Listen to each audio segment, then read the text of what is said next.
and welcome. Oh my goodness. I have here Anil Gupta, our first speaker of the Self-Love Summit. Super excited to be here live from Puerto Rico. Hi, Anil. Hey, how are you? I'm excited to be here. Fantastic, Anil. I'm so grateful to be here. And just a little introduction for those who may not know you yet. Can you just show your little heart here? Because you are known for this beautiful heart that you have, and you always wear it on your, you could say on your sleeve is the expression, right? But you wear it on your shirt constantly, and it's so, so beautiful. So thank you. Oh, and you have a little heart tattoo. On my sleeve. On your sleeve. There you go. It is true, especially for your audience. Especially for our audience? Yeah. Oh, you are amazing, Anil. Anil is a relationship and happiness expert. He coaches very famous people, such as people like Mike Tyson, that you might recognize. He's also been a guest speaker with Richard Branson on Necker Island. And I just overheard you talking with Sandra just before we went live when we were backstage. You're going there again soon, right? Yeah, going there December. I think it's my 14th time. 14th time speaking at Necker Island with Richard Branson. Amazing. And he's also, after overcoming suicide in 2008, he's formulated this incredible, the happiness formula, and he's spoken on Fox News, at Harvard, Sky TV. He's done TEDx talks. He's written a bestseller called Immediate Happiness. Anyways, Anil knows what he's talking about when it comes to self-love, and he's had an incredible journey because, as you heard me mention, he overcame suicide. So why don't we just start there, Anil? What is that all about? So it was 2008. I'd lost everything in the stock market, gambling, really, real estate. And I really wouldn't eat with a knife just in case I did something stupid. I wouldn't walk in the street just in case I jumped in front of a car. And then luckily I got invited to an event, private event with Tony Robbins, and Tony's brother-in-law is a very good friend of mine. So he had a few words with me, and he told me to talk to Tony's wife, and she had a few words with me several times. And then she told me to put my hand up. I said, I'm not putting my hand up. I was so embarrassed. So eventually I sort of half put my hand up, and Tony called on me, and I thought, oh my God, what do I do now? I blurted it all out, and he did an intervention on me, and which helped me tremendously. And then I had to confront my wife, and I said, honey, I've got some bad news to tell you. She looked up and with his big brown eyes and said, you know, what's going on? I said, look, honey, I've lost everything, the stuff in my finances, the house, the car, the school funds, the college fund, everything.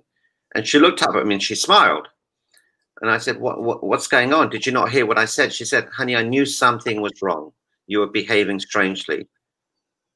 I thought it was something serious. And I said, this is serious. What's wrong with you? And she says, honey, I thought you were dying. I don't care about the money. I've never asked you for money. And in that moment, I felt so much love, and all my problems disappeared. And she said, you still have me. You still have the kids. We'll sleep in the street if we have to.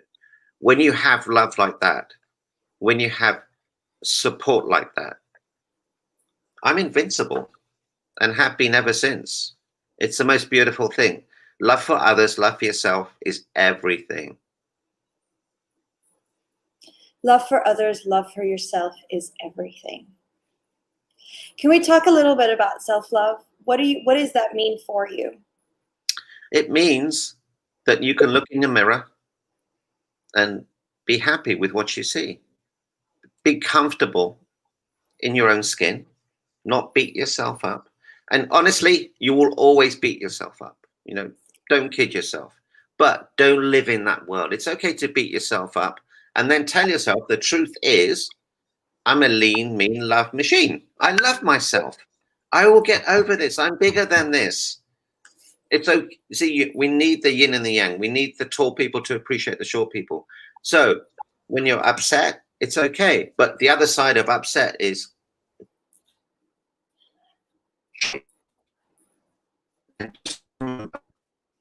love yourself first. We must need to be loved and to love. And it's all about capacity.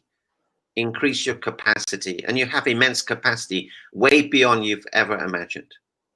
Sometimes we play small. Sometimes we think if we give love, we're not going to get it back. It doesn't matter.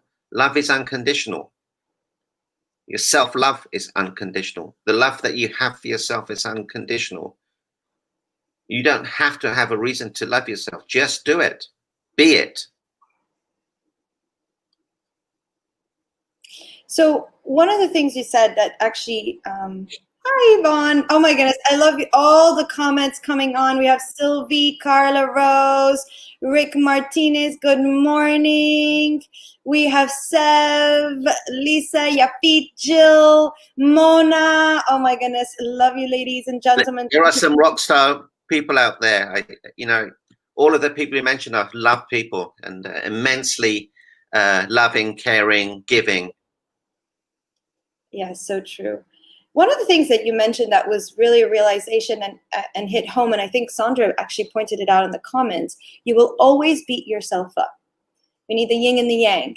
So how do you, now that you've gone through this work and you feel that you do love yourself and unconditionally, what happens when you do beat yourself up? What do? You just remind yourself you're a mean, loving machine? Or that was so awesome. Lean, mean, loving machine, not a mean, loving machine. So the secret is this. It's awareness. You need to be aware that you're beating yourself up. Then you need to be aware that you're aware of it. And then you need to be aware of the truth. And it's a muscle that people haven't exercised. Once you exercise that muscle, you can control life instead of life controlling you. You can respond rather than react. It's a big thing. So awareness gives you clarity. Clarity gives you focus. Focus gives you action. Action gives you results, which gives you momentum, which gives you everything. So would you say first step is awareness? Awareness. Yeah. So remembering the truth and taking action. Yes. So know that you're upset. Ask yourself why you're upset. What is it costing you? How is it impacting your life? How is it impacting your self-expression? How is it impacting other people? What can you let go of? What is the truth? Who am I? I'm a lean, mean, loving machine, whatever it is. And they say, I am bigger than this. I am committed to being bigger than this. I must be bigger than this. And Jessica, here's a really great tool. So imagine you come home late at night, okay? And it's complete darkness. You would flick the switch and turn it on, yes? Yes. You wouldn't go in and remove the darkness. You see, people try and remove the negativity from their lives. You cannot do that. You have to be the light. If you are the light, the negativity, the darkness will instantly disappear because it's got nowhere to live. You have to be the light. We have to be the light. Oh, such a hi, Lauren. So excited, Hey, Lauren, to be on later on. How are you? Well, Lauren is amazing. I love, you have already told me that before, and it's so true. It's like you go home, it's dark. You don't go and remove the darkness. You go in and turn on the light. So you go and be the light. So you say, so when you taught me that, for me, it's like, okay, I need to practice turning on the light. And sometimes you don't feel like it. Sometimes it feels like a total effort, but it's true if we make that first baby step, at least for me. What are your thoughts? For me, it's like I make that first baby steps, it starts the momentum of turning on the light. No, Jessica. No. So listen carefully. You are the light. When I see you, I get lit up. Everyone else gets lit up. You don't have to practice anything. You're a world expert at this.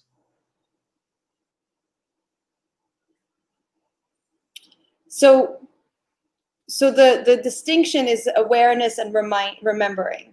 Yeah. So be aware that you are not being the light. Be aware you are the light. And then just step into it. See, this isn't about you. This is about the difference you make.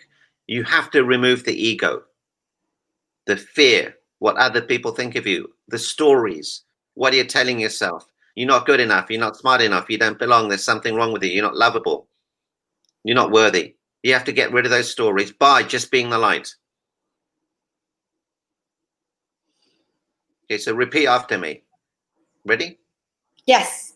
Let's all do it. All of you watching, repeat after Anil. Yeah, cool. I am the light. I am the light. I am bigger than this. I am bigger than this. It's not about me. It's not about me. It's about the difference I make. It's about the difference I make.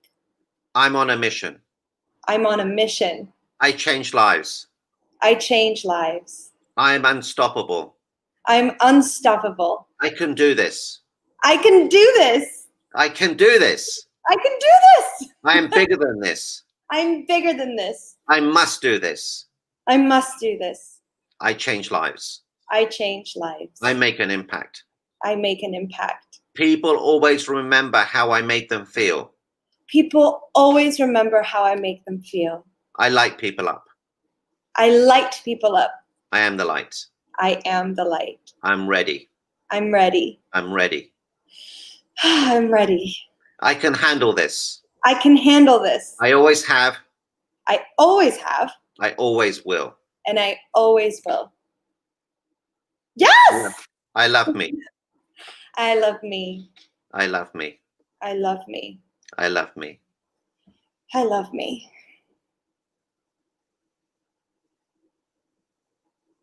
Ah, so simple, so powerful. I think one of the biggest distinctions is it's not about me, it's about the impact I make. Yeah. And for those watching, you may say, well, I'm not a speaker, I'm not what you do, Jess, I'm not like you guys, right? It's the impact we make in anybody's life, in our children, in our, in just the daily interaction when you go to the grocery store, when you go, you know, there's all these stories I've heard, I don't know any specific one, but somebody who was in the verge of suicide and just a smile, just an act of kindness, something sweet, something kind, just being the light, change somebody else's life. And we don't know what we don't know. We don't know that our smile in the street or just being us, how that impacts positively the other people's lives. So yep. You are the light. We are the light. I am the light. Oh, amazing. I think, all right, end of summit. Right, Anil? Yeah, and you know, let me share one sentence. If you do this one sentence, I hope you guys are taking notes. I'm taking notes too. The impact, the joy, the pleasure, the magnificence of you will show up. This one sentence changed my life. Ready? Yes. Be so amazing that you cannot be ignored. And if you are ignored, it does not matter, because how you show up will be this magnificent soul.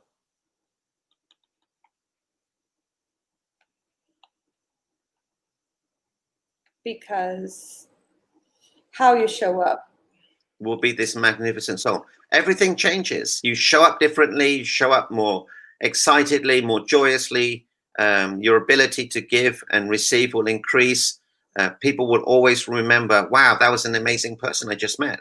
And again, we never know what people are going through. You know, they may be dying, they may be going through something really painful, they may be contemplating doing something stupid. So show up the best version of you, and even the better version of you that never existed, because you can just jump into it. Oh, it's such a huge relief what you're saying, Anil. I think I really, it was, I've had this twice in my life, and this is the second time. And the first time was when I discovered that whatever lights our soul on fire is what we're meant to do. So whatever excites me, whatever makes me feel passionate about stuff in life, whatever it is, it could be just walking my dog, or it could be creating this incredible summit with these amazing cool chicks that are here. We're in Puerto Rico.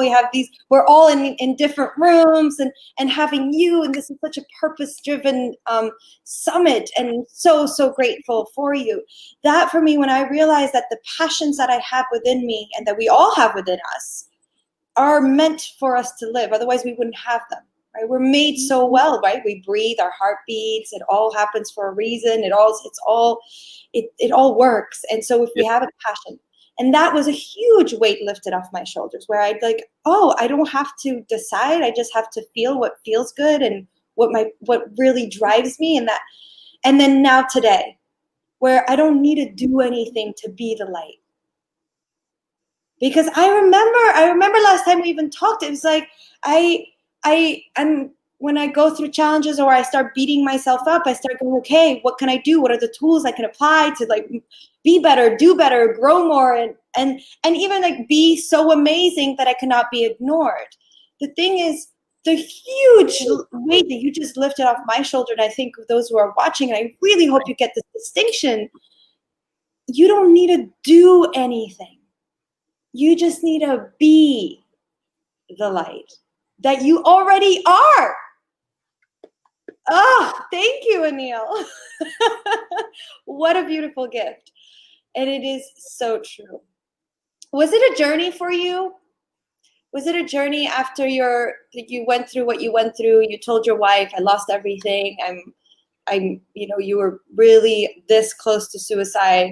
And your wife tells you the most important is that you're okay, that you've got us. You can go sleep on the street. It doesn't matter. Was that the shift you needed, or was it a journey? Well, that started the journey. Then I started doing events, small events, 6 people, 10, 20, 50, eventually speaking in front of 10,000 people. But it was who I was being at the time. And from the change in my vibrational energy, people came to me, and I just kept on saying yes. And the other gift I would like to give your audience is this. When you give, in the moment you give authentically, all your pain and suffering will disappear. And a gift is smiling at someone, thanking them, being nice to them, opening the door for someone. We had breakfast this morning, and we made the lady laugh. That was a gift. She was happy. And it ended up giving her some relationship advice, which she was happy about. But again, it was a gift. I didn't want anything in return. And it's just being the light. Maybe we should imprint it in our foreheads. I am the light. We'll get some tattoos done. I am the light. And it's not really for others. It's for ourselves. It's a self-reminder when we look in the mirror, right? That's really what it is. Oh my goodness, that's what I'm going to do when I get home. I'm going to write with those there's these like chalk pens you can write on mirrors and on windows.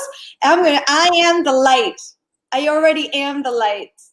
You can put it on your phone to remind you. The constant question I'm asking myself is this: how can I change someone's life? And how can I make them laugh? What is the greatness I can see? What is the magic I can see? So again, having breakfast, I was mesmerized by this beautiful soul, 4 or 5 year old soul. And I was looking for it. When you look, you'll always seek. When you look, you'll always find. When you seek, you will always find. Look for the beauty of things. I have this challenge when I go to the grocery store. It's usually grocery store. Whole Foods, they're pretty happy. But if not Whole Foods, sometimes a lot of the cashiers are pretty grumpy. And my challenge is to make them smile. Laugh is another level. And it is a challenge. Now, my question is, what happens when you're alone? So a lot of people right now in Europe are quarantined. I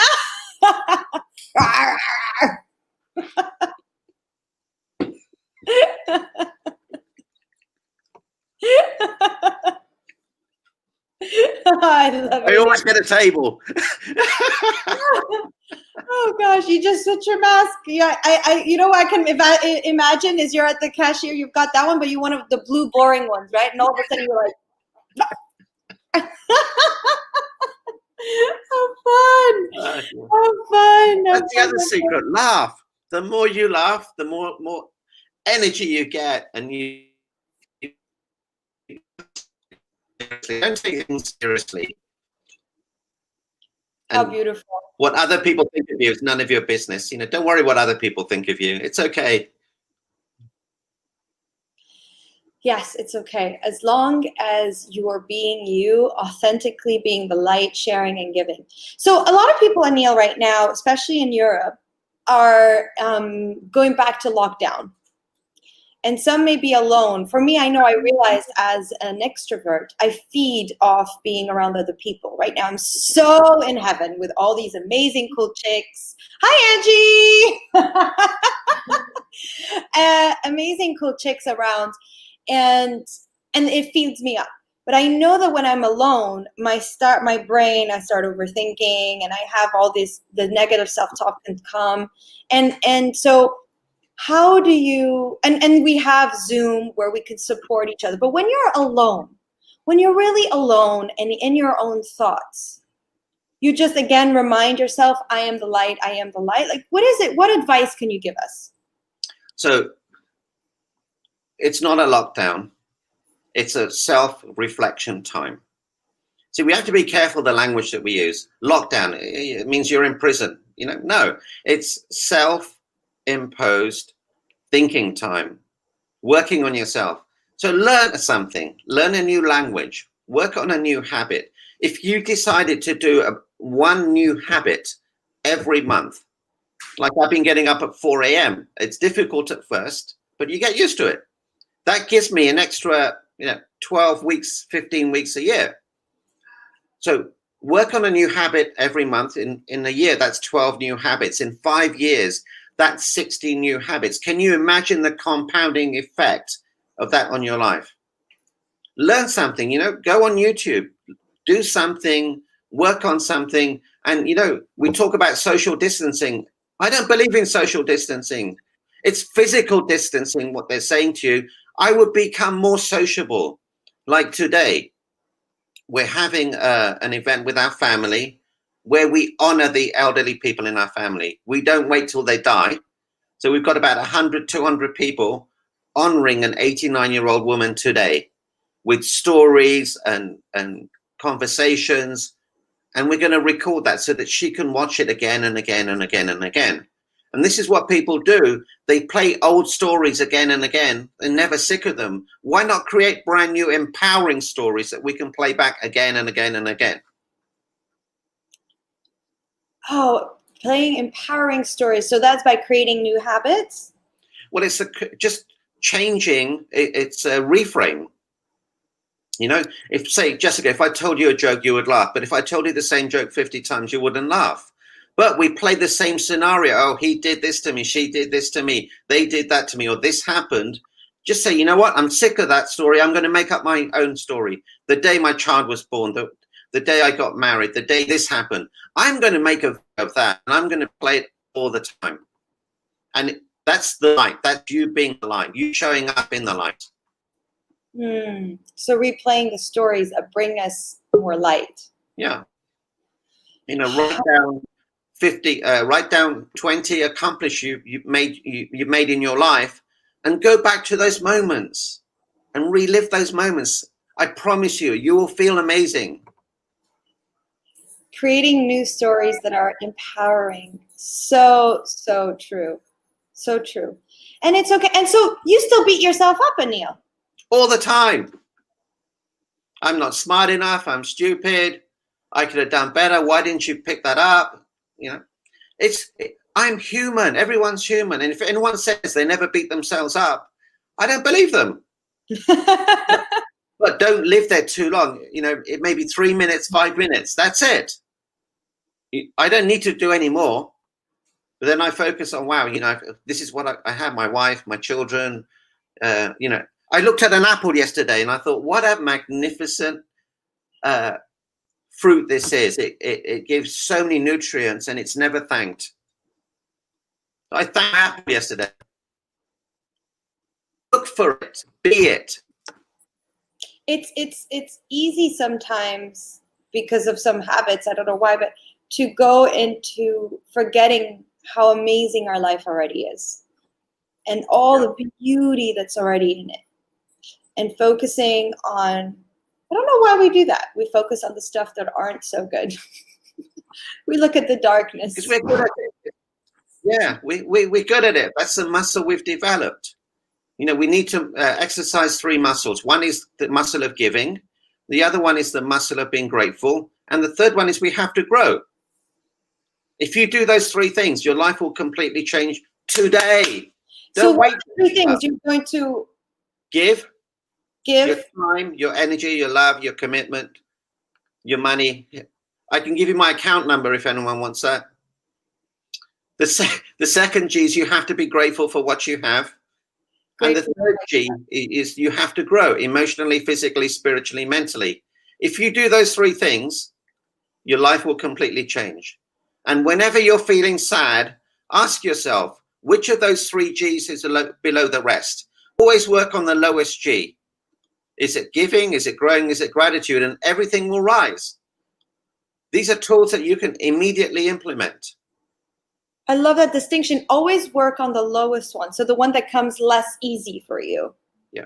Or the one that you haven't been doing recently. Oh, amazing, Anil. And we have about 4 minutes left before we go. And it's so much incredible, amazing content that you've shared with us today. And such a huge heart. I'm so grateful. Thank you so much, Anil. How can people be in touch with you? The best way is really, if you have an issue in your life and you really want clarity around it, get on a call with me. I'm donating a few hours to serve people, and it's a total free conversation. There's no setting. It's pure content. Go to chatwithanil.com, CHAT withanil.com, and I promise you, some part of your life will have a magnificent upturn because I can see things other people can't see. And I'm donating my time. My mission is to serve 1,000 million people by December 2022. If I can help you and you help other people, love it. How beautiful. Thank you so much, Anil. And just to recap a few things, one of the things that Anil shared with us this morning is awareness, right? When you go into a room, when it's dark, you come home at night, you're going to switch and turn on the light, right? We're not going to try and take away the darkness. We turn on the light. And the huge distinction, at least for me, it was how we already are the light. We don't need to do anything. We already are enough. We already have what it takes. We already are the light. We just need to remember. So the awareness, right, of that we are doing it. We're trying to take away the darkness, and the truth is. And we did this beautiful repetition of I am the light, I can do this, I got this, I am meant to be. And then a huge distinction as well is it's not about the ego, it's not about ourselves, it's about the impact we're creating in this world. What impact are you creating in the lives of others? It could be in a large way, or it could just be at home, which is already huge. It could be at the grocery store, walking down the street. The impact that you're creating around you. You are the light, be the light. Just remember you are the light. And then respond, not react, because that's the way when you're in the light. Also, other things that you said, be the huge sentence, if we were going to stick to that, then it would be a super line. Be so amazing that you cannot be ignored. If you are ignored, it doesn't matter, because how you show up in this, you will show up so magnificent. She botched that up, guys. Everybody, she botched that up. I am the light. It's there you go. You don't have to practice. You are being the light. Be so amazing that you cannot be ignored. And if you are ignored, it doesn't matter, because how you're showing up is this magnificent soul. How is that? Beautiful. Absolutely beautiful. Amazing. Before we head out, any final words, Anil? Today, I'd like you to perform 5 random acts of kindness and notice how you feel. I promise you, it feels amazing. 5 random acts of minimum 5. Minimum. I'm on. Are you on? Put it on the comments. I'm on. Big round of applause. Thank you so much, Anil. I really, really appreciate, love you. Thank you. Have an amazing, amazing day. Thank you so much. Thank you so much. And we will now put a little music while we get prepared for our next speaker. Thank you, Anil. Thank you. Bye. And also, just before we go, if you haven't done so yet, make sure you can join us at the Cool Chick Cafe by going to www.coolchick.cafe/Facebook. We're offering a 14-day free trial of the membership website. You're getting a little bit of appetizer session of the whole day of what actually happens on a daily basis, monthly basis, weekly basis on the Cool Chick Cafe. All right, so time to get ready for our next speaker. Da-da-da.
And we're back, ladies and gentlemen. Oh my goodness. So I'm Positive Jessica, for those who don't know me, because I didn't even introduce myself. And this is Sandra Arman. She is the founder of the Cool Chick Cafe, an incredible, amazing soul. We started this Cool Chick Cafe. I mean, you started this Cool Chick Cafe right at the beginning of the pandemic. Well, we'll tell the whole story later. Okay, we'll tell the whole story We've got later. a story to tell. But right now, Sandra's going to introduce our next speaker, who is incredible, beautiful, amazing soul. I'm so excited. Anyways, mic over to Sandra. I'm going to scoot over. Yay. Oh my gosh. So thank you so much. Whoop, here, let me give you your phone. This is like we're welcoming everyone into our home. So you're going to see people walking by. You're going to see dogs jumping up on our laps. We're just so excited to welcome the world here to Puerto Rico only 4 cool chicks are here, but we want to share self-love with the whole world. And next, I am super excited to bring up our next speaker, Weili Yun Yung. And, you know, it's interesting. I was, as Jessica was introducing Anil, it's like, yeah, you know, and she like knew him and said this, and he had this book, and this is, and when we met, you know, I'm going to bring on a woman who simply to me is when we connected, God, it was like we'd known each other forever. And just that connection in the present moment was amazing. And I know she's an author. I know she's a mother. I know she has a great love for her husband. But really, I only know her from the present. And that's how you're going to get to know her too. So I'm going to bring on one of the most amazing women, and we're going to talk because she's has a sister organization. So please, everybody, welcome Weili. Oh my God, I'm so excited. Oh, wait a second, I still say I'm Jessica. Yay, hold on, I'm going to be Sandra for a little bit. This is so, okay, yay. Oh, thank you. We were all, for those of you who couldn't see us, which was most of you, you didn't know that as we were having the music, we were all getting down in the background, changing our state, and wow. Thank you so much for being here. Thank you. Thank you.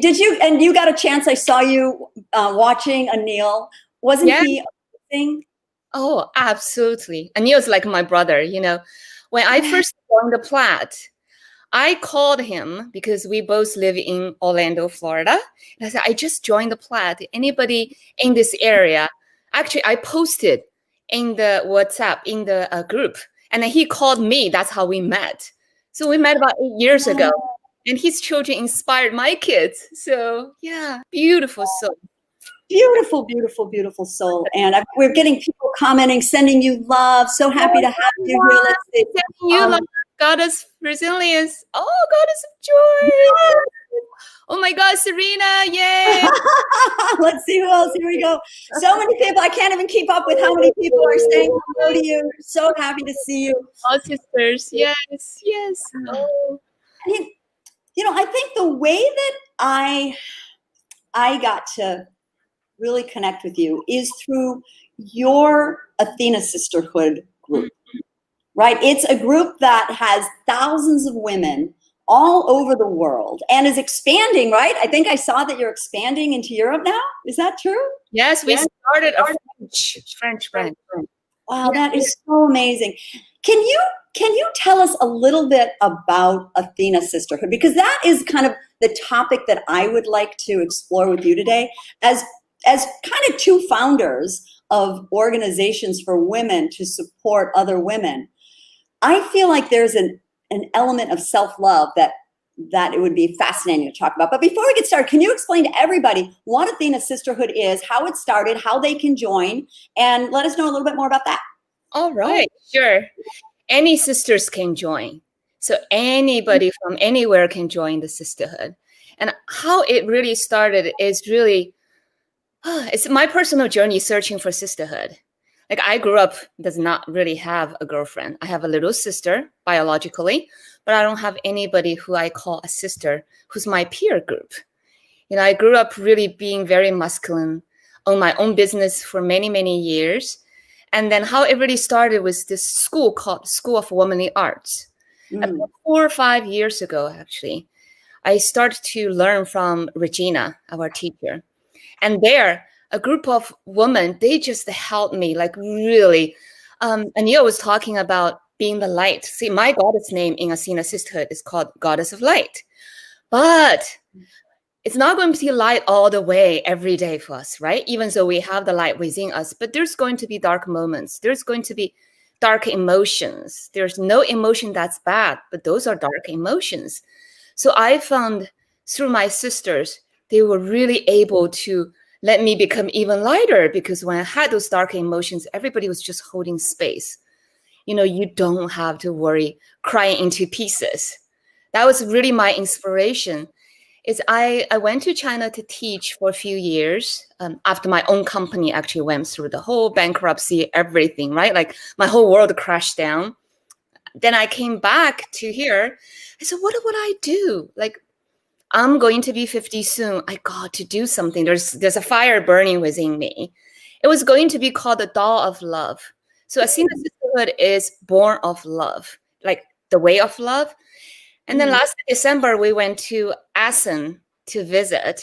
Somehow Athena came to me. It means the goddess of courage, the goddess of wisdom, the goddess of inspiration. And at that time, I was really on the journey of trying to surrender into my life purpose. So we collectively, it wasn't me, there was 3 doula sisters with me. So 4 of us, we were just brainstorm. We added peace. So that became our 4th column of Athena Sisterhood, is find inner peace, surrender to embrace peace, serenity within us. Initially, actually, Athena, the name was born on Valentine's Day, February 14th, 2020. I was going to just start small in my home, you know, have a beautiful home here. I want to start to do retreat, inviting sisters to come, just share with what I learned all over the world about feminine movement and the strategies and tools. Just about, I was ready to send out the notice. Corona hits. So all of a sudden, Serena got sick. So she started to really have symptoms. So that was really the catalyst. I said, wow, since I already have so much that I could share, plus Serena can see mommy on Facebook Live. So I just decided to do Facebook Live. And that went on for about 3 months. And it's just amazing. At that time, about 800 or 900 people within 3 months, all rallied up all around the world. But since then, most amazing thing is that Athena Angels, actually, they have been building the momentum up even without me being involved day to day. Like right now, my journey is into surrendering of being an author. I want to write the book of love. The book of love started from like self-love, self-love to the love between me and my husband, to the sisterhood love is part of self-love. It's truly just like you said, if we don't have the sisters, I feel I feel like sisters are water to me. We can live without water for a while, we'll still be okay. Or we can have certain amount of water, we'll be okay. But the more water you actually consume, you will find yourself healthier, fluid, lighter, more joyful. People want to be around you more. So sisters are water to me, essential. Yes, and that's the thing that that's why I think we connected, because really I think I've learned more about your past in this amount of time than before, because we're always talking about where our future is, what we're doing, what we're excited about. And one of the reasons that I was so excited to have you as one of our first speakers is I think that sometimes when people think about self-love, they think about something that they have to do alone, right? That it's a solo journey. That okay, self-love means that I'm going to go take time away from everybody else. Self-love means that I'm going to go take a bath. Self-love means that I'm going to go away to a meditation retreat and look inward, which all of those are very wonderful things. But it occurred to me that a couple weeks ago, people just kept saying, cool chicks, and the same thing with Athena Sisterhood. Like, this is self-love. Yes. So can you tell me any stories or how that connection with women that both of us didn't have when we were younger is self-love? Like, why? What are your thoughts on how is it that being with a bunch of other people, especially women with women, equals self-love? I'll give you an example about our reunion. Like my reunion with my classmates from School of Womanly Arts. That's absolutely top self-love for me. Every year, I mark it off on January. Then I go there. Again, this is like, to me, it's nutrient, right? It's my body needs it. I can go maybe 6 months or so without seeing them, like physically, but I'm longing for that. It's a need. It can be deprived, I think, in a lot of women, in me, myself too. For the first 45 years, I really didn't have them. But I still survived, but in a different state. I think for us to want to maintain this state, right, this like radiant state, then sister love is absolutely self-love. It's actually very critical. We teach a lot of tools in School of Womanly Arts, and that's what we teach in Athena Sisterhood. Like one of the tools, a few tools I can actually, if you like, I would like to share with the listeners. Please. Like, for example, a very simple tool, it's called the river cleanse, right? So we're made of water. So river cleanse is like, imagine your body is a river, a creek, right? And if you have emotion that's stuck there, your energy is not moving, right? It's just be stagnant or stinky in a way, then your river or your creek, it's going to be really repulsive to other people. Even though you might still have your beautiful gowns, your dresses on, but other people are going to kind of like feel something is not there. Now, the river cleanse procedure is 2 sisters. That's why self-love. I would just say sister 1 and sister 2. So sister 1 would be speaking about a topic, like sister 1 will say, in the sanctity of the sisterhood, hold in total confidence with absolutely no judgment. What would you like to river cleanse? So sister 2 will give a topic. Say, for example, I would like to river cleanse on my son. Well, actually, I could. I wrote a blog about my Leo, right? My Norden. He's definitely my biggest teacher in my life now. So I would be saying, okay, I would like to river cleanse on Norden. Okay, so what do you have on Norden? Well, Norden's loving. Norden is sometimes driving me crazy with how much he wants to play the games, and he would cheat, and he would do certain things. And then the sister one will continue to ask, so what else do you have on Norden? So you just speak more and more and more on that topic. As you are actually going deeper, dive deeper into this topic, you will start to pull more, almost like first the layer. When you're really just thinking, you're looping in there, you don't get deeper. But because the space is held by the sister with no judgment, right, and total in confidence, the space is created for you to actually lift the big rock from your river and throw it out. This is what I can only like describe this in emotion. Just imagine you pick this up. Yeah, purge it out. Exactly, Yvonne.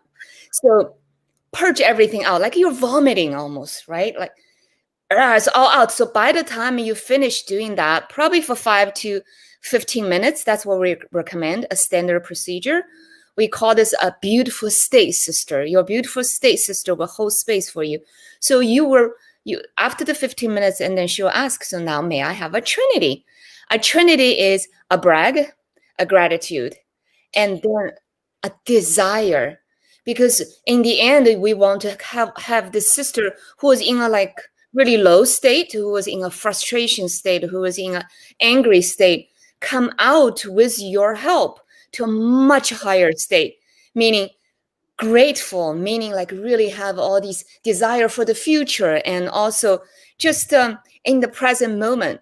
So when she speaks her desire, then you will say, as a sister who's holding the space, so should it be, or something even better, come to you with the speed of light, with dripping diamonds and pearls, like really fun, right? So she anchors those in, like with, yeah. So with that, I actually had river cleanse with my son for probably a week or so, like consecutively. I have a BSS. One of my doula sister is my beautiful state sister. Every morning, 7:30, Monday through Friday, I call her and she holds space for me. You don't think this is self-love, then I don't know what is self-love. I mean, this is absolutely self-love, right? For me, because I'm getting this for myself. With that, and it's absolutely free, Sandra, right? I am a trained behavior psychologist for 20 years. I know how much psychologists to charge, right? So that's why I have such a passion for all the sisters to join the sisterhood and just use this such a simple tool. You don't need to see a shrink. You just have this on the phone. So like, okay, are you ready? Yes, I am ready. Let's go, sister. So just watch how your life will unfold and you go to a higher state.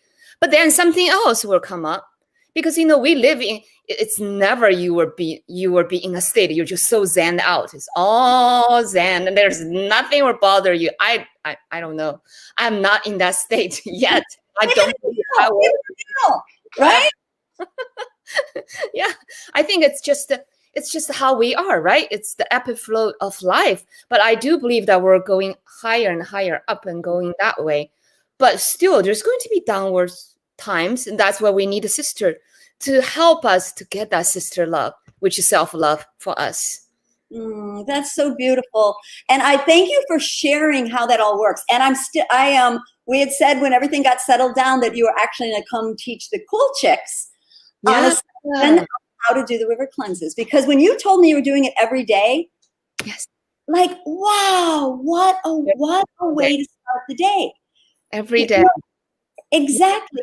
Because sometimes and again, you look at all these different ways, and we've got a whole panel. I have 20 different people talking about self-love from different ways and different expressions and how their experience matches with self-love. But one thing that I really loved is, sometimes people look at, okay, I'm going to start my day by pushing away and not looking at maybe the things that are going on that are causing us discomfort, or the thoughts that are causing us discomfort, and you dive into it and just let it flow out. I think to me, right, that more matches with how I like to process stuff. I'm so excited. I can't wait to learn from you. It's really beautiful what you're doing. I mean, we definitely have I look at it as they're sort of sister organizations, right? Yes. Right? Ours is a little bit more, we have a kind of a cafe and it's more closed. Yours is open, but again, you've got beautiful speakers starting every day with meditations, right? You have Yeah, we have different programs. So Yeah. we have Sister Mind, which is almost like a mastermind in a masculine term, but we call it Sister Mind. So you have a problem, you come to Sister Mind, and you speak your problem for about 20% of the time.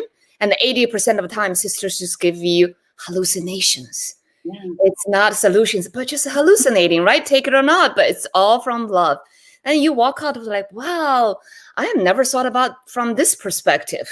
It's just because the foundation is so solid. We all know that there's just anybody who comes to this space is trying to pour their love into you, right? So I can tell you, even every time I finish my river cleanse, my husband's always smiling because he knows that I finish my river cleanse, my self-love is good from Sally, my BSS.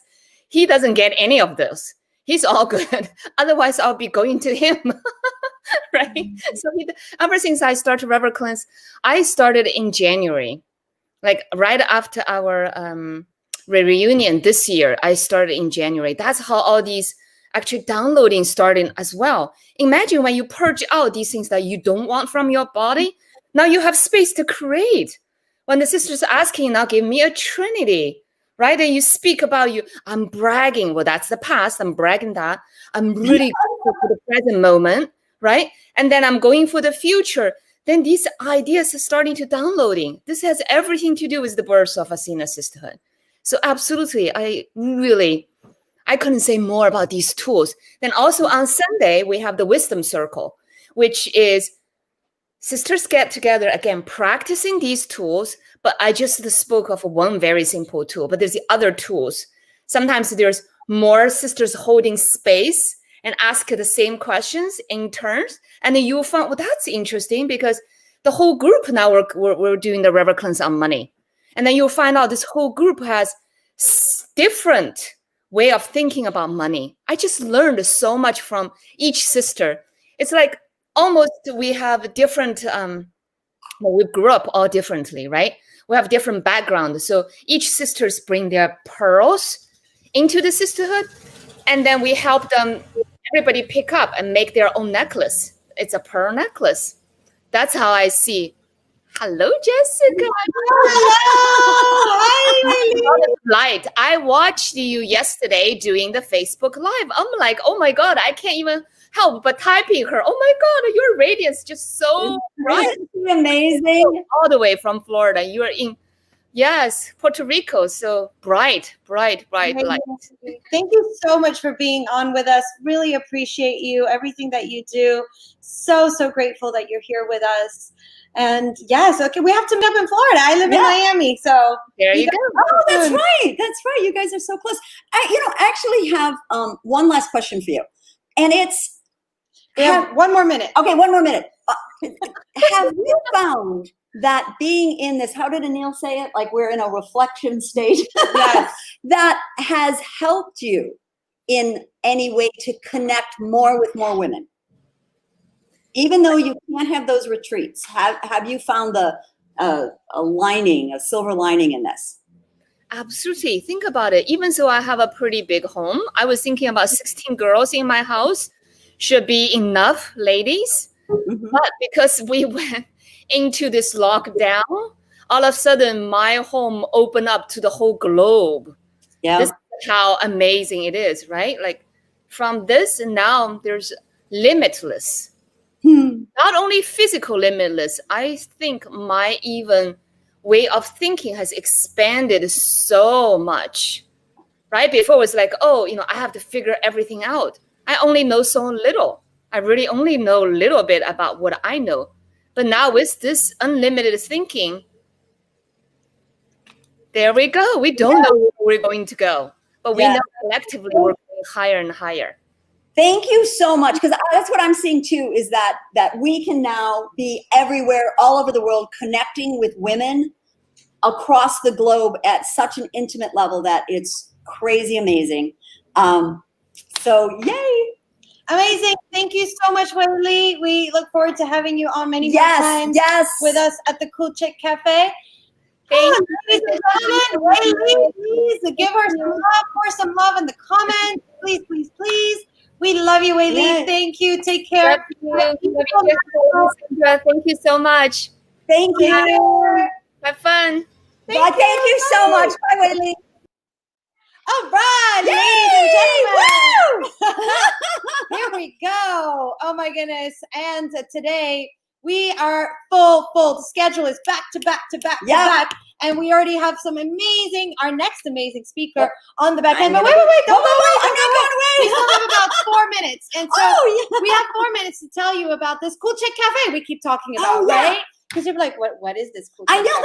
that's true. Okay. So like, we put back our little chick. Yay, because I love me. And I love you too. I love you too. And I love you. So, oh my goodness, lots of hearts coming in, lots of thank yous. Thank you. Yeah, thank you so much, Weili. I mean, it's just great. It's, so many people have so many wonderful things to say about Athena Sisterhood, and it's just amazing what an online group of women can create in terms of intimacy and connection and sisterhood. And that's what we found here at the Cool Chick Cafe, because we found that we actually started creating this just with us girlfriends, really. Yep. When COVID hit, we actually had Cool Chick Cafe. We would go together, go for brunch together, and do workshops together. And was really, really cool is that once COVID hit and everybody kind of went in different directions in the world, literally, we went online and we started doing what we call now happy hours and coffee breaks were the teaching sessions where sometimes we would go do meditation sessions in New York in an actual physical space. We were doing them online.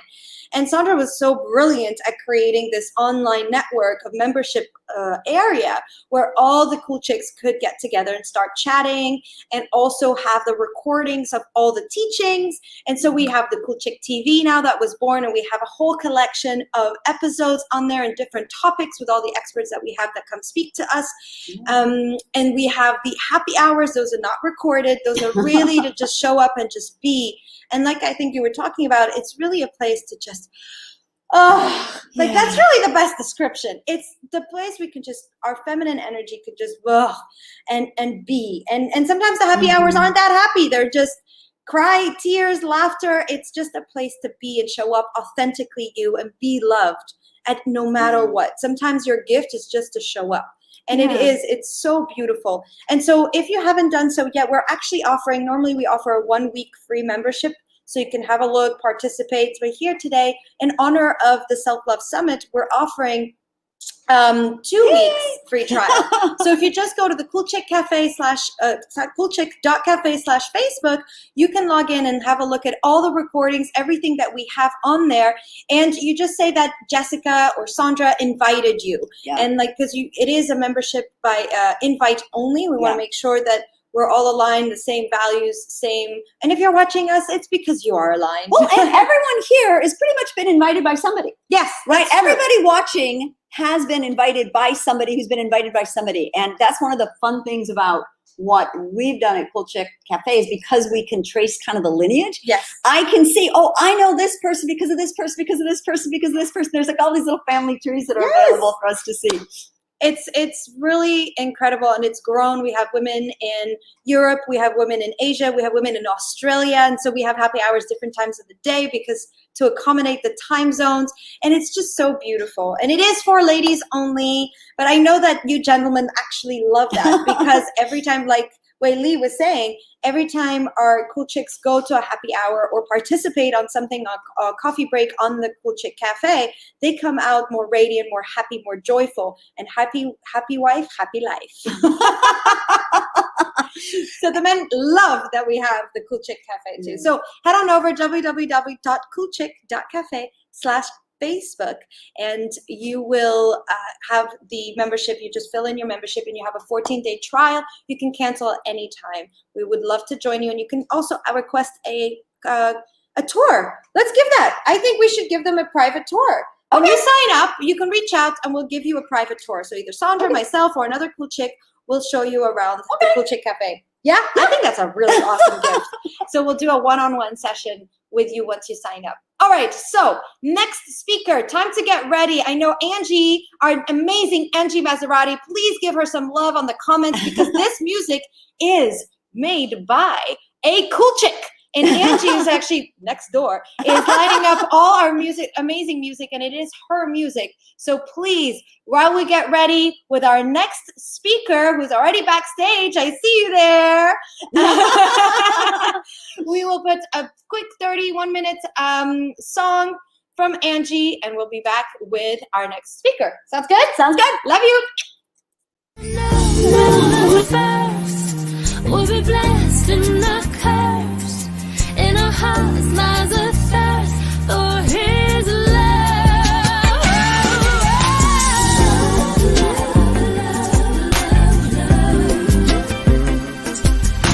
I don't care what hatred brings. Love can conquer everything. Love.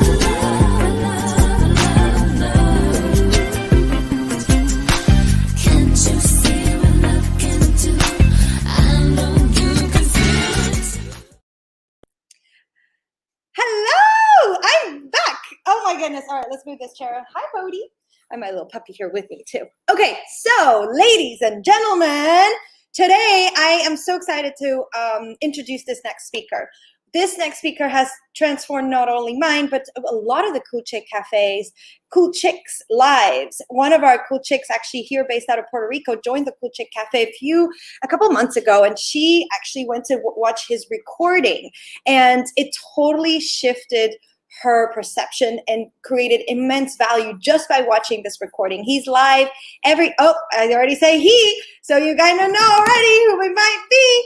He is live at the Cool Chick Cafe once a month. He's a regular speaker with his partner, Sarah. He's a graduate of not one, but two of Alison Armstrong certification programs. He's a partnership coach, and he is the author of the book 90 Days to Love, which is available. Oh, there may be a little gift. We will see if he's, how that works in a second. And he also does join us on the Marvelous Man coffee break too, because he is a marvelous man. Ladies and gentlemen, please help me in welcoming Chris Enney. Hi, Chris. Hi. I'm so appreciative to be here. Thank you so much for having me. Oh my goodness, Chris, I am so glad to have you on with us. Thank you so much. So today, you're going to be talking about self-love, correct? That's why I'm here, yeah. Oh my goodness, it's amazing. We have our studio audience waiting for Chris. And we have our studio audience also waiting for Chris. So here's our studio audience right Hi, here. everyone. I want to this, like this. Hello, ladies. Hello. Yes, we're having, let me take off this banner so we can see you much better. Here we go, Cool Chicks in Puerto Rico. Thank you. Thank you, Mercedes. Yay! Welcome. Oh, how amazing. So yes, we have, if you're having a Cool Chick party, you can invite girlfriends. Make sure that we're all watching together like we're doing here. It's super excited. So yes. Oh, and Bodhi came to join too. Amazing. Oh, fantastic. All right. So I'm sorry, Chris. I totally messed up your presentation. You had your presentation, the PowerPoint right here. Ta-da-da. And I will let you go ahead and do your talk. Does that sound good, Chris? Yes, sounds great. Amazing. Yes. We'll be here. If you have anything, just let me know and I'll pop back on. Ladies and gentlemen. Thank you, Sandra. Thank you, Cool Chicks out there. I am here because self-love is so important. And we all know that. We all want to work on that. And so let's get some work done today. But first, just a little bit about myself. We all learn something and we get passionate about something when we have a challenge that we want to overcome. And for me, that challenge was relationships, especially my marriage. I was married for 25 years, and it was a challenge all the time. And I couldn't understand why. And I thought a lot of the problems were just with me. And my ex-wife would agree with me that it was all me. And you can see that that kind of attitude didn't help.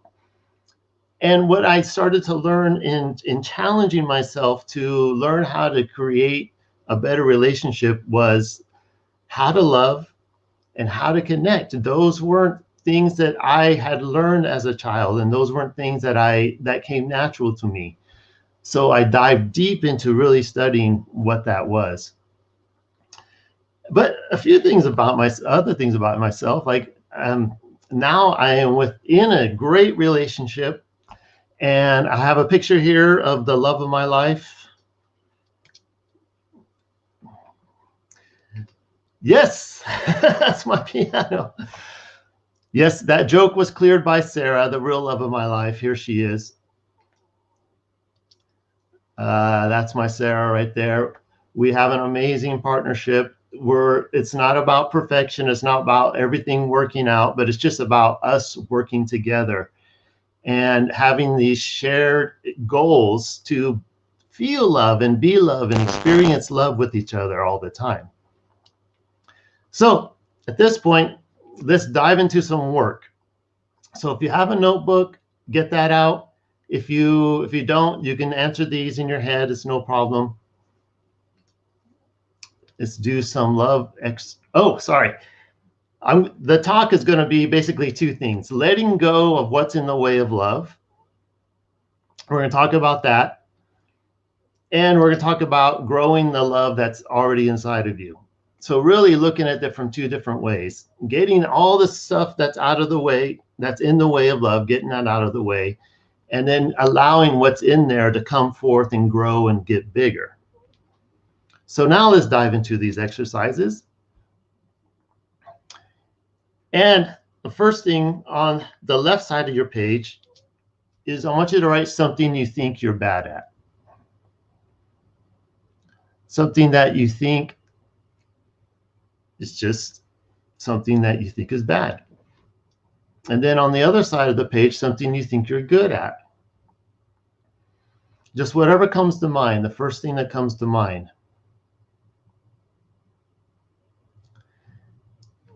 And now, under that, rate yourself. How much love do you have for yourself? From 1 to 10. I'll give you a quick moment to do that. Now, I did these exercises on my other love video, so I do want to add some extra ones. And here they are. So somewhere below your paper, just the first thing that comes to your mind. Now, what's the number one thing you want to be? Number one thing you want to be. And if you're that right now, great. If it's something you've been thinking about, put that down. And the number one thing you want to do, and the number one thing you want to have. Just the first things that really resonate with you on a high level. And now, I'll give you a few moments here. But really, like the first thing that comes to mind.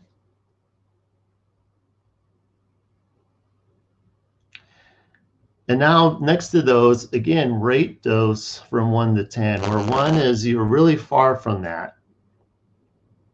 And 10 is you're already there. So somewhere 1 through 10.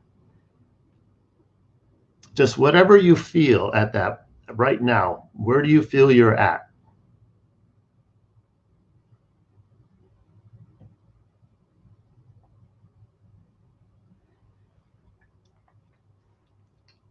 Okay. So I'm going to assume we've all answered these questions and given ourselves a rating. So now, why are we doing this? I mean, why self-love?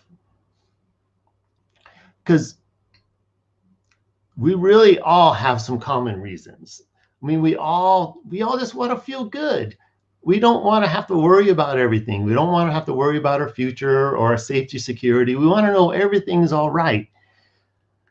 We're tired of distractions, right? Things are distracting us, or we're trying to find some answers like, why do I go through these times where I feel terrible, or I feel depressed, or I'm feeling negative? Or why do I even change myself for others? Why do I care so much what people think about me?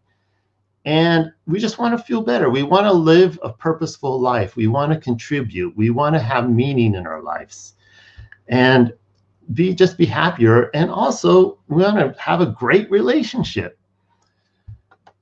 And so those are all great reasons for self-love. Absolutely. Self-love improves every aspect of your life. Now, in partnership, it's so important that we count it as one of our pillars of partnership. From all the research we've pulled together and all the practices that we incorporate, we boiled it down to these 4 pillars of partnership. Everything fits into these 4 pillars. Let go of control, balance, method of honest communication, and self-love. So we spend a lot of time on self-love practicing and getting that experience of self-love within our clients and people we coach and in our courses. And we have our own self-love practices that we do. And we're going to dive in deep. So we're going to do a little bit of work here. Another important aspect of self-love is in personal transformation. It is an essential part of transformation. It's a transformative power. It's a transformative energy. And we've done a lot of work around transformation.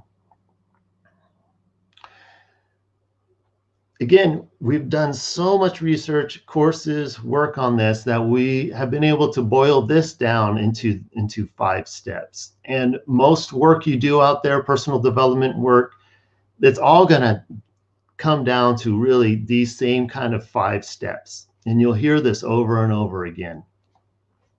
And the first is that we do have unconscious challenges.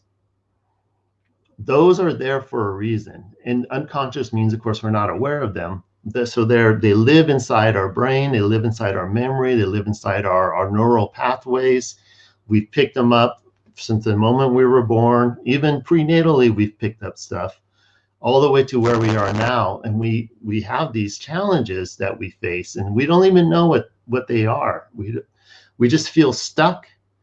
We feel emotional. We feel fear, we feel pain, we feel uncomfortable. These are all pointing to our unconscious challenges.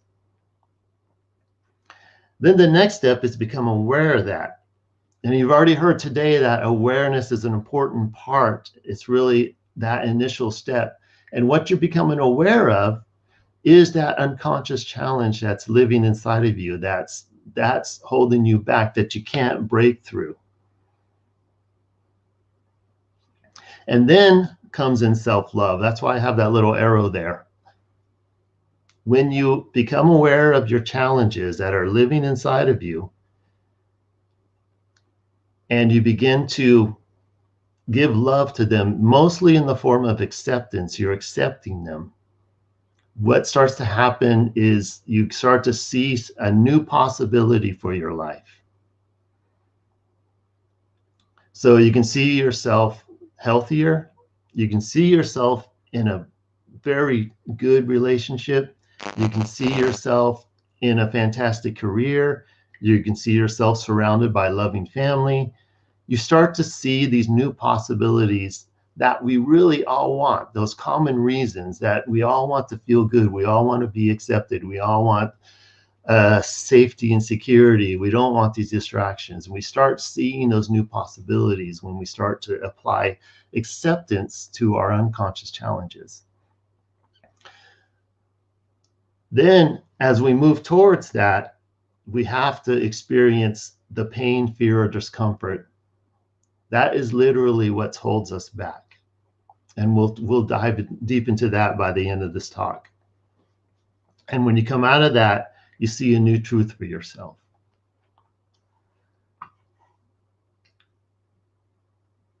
So that step, that third step, self-love, this is such an important reason to be here today. And just congratulate yourself for being here today, because this is what leads to that new possibility. In this case, you know, becoming a 10, being that 10.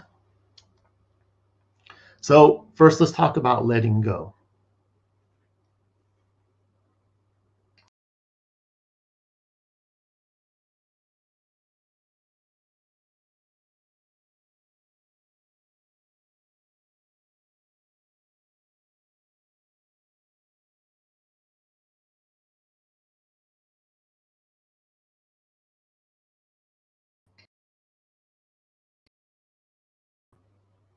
Okay, am I back?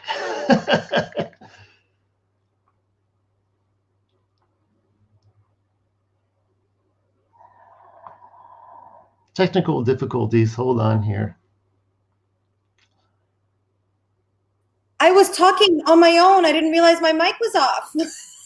Okay, Welcome back, Chris. Technical difficulties, but it's all good. We're just keeping you on your toes. Oh my goodness. Hello, Dimitri. Get some comments coming in. Thank you Okay. so much. And it's working. Yay! okay, my apologies for that. Chris, all right. So in order to figure out what do you need to let go, that's the first question. What is it? What is it you're letting go of? Start with this idea. What do you want? You know, I want to blank.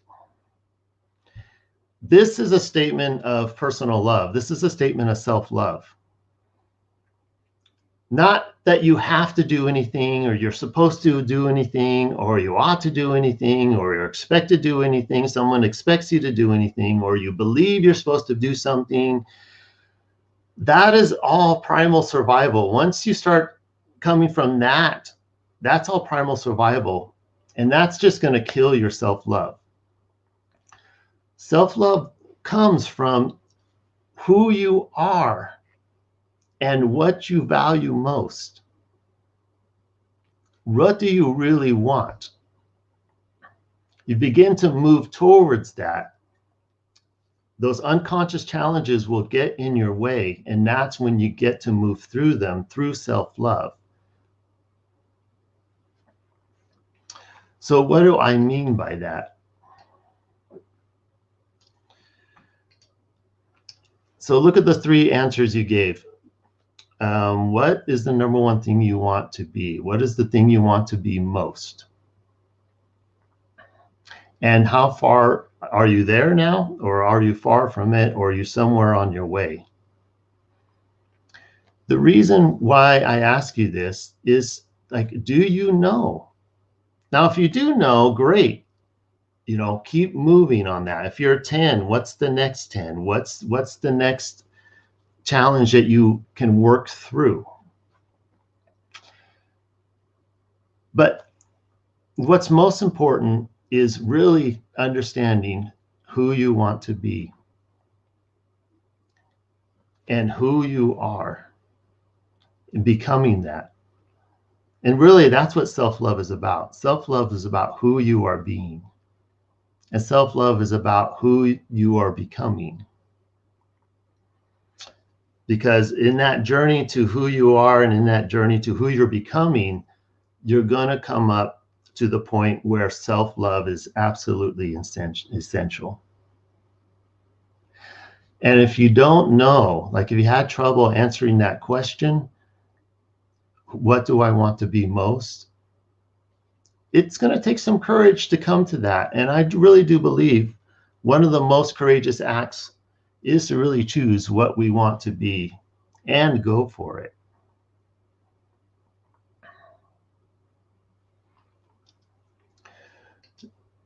Now let's look at the rating you did for yourself. If you rated yourself, your self-love, how much do you love yourself?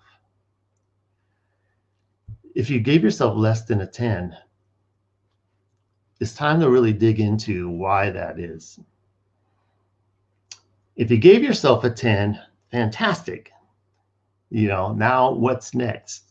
Don't just sit on a 10, you know, keep moving forward, keep moving into the next challenge. And this will apply to you as well if you gave yourself a 10. If you have less than a 10, it's time to look at what is getting in the way. And the answer, the biggest answer, is judgment. How we judge ourselves and how we judge the world.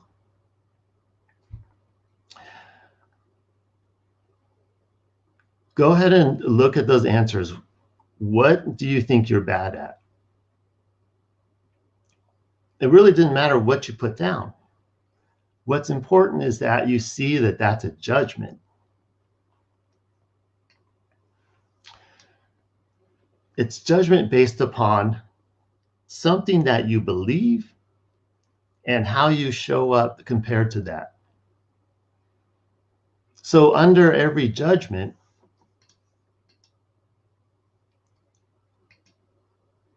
is a belief.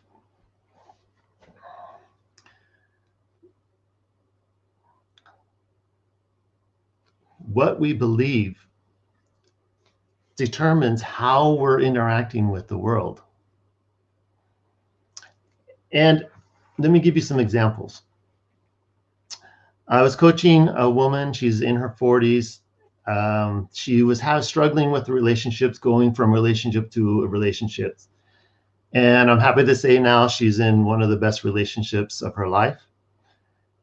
But she told me a story where when she was young, she wanted to be a chemist. She wanted to work in chemistry. And so she was in college.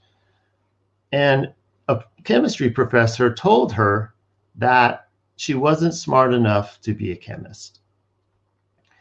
Now, terrible thing to say, right? What this chemist was doing was judging her. This was a judgment based upon what he believed was smart enough to be a chemist. But also underneath this woman I was coaching is that she had a belief also. She had a belief that maybe she wasn't smart enough. So somewhere I asked her to go back and figure out, where did you pick this up? Where did you pick it up where you were willing to believe this professor's judgment? Because we accept judgments on us when it resonates with our belief. And when we judge ourselves, it's because it is resonating with the belief that we have underneath. And we reject judgments that aren't resonating with our beliefs. So if someone tells us, judges something that we know, that we believe is different, we will reject that. So through belief, we accept certain ideas and we reject other ideas. So belief gets in the way of love. Judgment is just how it shows up. It's an expression of your belief. And one belief can generate many, many judgments on ourselves. So we judge ourselves based upon these beliefs. Now we pick up beliefs as kids. When we're kids up to age 12 and more, we have no choice of what's being fed into our brain and what our brain is picking up. We pick up all kinds of ideas and we turn them into stories. So what's underneath a belief is going to be a story that we tell ourselves. Now, a story is just basically a re-scripted event in our life that we give meaning to. So in my own life, my parents I saw their marriage as very there's a lot of conflict in their marriage. And so that was the event of my childhood. But I turned that into a story of what it means to me. What it means to me is, oh, marriages have a lot of conflict. Marriages is you fight and fight and fight and fight and fight until you get what you want. Or you fight and fight and fight and fight until you divorce. So to me, that was the story of marriages to me. And that turned into a belief in how I showed up in relationships. And then I would judge people and myself based upon that belief. So you can see why, from all of that, why I struggled in marriage. So underneath story is just the events. Events are neutral. Events just happen. But it's the meanings we give to them that either work for us or don't, that either give us a belief or not, that either create the judgments or not. So that's our unconscious challenge. That is looking at your stories and looking at our beliefs, bringing those into awareness based upon looking at your judgment. That thing you judge yourself as bad, that is your awareness piece. That's your door. Open that door and look underneath. What is the belief? And I'm serious right now. Like, see if you can write or think of, why are you judging that? What is the belief underneath? And if it comes up right now, write it down. Now, on the other side of that is things we judge as good. Like, we can judge good as a judgment as well. That thing you think you're good at is also based upon a belief, but it resonates with that belief. So underneath that is a belief as well. And when we have these judgments of good and bad, there is no room for love. Judgment cannot exist in the same space as love. So when I'm talking about what gets in the way of love and what do you need to let go of, there are these stories and these beliefs. So what I mean by acceptance, to love those things, to love those unchallenged, unconscious challenges, to love those stories, to love those beliefs, is to accept them as just stories, to accept them as just beliefs.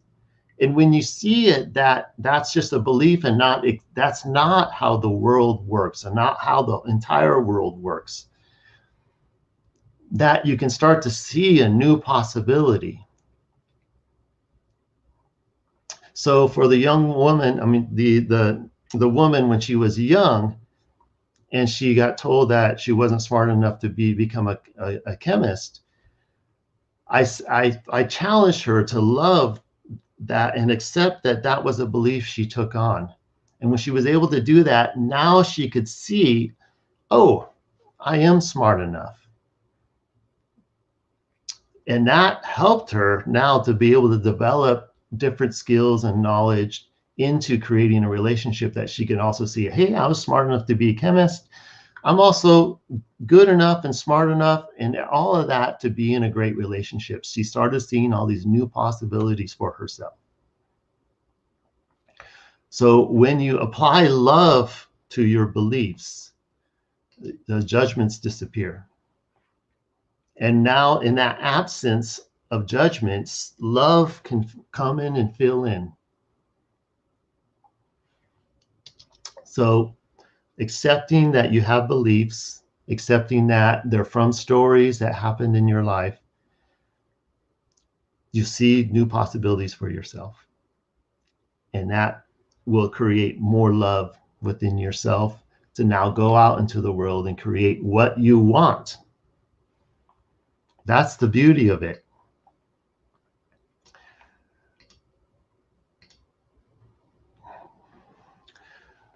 That's our secret wholeness. You are a whole person. Everything about you has a benefit. Now, judgment is sometimes necessary. It's not like to judgment as bad as a judgment. So it has a benefit. Judgment has a benefit. And love has a benefit too. And, you know, as I see, the benefit is transformation. The benefit is moving towards the life you want. The benefit is being able to create partnership. The benefit is feeling good. Lots of benefits, but they all come with a price. So to me, one of the important things to think about wholeness, all of you, is that every part of you has a benefit and every part of you has a price. It's unrealistic to think that everything is benefit. And it's also unrealistic to think that everything is price. And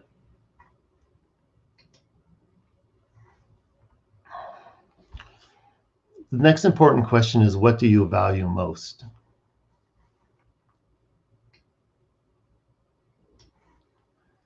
Just hold on. Okay.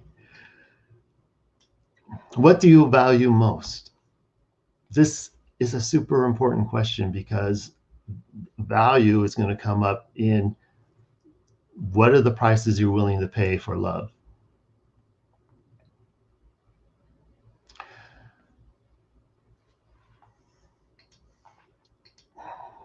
In other words, is this journey of self-love worth it? Is this journey of becoming who you want to be worth it?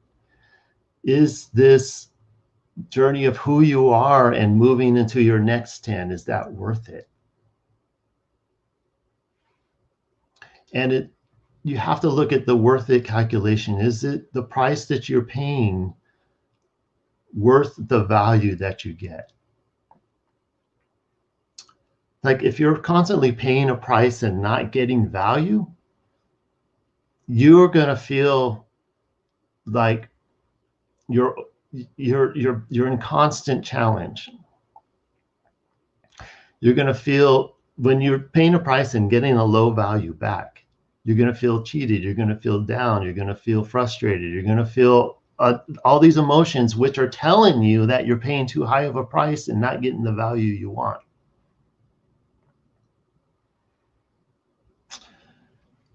So when you are moving towards your highest value, what you want, even your purpose, even, you know, like Wiley said, there was a fire burning inside of me. To her, creating that women's group was a high value. So the price that she was paying was giving her a lot of value back in such a way that it was worth it for her. So whatever challenges came up inside and outside, she was willing to pay that price. And self-love is the energy, their engine, your heart. Your heart is the engine. You know, as you're increasing your self-love, you have more energy, you have more value to get through all these challenges, to be able to look at your beliefs and let them go, to be able to not judge anymore and replace that with love. So 2 very important questions. And if you can answer these now, great. What do I want to let go of to create love? And again, I use that word "I want" because we want to come from love, want to come from your highest value, come from what you want. What do you really want to let go of, such that the judgments disappear and love gets put in there? That's letting go. That's the letting go piece. Letting go is a price. The next is, what do I want to give myself to create love? And this gets into growing love. What do I want to give myself to create love? These are very important questions, very practical. We want to be practical here. We want to give ourselves a path. Maybe you want to give yourself good, positive self-talk and affirmations. Maybe you want to give yourself time off. Maybe you want to give yourself some affirmation. Some alone time, to really meditative time, to really figure out who you are. Maybe you want to give yourself more friends. Go out and be with people. What do you want to give yourself more of?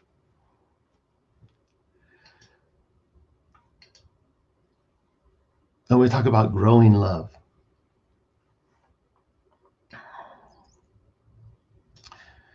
Now, we have love inside of us already.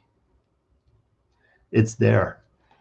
Even if you had a traumatic childhood, even if you've been through, some terrible events in your life, or you've had a lot of heartache, there's still the seed of love in there. It just needs to be nurtured and cultivated and worked on and given some energy to. And maybe if you feel like me, if you've been through trauma and you've had a tough childhood, you may feel like you're behind the curve a lot. And the truth is you probably are, and that's okay. I came to this very late, but it's never too late. Never, never, never too late. Wherever that seed of love is inside of you, it's time to be growing that.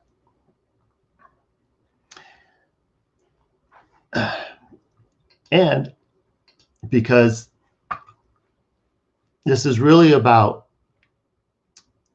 you taking charge of your life, you taking control of your life, and understanding how to create those results. Now, I read every self-help book I can get my hands on. I've taken lots of courses, many mentors, and they've all talked about various elements that I call now the results formula. How do you get results in your life?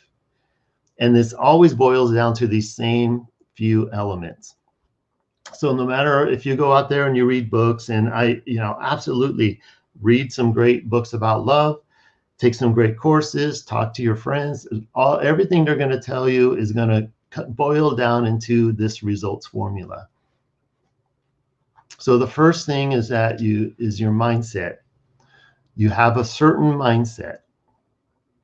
And then you add on to that your emotions, what you're feeling, your attitude. And then you add on to that the actions you take. And then you add on that, and actions are how you do things. It's how you show up. It's your behaviors. It's even your words and how you're speaking. And then you add on to that the resources that you have. The resources are the knowledge, our experience, our time, our tools. And then there's always a time element. Whenever you want to create something in your life, even self-love, there's going to be time. It's going to take time. And that gets you your result. So to grow love, you have to start with the fact that I want love. I want self-love in my life. So you start with the result. And now looking backwards, what is your mindset? So as we talked about seeing a new possibility for yourself, seeing that you have beliefs and accepting that they are just beliefs.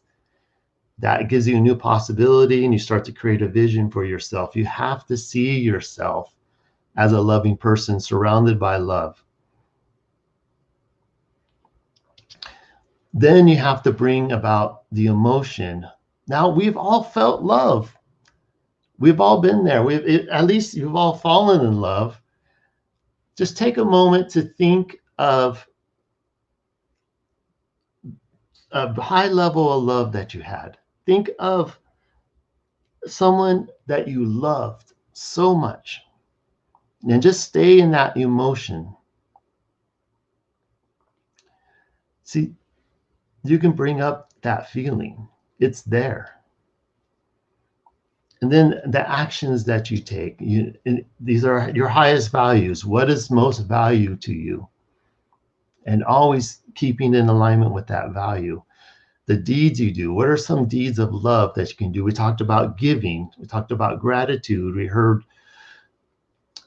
some amazing ideas already about deeds of love and the work that you do. It's even how your body language, it's how you show up and the words you use. Resources. The universe is a resource. In personal development, we use the universe as just a catch-all term for God and spirit and higher power and superconscious. It's there. It's always there, available. Faith, that's always there. That's a resource. Knowledge. What's your knowledge of love? Creating new experiences of love. People. You need people to love and to love you. Money, tools, love tools. All of this stuff is in 90 Days of Love. 90 Days of Love are exercises that deal with your mindset, that deal with your emotions, that deal with the actions you take, that deal with giving yourself the resources you need to love. And time. Time is really meaning persistence. A lot of people who I've coached and taught and talked to, I do talk about affirmations. I have an affirmation right here. I am a confident, joyful, open-hearted leader, gratefully creating success in my life now. That's right here. I read it every day. It's an affirmation. They work, but only work if you're persistent enough to keep saying it to yourself until it becomes a habit, until it becomes who you are. You embody it, and you don't have to think about it anymore. You just become that. We've probably already heard some affirmations today. Yes, they work, but be persistent about it. Tell yourself 100 times a day, not just for 5 days, not for a month, not for 5 months, but until you are that. Because you really are, we've heard this too, you really are a light. And what you tell yourself, what we think, okay, gets in the way. I am what? Whatever it is, tell yourself that. If you want to be a 10, be a 10. Sometimes it's that simple. Okay, I know we're running low on time.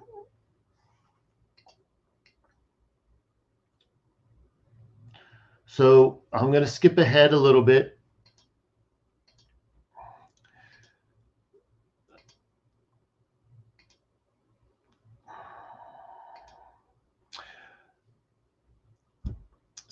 Sometimes when we're open thinkers, that means we are thinking of everything at the same time. We have all of these ideas in our head, and there's nothing more important than the other. And open thinker has some great advantages. It's connecting, it's inclusive. So one way to work it, if you're an open thinker, and to create it something of a highest value, to be working in your highest values, to connect all of your elements of your life into your highest value. How do all of these work into your highest value, into who you want to be? So here's an exercise if you want to write it down real quick. Take every part of your life, so your health, your work, kids, even growth, whatever it is, your finances, your fun, your friends, write 25 ways they connect to your highest value, and or 25 ways to connect to what you want in life. How are they all connected? So that when you're thinking about your health, it connects, oh, okay, that's going to support my highest value. When you're thinking about your family, yes, I know how that connects to my highest value. So as you're thinking of all these things, you're always being supported towards your highest value, which makes the price you pay worth it, because you're getting back a high value for what you're giving, what you're letting go of.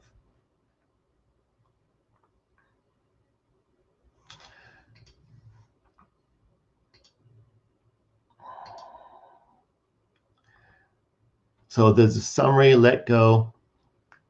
Look at your judgments. What do you think you're good at? What do you think you're bad at? What do you think is good in the world? What do you think is bad in the world? What is causing you discomfort? What is causing you pain? What is causing you frustration and anger? All of that, it leads to a belief.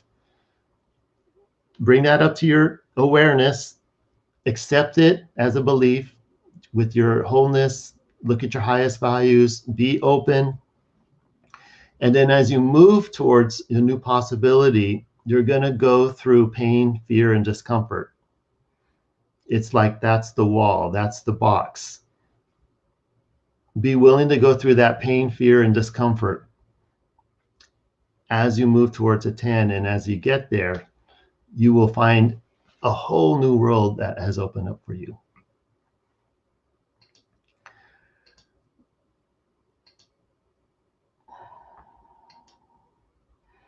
And to grow love does involve other people.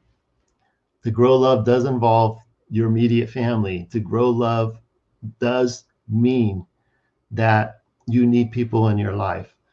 And even the little bit of love that you give, you will get a high value back. You will get a high value back. If you're operating on your high value, if you're operating to who you want to be and who you want to become. And like I said, if you're not sure what that is, it may be a courageous step for you to make that choice and to really go for it. Because when you're in love, it's not about bad or good.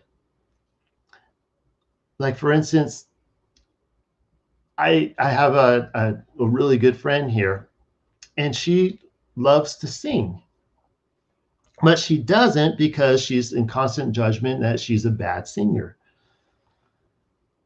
But even if she was a good singer, that would still be a judgment.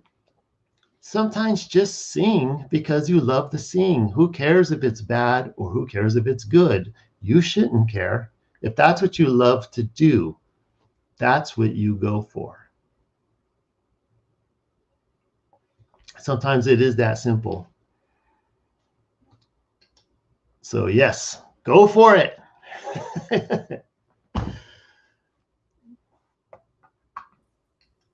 Amazing, Chris. Thank you so much for this beautiful, amazing presentation filled with value. And we have these incredible cool chicks here with us. And how am I going to do this much better like this? Yay! Taking notes. I'm taking notes on my iPad as well. And we have Sandra right here. And we have Angie right here.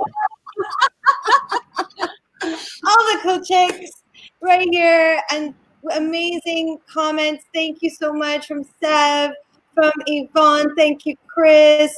Oh my goodness, go for it. Thank you so much, Chris, from Yafit. Oh goodness, and Dimitri was also commenting. And we had Deb. Oh goodness, so much amazing content. Thank you so much. And the things that we like, key highlights. What do you want? What is it that you really, really want? What do you want to be? Daily affirmation. Make it a practice. It's not just a 1 day thing, a 2 day thing, a weekly thing, a monthly thing. It's a thing. Until you become it. Until you Yes, till you become it. And then get rid of your story, right? Being in the present and just appreciating being in the present. Oh my goodness, I am being so present right now to all the love, the self-love, the sharing, and the connection. I really appreciate you, Chris. You've brought so much goodness and love and amazing concepts to the Cool Chick Cafe today, and also on the Cool Chick Cafe membership site. All these amazing women right here down on the screen. Hi, Sandra!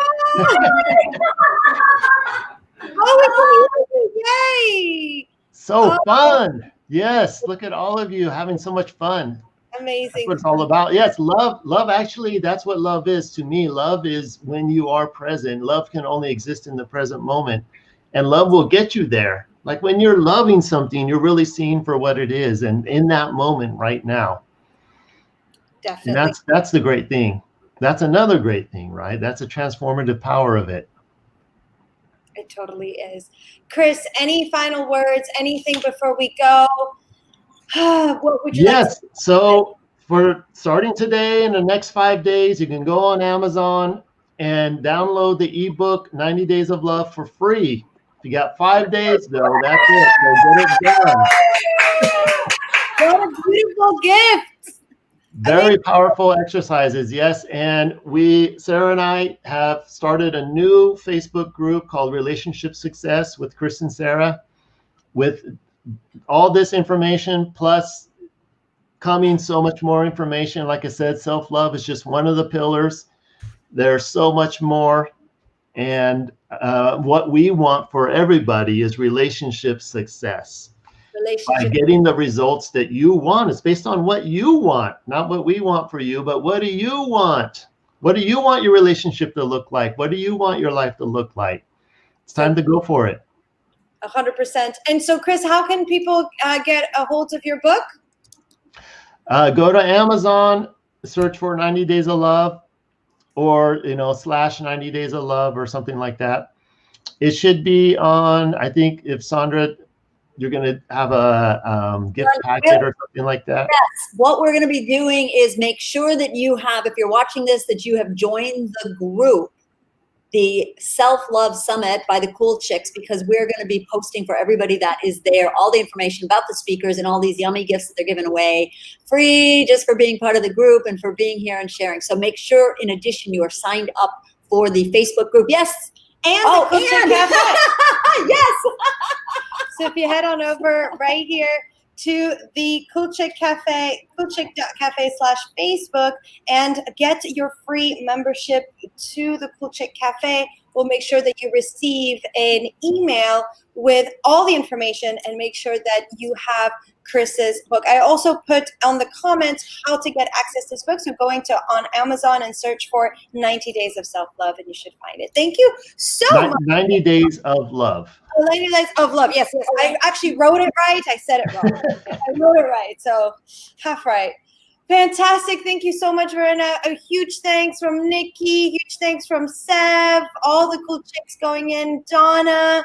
Amazing. Thank you. Thank you. Christine also saying thank you. Really appreciate you and how you speak from your heart. Really always a blessing from Debbie. Hi, Debbie. Hi, ladies. Oh my God. I'm from Encanto. Sherry.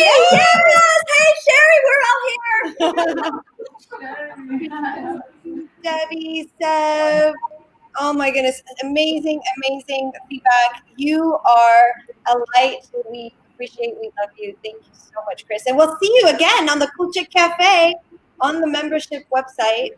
Absolutely, yes. www.coolchick.cafe/Facebook to register if you haven't done so yet. Thank you. Love you. I'll be watching. I'll be watching all day. Take care. Do love you so much. Take care.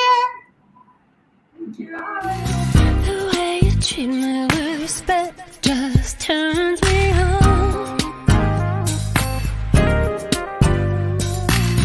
You walk me home and don't expect to stay until dawn. When you go to kiss my hand, say how beautiful I am, I feel the sweet surprise of butterflies.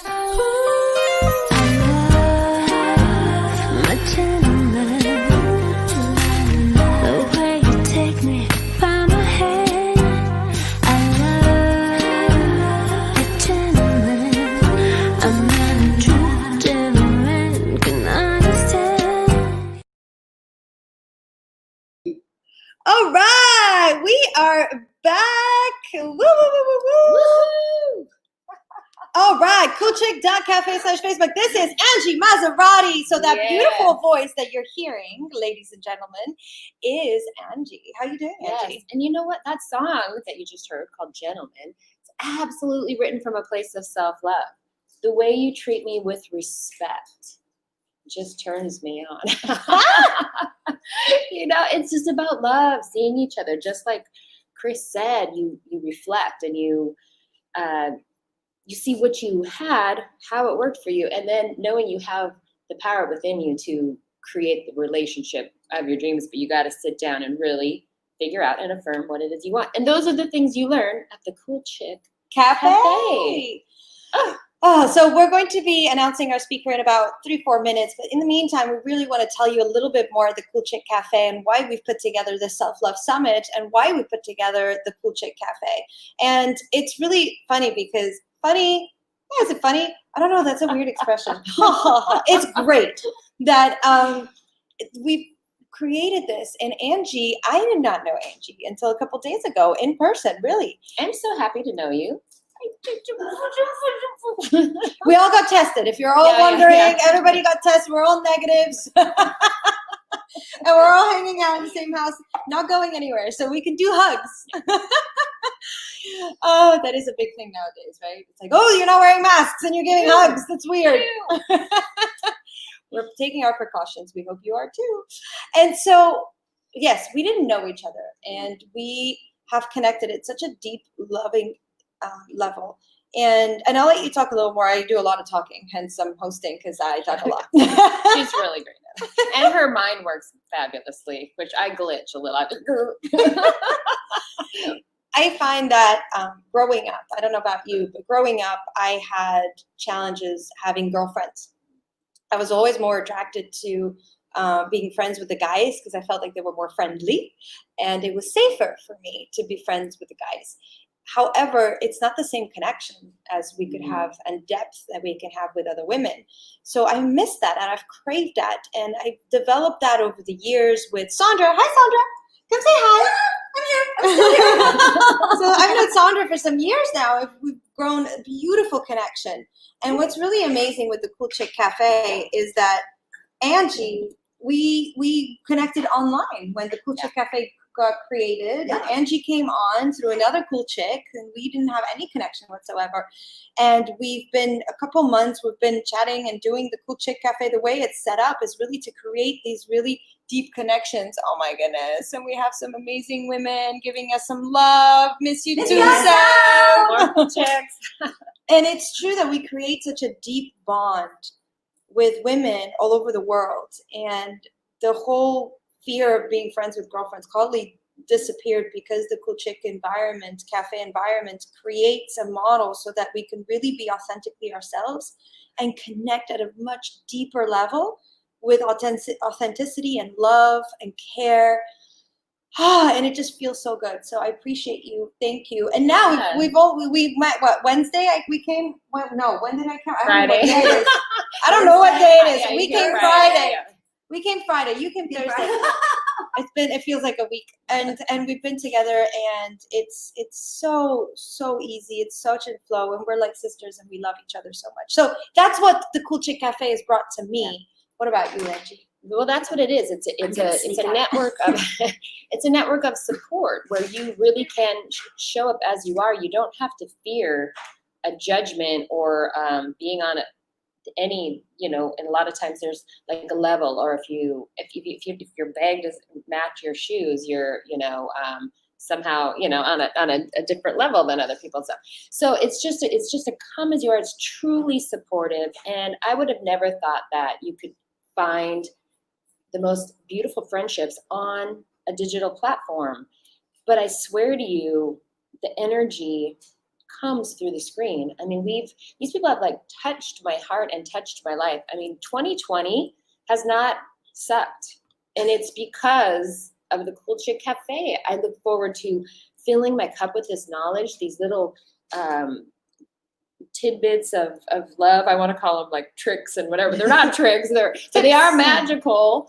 And they elevate your life. They elevate your understanding about yourself. And that's why we're doing the self-love thing, because it comes from like, why does this trigger me? What is it in me that is causing this, my choice to react this way, when there's always this other choice that's more peaceful and loving to myself? So it's all of this knowledge and all of these things that you just put in your heart, and it just makes for a beautiful life. And that might sound like a fondue cheese buffet. Buffets aren't popular right now either. No. But it truly is. I mean, people who know me, like, I'm the most authentic. I don't lie, and I would never leave you astray down a path. Cool Chick Cafe. The women that make the cafe are fantastic. So. Yes. Yeah. And talking about fantastic. So coolchick.cafe/Facebook. Join us. You have a 2-week free trial. You can cancel at any time. And during those 2 weeks, you can join us. We can give you a walkthrough of the cafe, show you where the Cool Chick TV is with all our recorded episodes. It's because you're getting kind of an aperçu, a little amuse-bouche, a little tasting of what actually happens on the backstage of the Cool Chick Cafe for all our members. So you can go on and for 2 weeks consume as much content as you want and then decide whether you want to stay with us or you can cancel your membership, no questions asked, and we can show you around. Just take advantage of this offer. We usually have a much smaller free trial, but this time we have 2 weeks free trial where you can really just go in and enjoy it. And check it out to become a believer, because if someone would have just told me about it, if I wouldn't have gone in and experienced it, I wouldn't have believed it. But the experience will, you'll see. You'll see. Sign up. Sign up. And talking about amazing experience and changing our lives, our next speaker is already backstage. Hello. We can see him. You can't see him yet, but we were going to bring in some beautiful tunes from Angie before we introduce our next speaker, Just a snippet. who has totally changed our lives, the lives of many. And it's such an honor to have him come on. And it's such a blessing. So super excited. Hold on for about 30 seconds and we'll be back with our next speaker. Mwah! See you soon. Hold on. Here we are, you and me, body, mind, and soul. Why don't you follow me? Our journey will unfold.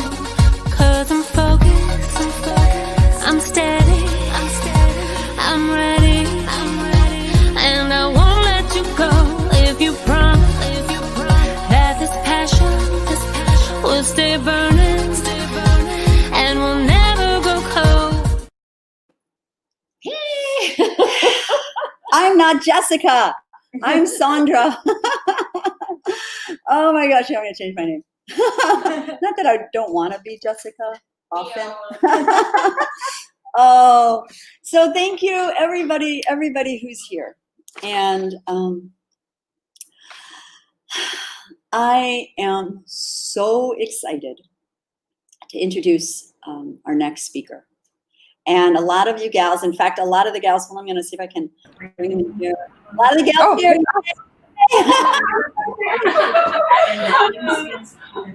A lot of the gals here that are watching come every other Sunday to Puerto Rico, and I lead meditations.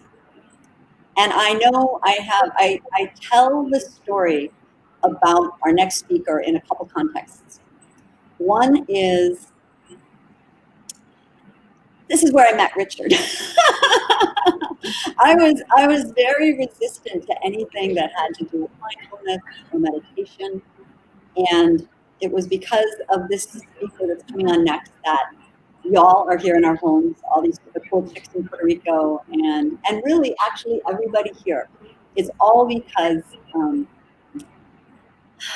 of one night when a friend of mine dragged me to a meditation karaoke party. I went for the karaoke. I had to go through the meditation.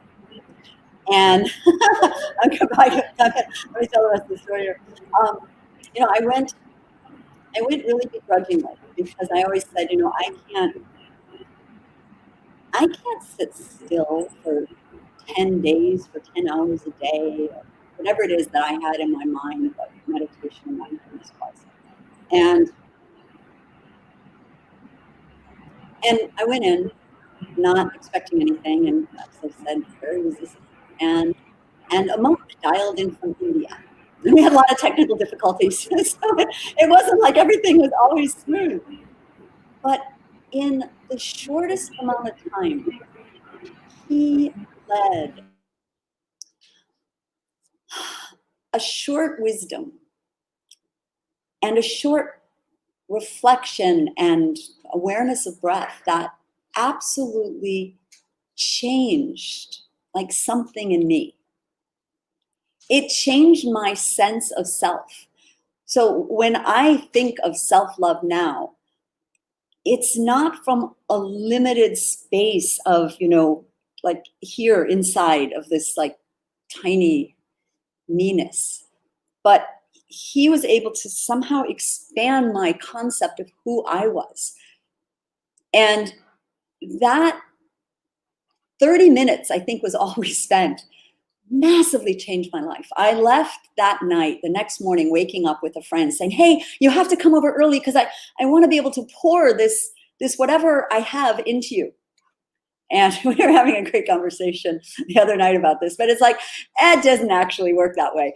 But it really planted the seeds of me wanting other people in the world to experience this same sense of expansion, this same self-love that I'd never had before. It was really a pivotal point in my life. And I've told all the cool chicks here, like, if the only reason we went through these 8 hours and we got everybody all excited was to be able to have this speaker and to be able to share him with all my friends, I would just have been so excited. So we get him, plus we have so many other amazing people, and Neil and Warren and Chris. So, and the other thing, oh wait, hold on. He is an amazing man, monk in India for many, many years, wisdom teacher, has changed my life profoundly, as well as many other people's. And he is the founder and co-creator of an app called Freedom Guru, which it was funny because I just got, I don't know if you can see it, I just got the notification on my watch with my daily quote. Anyway, without further ado, I'm going to bring in our next speaker. Yay, Matthew. Oh, thank you so much for being here. I'm going to take my cool chicks away. And I so appreciate you taking the time to be here with us here in Puerto Rico, with all the people that are watching, and share your time and your presence and wisdom. And anyway, thank you for being here. I'll at least let you say a few words as I stop gushing about how you changed my life. Thank you so much, Sandra. Is my audio clear? I'm good to go? Okay. Great. Yeah, thank you so much. Hopefully I can live up to that intro. So see what I can do today to be of service to everybody. So yeah, shall I just jump into it? Yes, I'm going to let you jump into it. I'm going to give you the whole screen for everybody. I will be here standing by if you need anything. The one thing, we've been having some technical issues with uploading just music, so I'm not going to be able to stream anything for you. Anyway, that's it. Okay, can I turn it? Thank you so much, Sandra. Thank you. So yes, welcome everybody. Though I can't see anybody, it's lovely to connect with you all. So yeah, we're all here together in this beautiful self-love summit that Sandra and all the cool chicks have put together. It's an honor to be here, to try to be of service in any way. Hopefully I can play a small role in being able to impact your life like I did for Sandra. It's an honor to hear the impact that I had on her life. So there's many ways when we look at self-love as we get into this. When we look at the idea of self-love, there's a lot of ways that we can think about it. There'll be many speakers here and they'll be sharing their own angles and insights on it. There's a lot of ways that we can explore it, a lot of ways that we can define it. But obviously today we're with myself, we'll just get into one. And to begin with that, you can ask yourself a few questions as we journey and explore together. So for yourself, what is self-love? And then what is it that you're looking to receive from the Self-Love Summit? And what are you planning to do with what you receive? So just take a few moments to allow that clarity, a bit of clarity to emerge in your mind as you think about these few questions. Maybe you're already clear.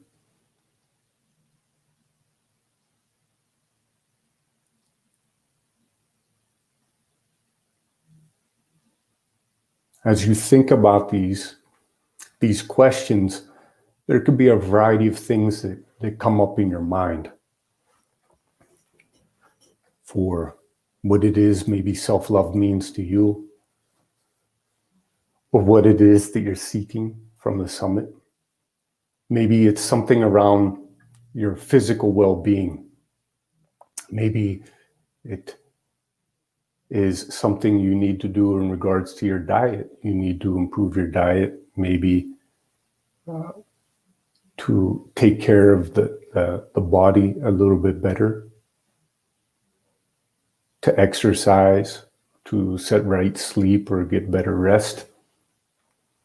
Maybe you were in a relationship where you got your heart broken and you need to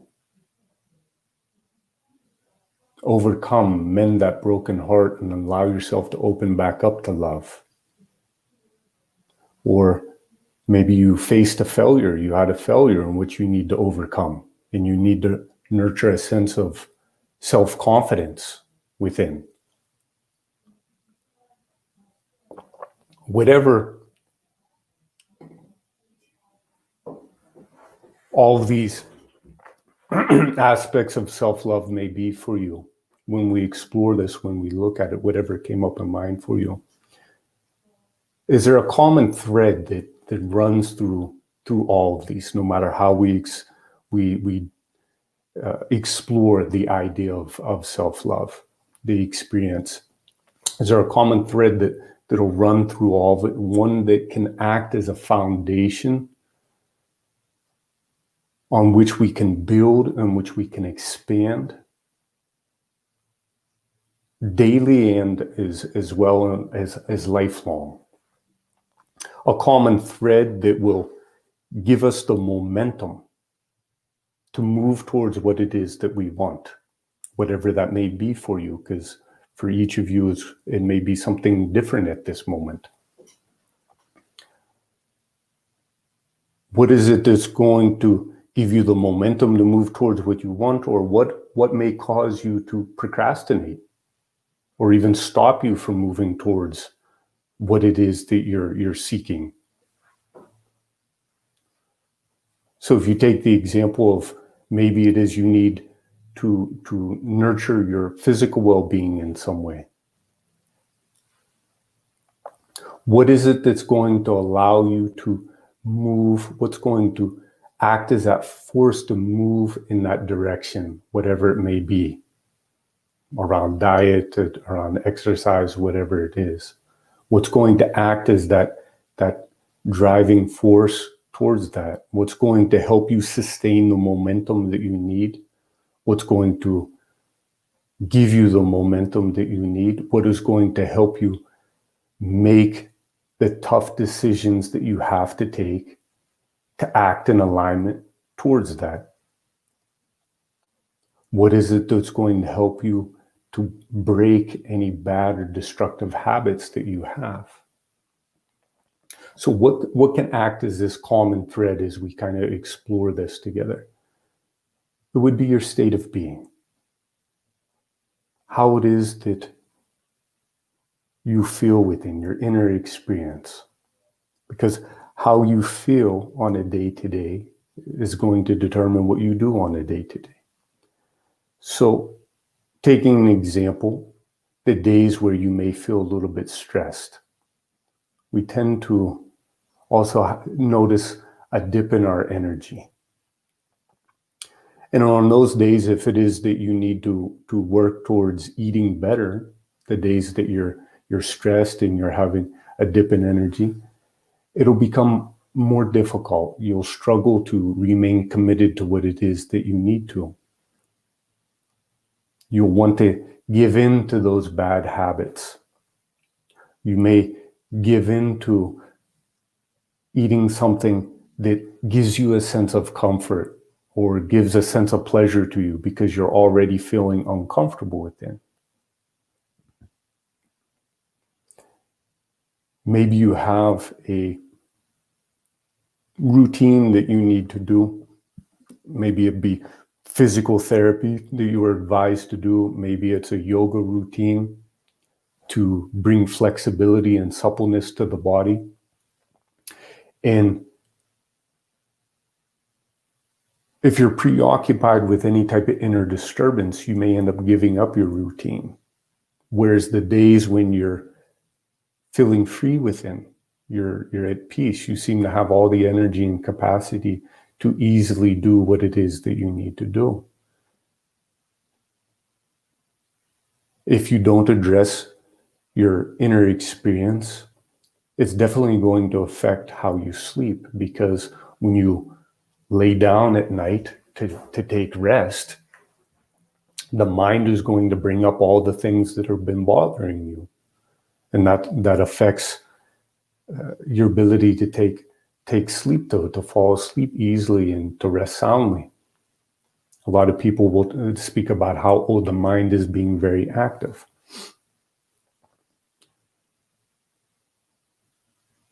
We'll notice maybe if we look at the days where we're tensed and we feel stressed, the way that we relate to others. We tend to be less sensitive, less kind. We may end up being less present to the people that we care about, that we have in our life.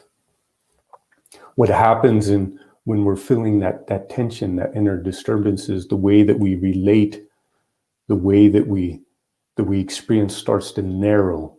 It starts to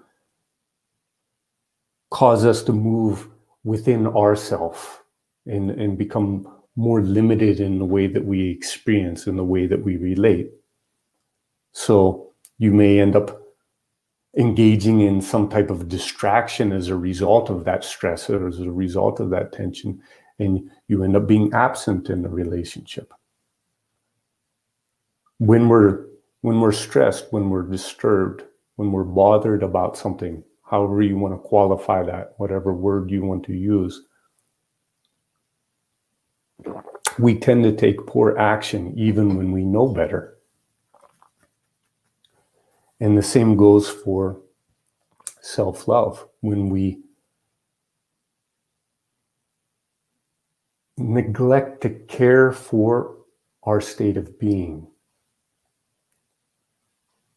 we're neglecting to give ourselves the love and the care that we deserve. So what is this care? What does it mean to care for our state of being? Since that is the common thread that we're exploring together. It's to make our peace, our inner peace, our happiness, our sense of calm within important. It is to bring attention to what is happening within us in any given moment. It is to let go of the things that are disturbing us within and to consciously nurture the emotions that are going to move us towards a greater sense of well-being.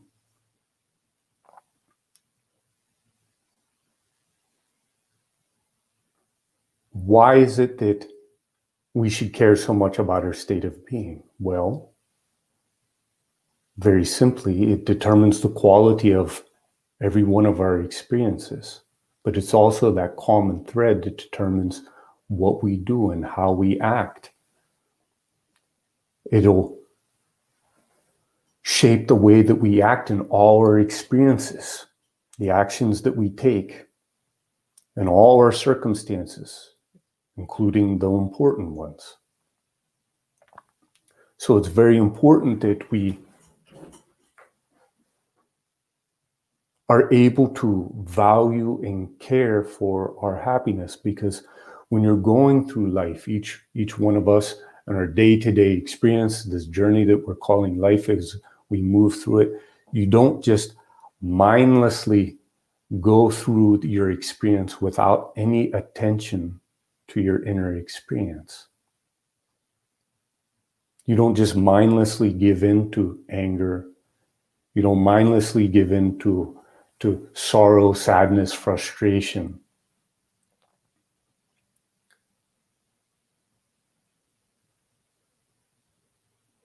You bring attention to what it is that is happening within you at any given moment. It is to care enough about what is happening in your experience. It is to want to let go of those inner disturbances and to make your happiness, your peace important. We all have a variety of relationships in our life. Maybe it's a parent that we really care about. Maybe we have a child that we really care about, or a partner, a spouse, or maybe even a pet for some of us. And when we see these people struggle, when we see them in sorrow, when we look at it and we see them in this space, we want to do whatever it is to help them. We want them to be happy. We don't want them to be stuck in this sorrow. So we'll take whatever actions that we can. We'll do whatever it is to support them to be able to move out of this space. We don't want to see them remain in that struggle. While it's natural for all of us to experience these states of being, to experience these emotions, the question is can we care enough, just like these relationships, that we're willing to do whatever it is to help them out? Can we care enough about ourselves to not allow us to remain stuck? While it's natural to experience these things, it's to care enough to not remain immersed in these states of being, because you can do something about it. Unfortunately, many people go through life believing that they're kind of helpless to it. But looking at these relationships that we have and everything that we can do to help them, can we also not do the same for ourselves? Can we also not care enough for ourselves to want to do something about it?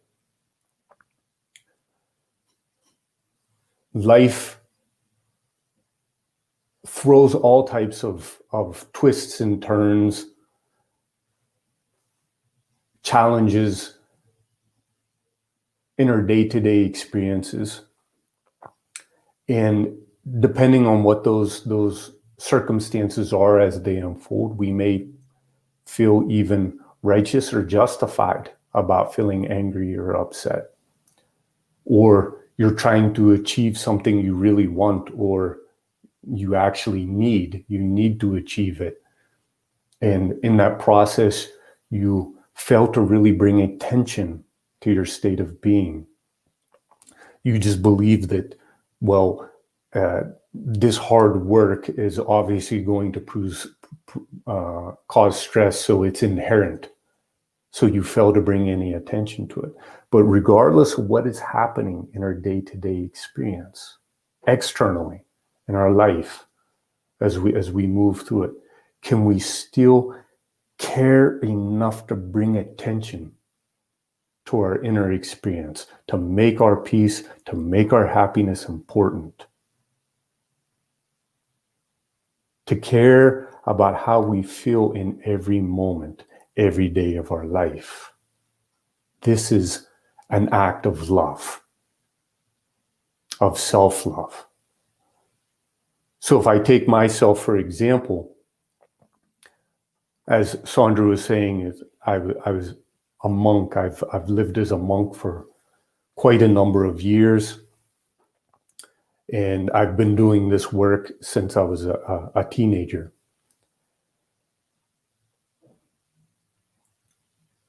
My vision has continued to grow and evolve since then. Obviously, if you remain earnest and you remain committed to this type of work, you will grow, you will evolve, and essentially your vision should grow and evolve along with that, which it has, and it continues to do so. So wanting to remain in alignment with my vision and to be integral to this work, I've made choices to continue to follow the evolution of that vision and to create changes. And it's always very difficult to make such a decision with anything in life when you make a big change in your life, because you'll see a ton of uncertainty.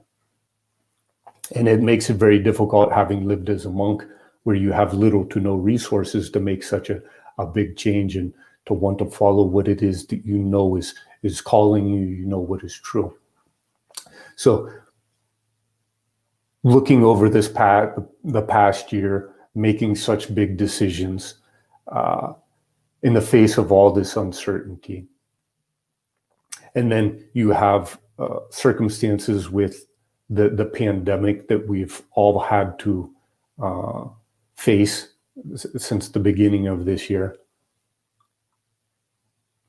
And the variety of challenges that has posed, that has brought even more difficulties with making such a large choice at a time of my life. And then all of a sudden, a pandemic comes along and it adds extra challenges of what I can and can't do in regards to meeting up with people physically, or being able to work with my partner and creating all the things that we're trying to do, making it more difficult. Being able to launch an app, Freedom Guru, as Sandra was saying at the beginning, in the middle of a pandemic, and the variety of challenges that have gone around that. Having to see people that I care about, my friends, lose loved ones as a result of the pandemic, and seeing the mental issues that people have struggled with because of the lockdowns. Another friend sent me an article this morning about how data is coming out where young adults, their depression and suicidal thoughts have spiked up 40% as a result of what's happening.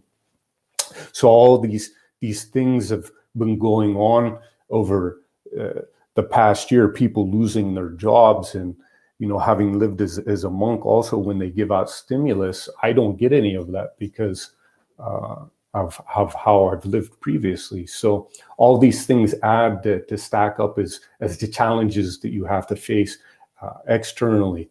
And then, about maybe a month now ago, I lost one of my previous best friends, and a long list of my schoolmates that have all passed away young because of the various challenges and struggles that the local area in which I grew up has around addiction.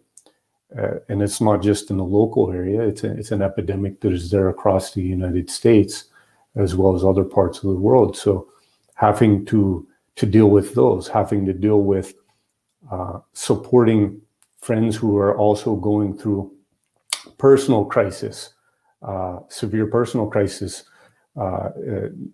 in their lives, trying to support and help them through that, through all the turmoil that they're going through, as well as having to endure and face unwarranted and unnecessary attacks and challenges from some trying to prevent me from doing the work that I love to do.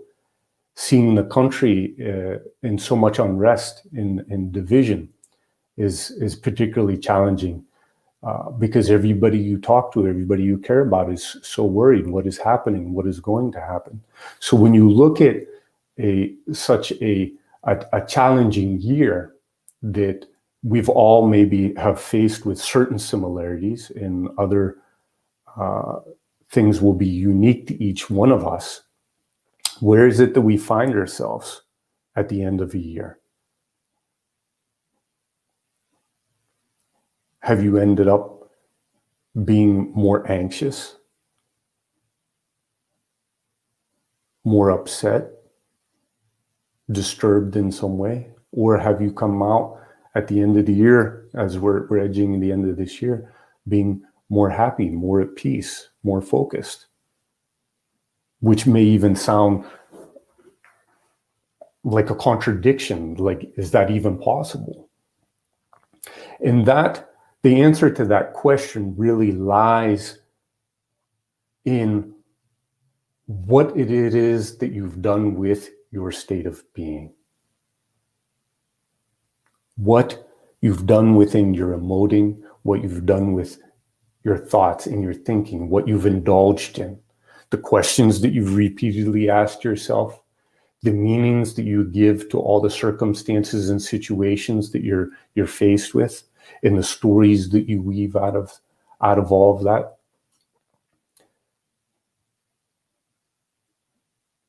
How much have you really cared for your state of being? How much attention have you brought to it?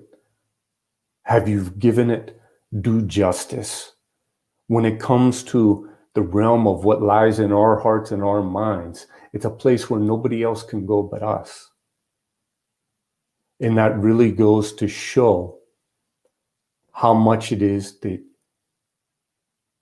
you've either loved yourself or not over the year, depending on where you find yourself. And that's not something to judge or be critical about. To love yourself is to be able to recognize the truth of where you're at this moment and know that there's a possibility that you can move forward, to recognize that this is where I'm at and what I need to do. Have I really valued my happiness, my peace, regardless of the circumstances that I'm being faced with? When I look at myself, I've,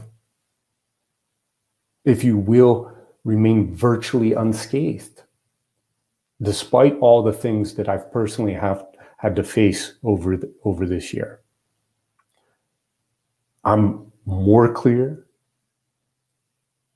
than ever what it is that I'm trying to do, what it is that I'm trying to achieve, how it is that I want to live. That doesn't mean that, you know, the next year it's going to go exactly how it is that I want. Nobody can predict the twists and turns, the challenges, the events that are going to unfold in life. Nobody can do that. But we can choose how it is that we want to live, how we want to live every day of our life, the experience that we want to have, and to want to act in alignment with that. So when I look at myself and I'm saying that I'm more clear than ever, and I've remained committed to what it is that is necessary. I've developed the practices that I need to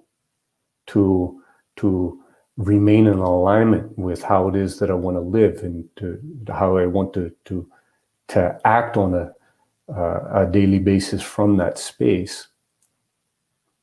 That's all coming from how much it is that I've given the care for my inner experience, knowing that that's so important for me, but it also is never just limited to me.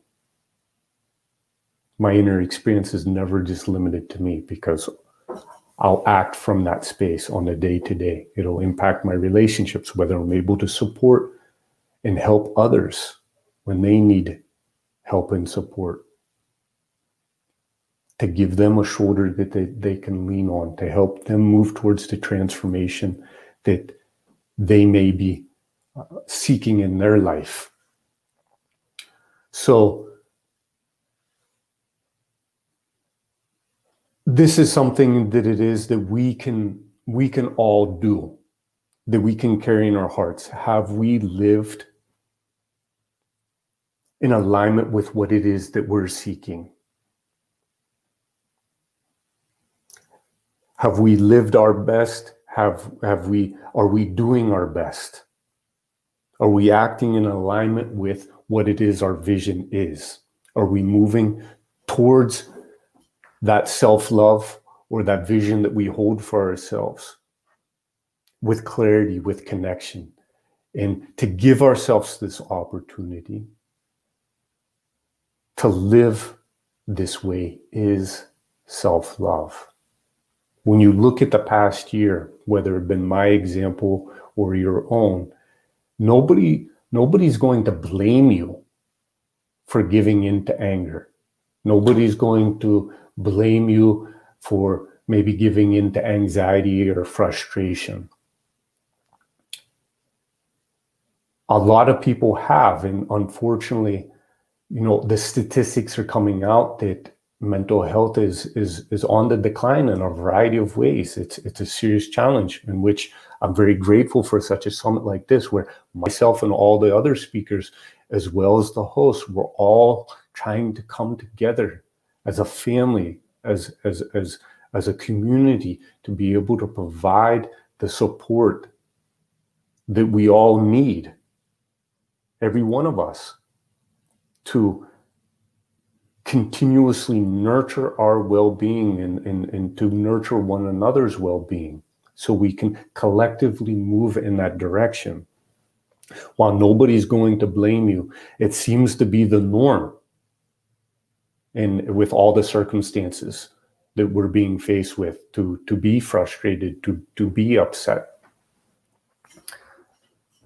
While that may be the case, can you care enough to not remain there? For myself, I'm very clear. I'm very clear how I want to live. I'm clear what I want to do to my brain, my body, my being.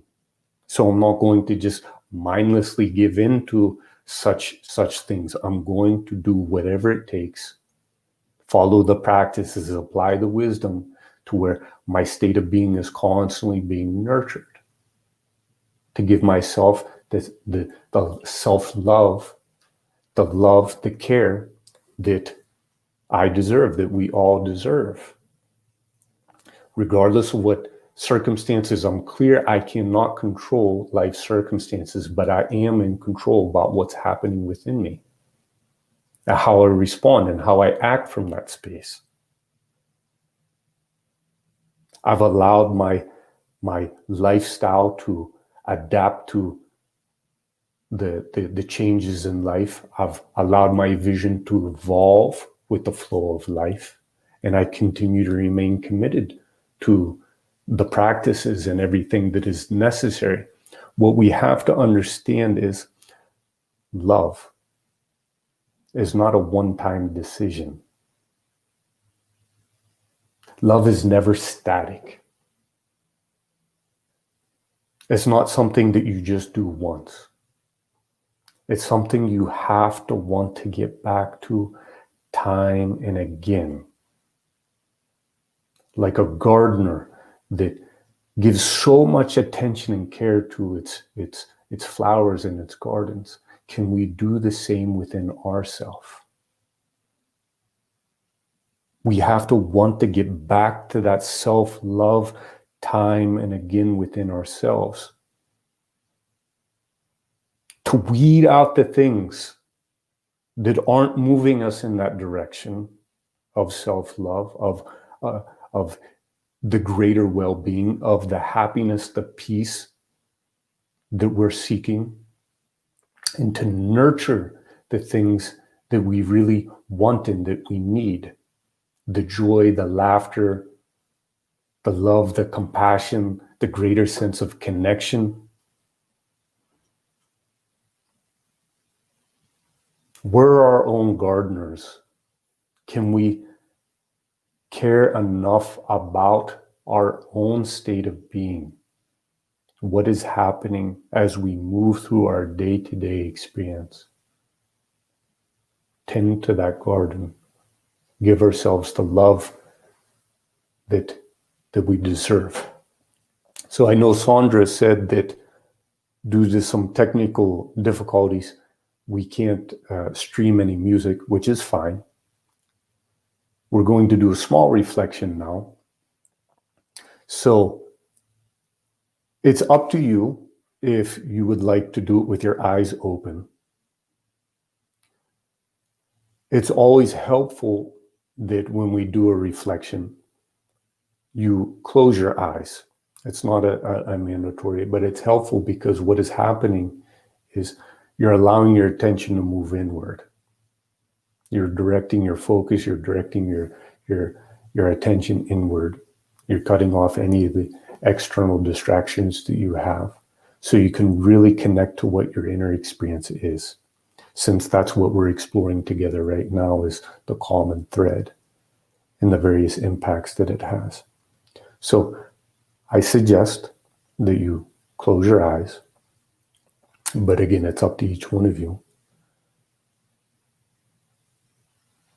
And just slowly bring your attention to your breathing.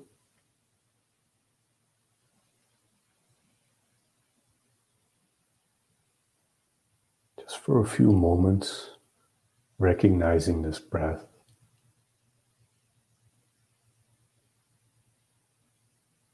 As it moves in and moves out. The sacredness of this breath that gives you life. So simple.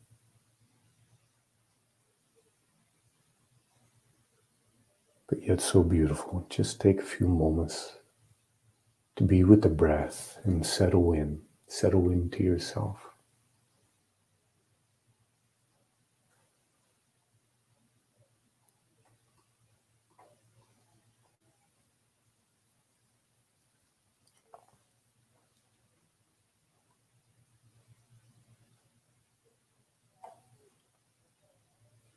To help yourself settle in more, you can take a few slow and deep breaths, not straining yourself. Just fully taking in the breath.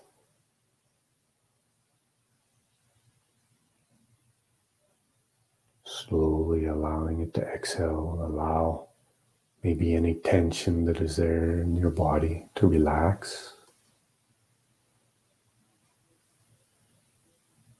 Allow your mind to soften. Allow the body to soften.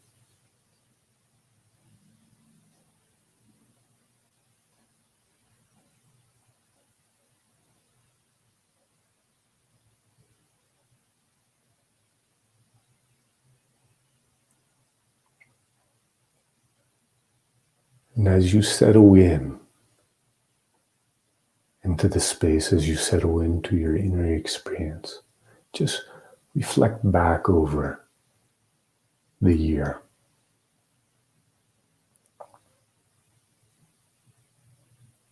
And just take notice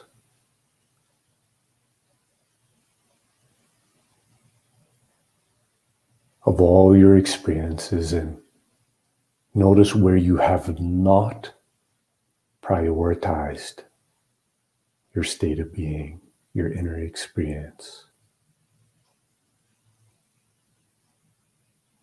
Not judging what it is that you're seeing, not condemning, just observing, just taking an honest look.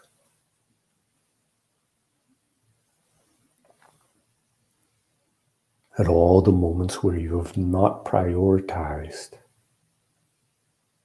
your inner experience,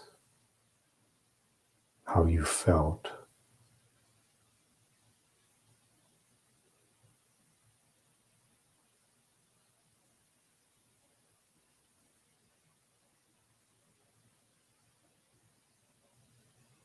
Just recognizing I'm not trying to do anything about it at the moment.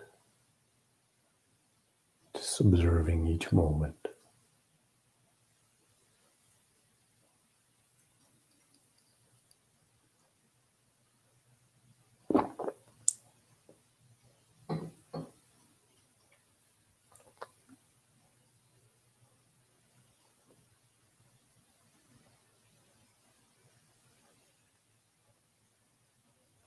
And then slowly allow your mind to also, looking over the past year, recognize all the moments where you have prioritized your state of being.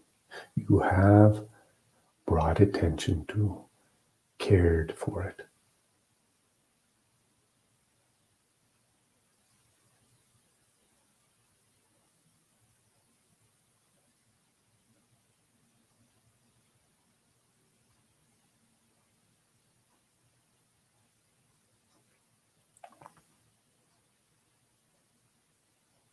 And as you see both of these moments where you haven't and where you have prioritized, just recognize the importance of it.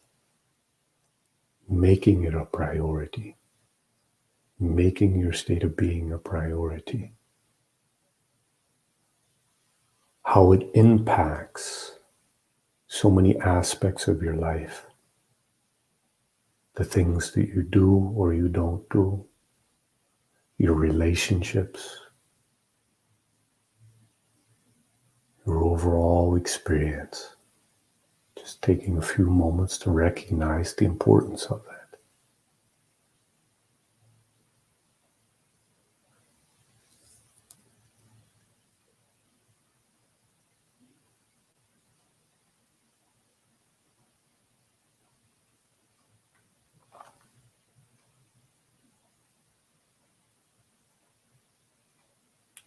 Just create a vision for yourself, or revisit and strengthen the vision you may already have for yourself, where you will care for your state of being. You will give yourself this self-love, where you'll prioritize and care about your state of being. Envision and see yourself living from this space day to day, taking action from this space, allowing this self-love to guide your life, where you make your happiness, your inner peace important time and time again over the course of your life. And also see how that is not limited to just you, how it goes on to impact those around you, the people you care for.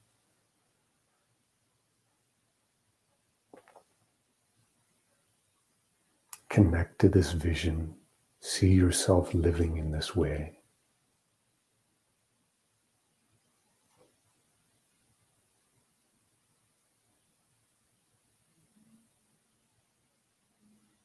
And really feel for yourself. Care for yourself. Care for your being. What is happening to your being. Really feel for that. Allow that sense of self-love to come up for you. Embrace it. Feel it for yourself. Knowing that you deserve to be happy. You deserve to be at peace. Your state of being is important. Embrace your being. Feel for yourself.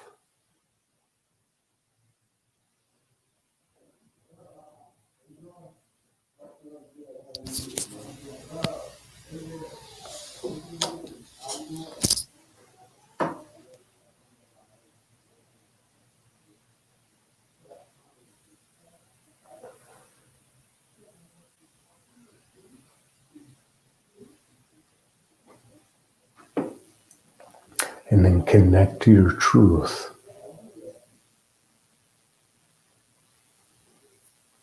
Seeing where you've been over this past year, or where you may find yourself in this moment. See if there's any unnecessary inner commentaries that have been unfolding and pulling you towards, dragging you towards this stress, towards suffering. And as you see this, as you see how that is not in alignment, if you go on indulging in this, It's not moving you towards that peaceful, happy, calm state of being. And as you see that, choose to let it go. Feel that sense of freedom within yourself as you let it go. Feel what it is like to really care for and love yourself.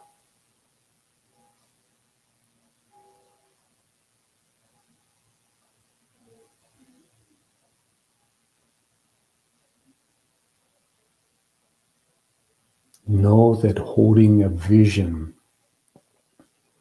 is important. It gives you the clarity that you need, but it's very different from living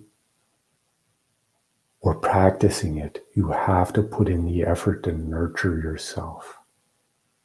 So you need the vision to provide yourself the clarity. You also need to take the action daily, every day. So just connect to that commitment for yourself. Feel that passion in your being to want to live with self-love. That you'll commit to putting it into practice and living it every day.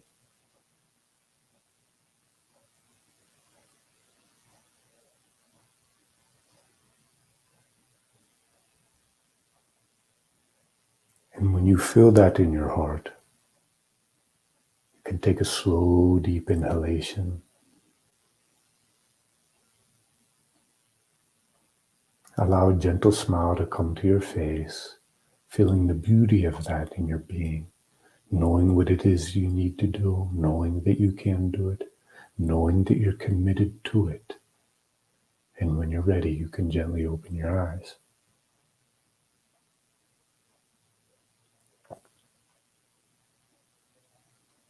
So sometimes when we find ourselves struggling with a particular emotion that we can recognize it's futile or that it's destructive or it's harmful, we may still struggle to let go of it. It's not a time for you to judge yourself, to condemn yourself, to say, oh, I've failed. As you go on, bringing in attention to that and seeing the entirety of that within yourself, the brain will, under that space of focused attention, start to recognize the futility of it. You may need to just give yourself that extra time as you start to recognize and really deeply see, because it's not just about intellectually saying, yes, okay, I see that it's not useful. This is not what I want. It's not about trying to jump to the decision and say, okay, I let go of it. It's to really recognize that as the brain can really recognize and see how destructive it is, how it's leading you down a path you don't want to, how it's impacting your relationships. You'll be able to let go of it. The brain will recognize it. You just need to give yourself that time. And that's why it's the importance of committing to a practice along with the wisdom that's going to support that. And that's where you need to remain committed to all of these. And something that Sandra said, an app that myself and my partner, co-creator, her name's Priya, have worked hard to create, is to act as a tool to support you on your journey. Every day we have to keep getting back to this space time and time again, where we're choosing to let go of these things and we're nurturing the beautiful aspects. After doing this work for so long, so many people saying, well, I need help. I need this ongoing support, or sometimes I feel I'm getting stuck. And that's the whole concept of of Freedom Guru. It's basically the first emotional wellness app that is singularly focused towards inner freedom. Many other mindfulness apps are out there, but it's a combination of this wisdom along with these mindfulness practices and comprised in a way that will really help you, nurture you in a way to where you become empowered, where you don't get stuck and feel limited, where you become the master. It teaches you how to become the master of your own experience. That's the concept of a guru, is to be a master. So it's you're becoming your own master. You're not having to depend on anybody else or wait for anything. So anytime you feel like you're being posed with a challenge, you can immediately pick it up and put it into practice. In a matter of a few minutes, it's like it'll act as the reminders and the support that you need to move you in the direction that you're envisioning for yourself, to live life in an extraordinary way. So it acts as a daily tool to support you. You can go and download it. It's called Freedom Guru. You get a month free of access, and you'll have reflections on there led by Sage. And it addresses pretty much every important aspect of your life. So it's a beautiful tool for you to utilize. I highly recommend that you check it out and you pass it along to anybody else that you feel that could use such a support. And I see that my time is up and Sandra's beautiful face is back.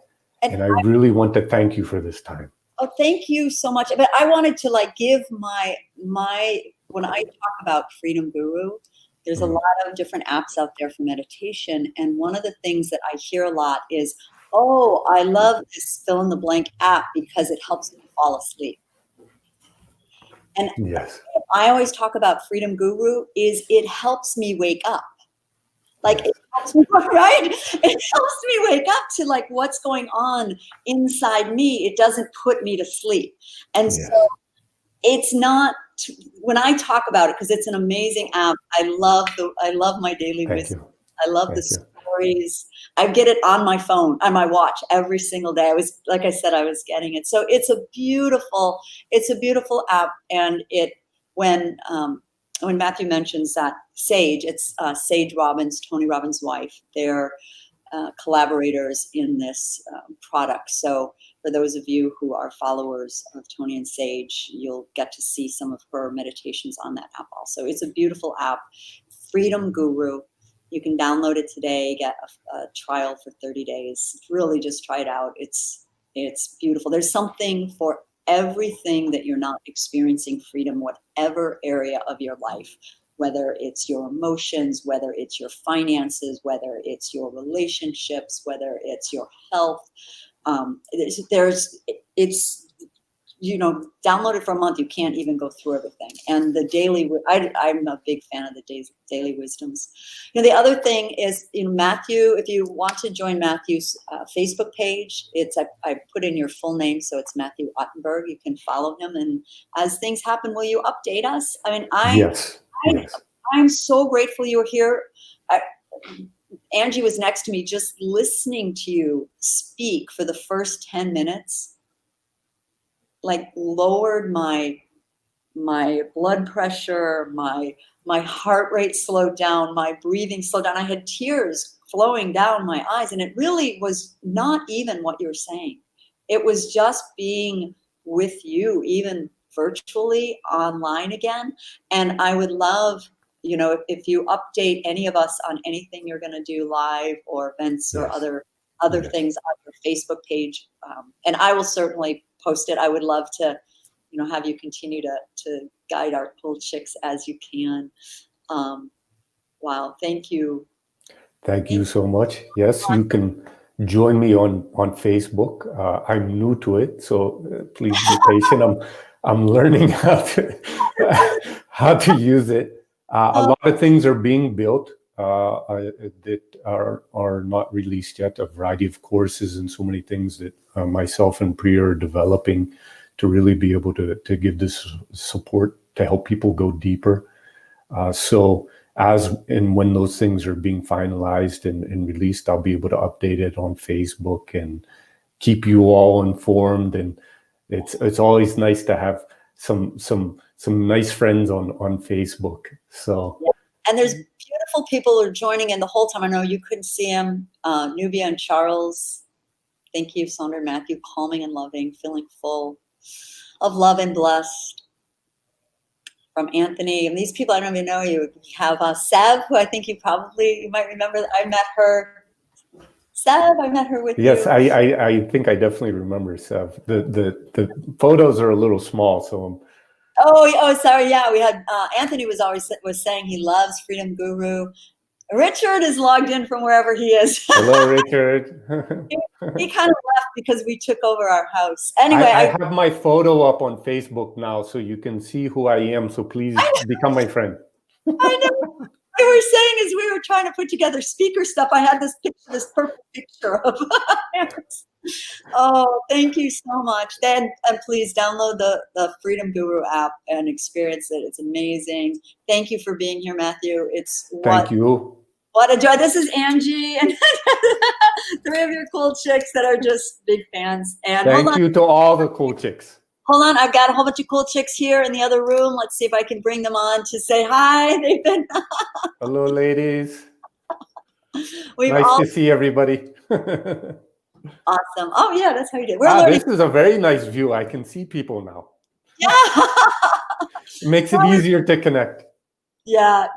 Oh, anyway, thank you so much. Thank you. We Thank hope you. I wish you all the best for the rest of the summit. And I hope all the speakers get to serve you in the way that you're all seeking. And it's been a real honor. Thank you all for allowing me to be a part of this. Thank you. Thank you, Matthew. Thank you. Thank you. Amazing. Mm. Okay. Yay! I'm going to turn it back over to Jessica. You can change your name. Is it my turn? Yes. Oh my goodness. We've got like, A we're going to little talk bit. cool chicks, and I'm going to go grab one of the cool chicks to bring her in here too. Amazing. We're going to talk cool chicks. We're going to talk cool chicks. How was that? Lots of Anthony's. Lots of thank yous pouring in. Thank you so much, Anthony, Afid, Sev, Richard, Maria, Nubian. Oh my God, Donna, incredible. Lauren, hi, Lauren. Oh my goodness, so nice. Lauren will be on later on as one of our speakers as well. So super, super excited to have you all here and tune in. So we're going to take a few minutes to talk about the cool chicks before our next panel. Next up will be a panel on self-love. I highly recommend you stay tuned in because this is really going to be so precious around self-love and stories and journeys, and how is it that you can experience your own journey if you're having challenges with your own self-love journey. This is so inspiring. This panel has been handpicked and they've been working tirelessly to present to you today. So they'll be coming up soon. So Angie, let me see. I wonder if we have something. I wanted to show you a video, but I don't know if the video is on here. It's not. We'll show you this afternoon. This video will be on a little later this afternoon. But we wanted to talk about the Cool Chick Cafe and really share about our experience with the Cool Chick Cafe. And if you haven't done so yet, make sure to go to Facebook. Oh, that's where we are right now. The coolchick.cafe/Facebook. And you can join us for about 2 weeks, actually, 2 weeks free membership and join the cafe. And I can see her on the mirror right now. Where is she? She's right here. We can see her. And she's going to join us to talk about her experience with the Cool Chick and how Cool Chick Cafe and how it's been for her. Mercedes, please head on over. Ta-da-da! Hi, Mercedes. Hi, how are you? I'm doing great. How are you? Come on over. Come close. Oh, Bodhi wants to join too. Yep, let him join. So, Mercedes, you've been tuning in from the room next door, and you learned about the Cool Chick Cafe just a few weeks ago, right? Well, I think I'm a member for a month now. A month now. Woo! And, yeah, and it's always amazing just to have contact to all those beautiful ladies and exchanging and seeing that you're not alone in this and that you have your thoughts and your feeling and you share and you are just appreciated and nobody wants to fix you. Yes, Right? big one. Just yeah, I can recommend to everybody to get, it's like a form of self-love, right? That you talk about it and you're not alone with your thoughts and you get different perspective and it's a beautiful form of sisterhood in a virtual world that sometimes becomes personal too. It does. What do you mean it becomes personal? What has been your experience? I think to some extent we are not so different from each other. And we have maybe different ways and different behaviors, different patterns, but what we desire and our values in this Cool Chick Cafe are very, very similar. Yeah. What would you say those are? I think it's a great appreciation for other people and learning to appreciate ourselves even more. And learning, like, I'm still a little bit touched by that meditation that Matthew did just some minutes ago. Learning to appreciate who we are and not trying to fulfill others' expectations brought to us by social media, but becoming more and more attuned to ourselves. And acknowledging our strengths and our beauty and our uniqueness, and that's why I think we need each other. We need sisters that can tell us, yeah, I'm like you, I love you too. You don't need to pretend to be something else you're not. Yes, we don't. I'm going to go close the door because there's a bunch of cool chicks over there chatting away. I'm going to close Yes. the door. It's an amazing environment here anyways, you know. We are here in Puerto Rico. The weather is mostly nice all the time, and that environment affects so much how your inner well-being, right? So it's also a form of self-love. What is an environment that you cultivate where you want to live in? Yes, and what's really interesting is I remember joining in from New York when the pandemic had just started, and my physical environment wasn't so great, and even I wasn't alone, and I was having challenges with who I was with in a very small space, running away from Manhattan when the pandemic hit, and trying to escape the whole Manhattan, and I remember that my whole day was very tense. My whole day was extremely tense, a lot of uncertainty. And I mean, that's my experience. And maybe you're tuning in and that's what you're feeling today. Maybe right now you're not in paradise and you're not right here like we are all in Puerto Rico, having this beautiful connection and being all here together. Maybe you are going through this challenging time, and maybe your days are really hard right now.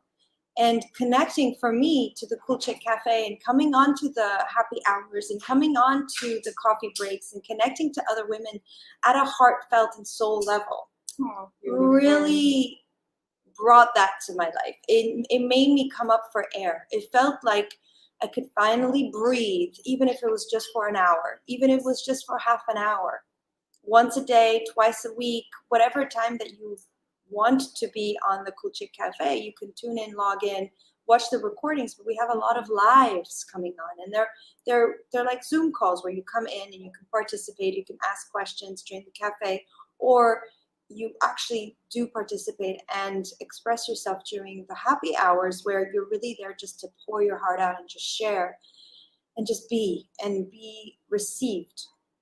And it does create that environment where you can, for me, it's like, oh, I can finally breathe. And I highly recommend, and just try it, give it a try. I wouldn't believe it. Like you were just saying, Angie was just saying earlier on, where you might just want to go in to believe it actually exists, because for a lot of us, it seems impossible, right? Yeah, and I can, my experience also was, I did one of the happy hours, one of my first happy hours, and I've never have met that ladies before. But there was a sense of trust and of not needing to pretend. So nobody asked me, what do you do for a living? I don't know, these classical questions, but it was more about, what were your highs, what were your lows?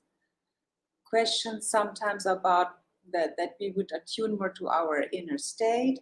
And also the question, how can we support you? And I notice how hard it is sometimes, when you're asked and you have to ask for, can you help me with this or that? Because we are so conditioned to be self-sufficient and I'm so cool and that's me, But I think the coolness here is to show vulnerability and to show that we are all so interdependent. And the better we notice that, the better we connect, we practice connection towards others and towards ourselves. I think this is when we're gonna be more happy.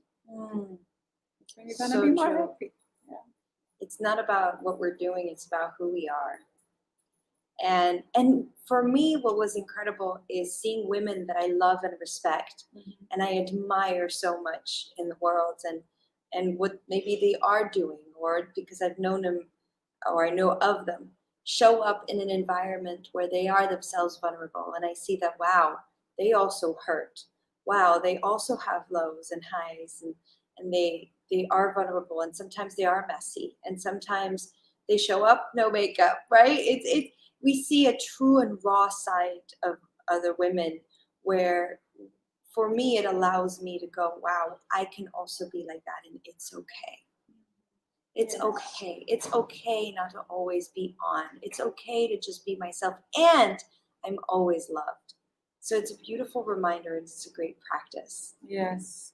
And it also shows you, wow, what have I been doing in the past where I felt that I needed to do it in order to be accepted, in order to be loved. I put all that makeup in because I think that's a prerequisite for me to be belonging to some place.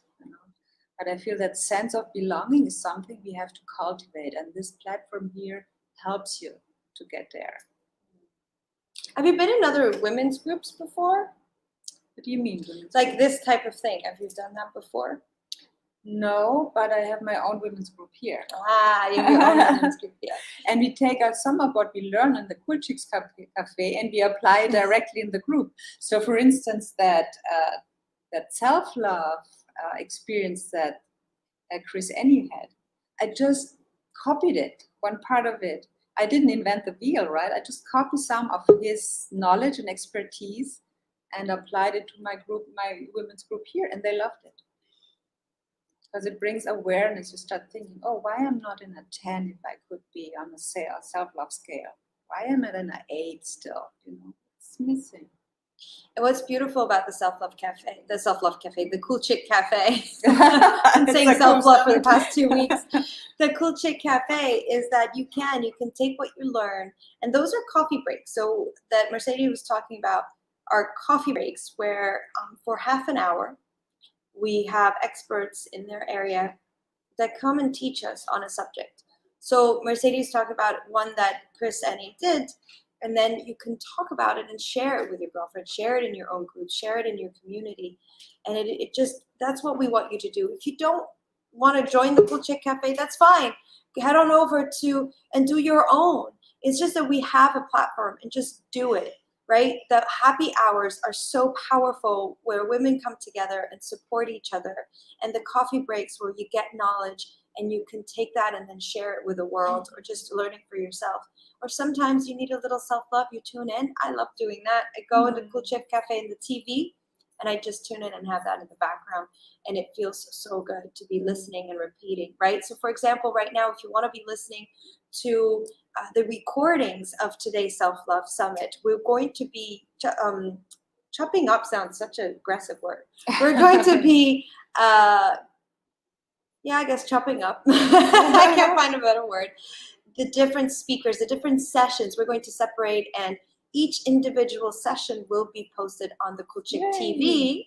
Yay, that's what a gift, right? I didn't know that. Yeah, surprise. And so for our members, we'll be able to rewatch and replay some of the sessions today. We are very aware that a lot of people cannot be on the whole day, right? You can come and rewatch. And for example, Matthew's session today, I really want to be able to replay it and replay it and just remind myself. And even Chris once in a while just replay that, or Neil, or these incredible, amazing souls that have been with us today and throughout the day. We have many more speakers, and as I mentioned, we have a panel coming up, and I just see some faces popping up on the backstage. I'm so excited. Hello. You can't see them, but I can see them. And so it is going to be available for you on the Cool Chick Cafe as recordings on the TV. So head on over www.coolchick.cafe/Facebook and say that Jessica invited you. What am I forgetting? I What can't else? think of anything else. What else has been incredible at the Cool Chick Cafe? One experience that I also would like to share is, I went to that happy hour like 2 times, and then there was a time change in Puerto Rico where the happy hour would start like a whole hour later, and it was kind of late for me. So I think I fall asleep the one time, and then I got a message the following day. Hey, Mercedes, are you okay? We missed you on the Cool Chick Cafe. What happened? And well, it was one of our cool chicks, and you get really attached to each other, and you start off caring of each other, and this just feels so good. It really does. It does create a sense of sisterhood, community, and just a place to be. And as I mentioned, you don't need to do it all. You don't need to participate. I'm live every day at noon Eastern time on the Facebook group, and I with work and other things going on, I haven't been able to participate live and a lot of the content. But I join on my weekly happy hours, and when I can, I join some of the coffee breaks and I listen to the recordings. I go back to the Cool Chick TV. Then some of our members are on every single week. Some are on every day. It really depends on what it is that you want to get out of the Cool Chick Cafe. So you just go and share, show up, take what it feels good, and just use it the way it feels good for you. That's really what it is. And then you have your daughters, right, that came in too? Yeah, I have one daughter who became a member. She lives in Germany, so even in Germany, people need this, and she connected, and we had a Cool Chick event where we connected through the cafe. And I have a daughter here listening to it for the first time. She's still young, but it's never too early to start thinking about that, and it's just beautiful. And I'm a therapist myself in practice, and it's always amazing when you notice what a difference if you are able to talk about what's going through your mind instead of keeping it to yourself. It gives such a feeling of connection compared to separation, and it has a healing effect. Just talking about it. Nobody needs to give you ideas. If you ask for it, of course they would, but just by releasing all those thoughts, putting those into words, has a healing effect. So, and this is what you can do here. Oh, it does. And we have also a function where there's posting. So you have articles, and there's actual content as well, not just recordings, not just lives, but there are also articles and physical content, links to other things, programs. We have discounted programs from top speakers and trainers. Yes. And we offer that. What I really found one day, I needed help. I needed help to do something. And I was struggling. And usually I would just do it my own or call 1 or 2 girlfriends that I have, contact with. But what I did is I posted. I said, ladies, I need help with this. Does anybody have this area of expertise? Could you give me a hand? And instantly, I'm not kidding, instantly within 1 minute, one of the cool chicks goes, oh, I can do this part. And then another cool chick's like, well, I'm actually really good at the other part. So send it to me, and then I'll review that. And then the coach was like, we'll review it and then send it back to you. Wow. It was so overwhelming, the amount of support that I got. It was so cool. We have these comments coming on that I want to show. Thank you. That was Matthew. Oh my gosh. Yes. Holding space for us. It really is. It's a place to hold space. Yafit, love you so much. Thank you. Yafit is one of our cool chicks, and she goes in the happy hour, and She even would miss dinner to go to the happy hour, she told the other day. Oh, really? She missed dinner? She missed dinner. I cannot miss And dinner. my hallucination, tell me, Yafit, if I'm wrong, but my hallucination is this type of stuff is really not your thing. It would usually, if we tell you, yeah, come join a group of chicks and connect online and chit chat, right? Because that's the higher level explanation of it.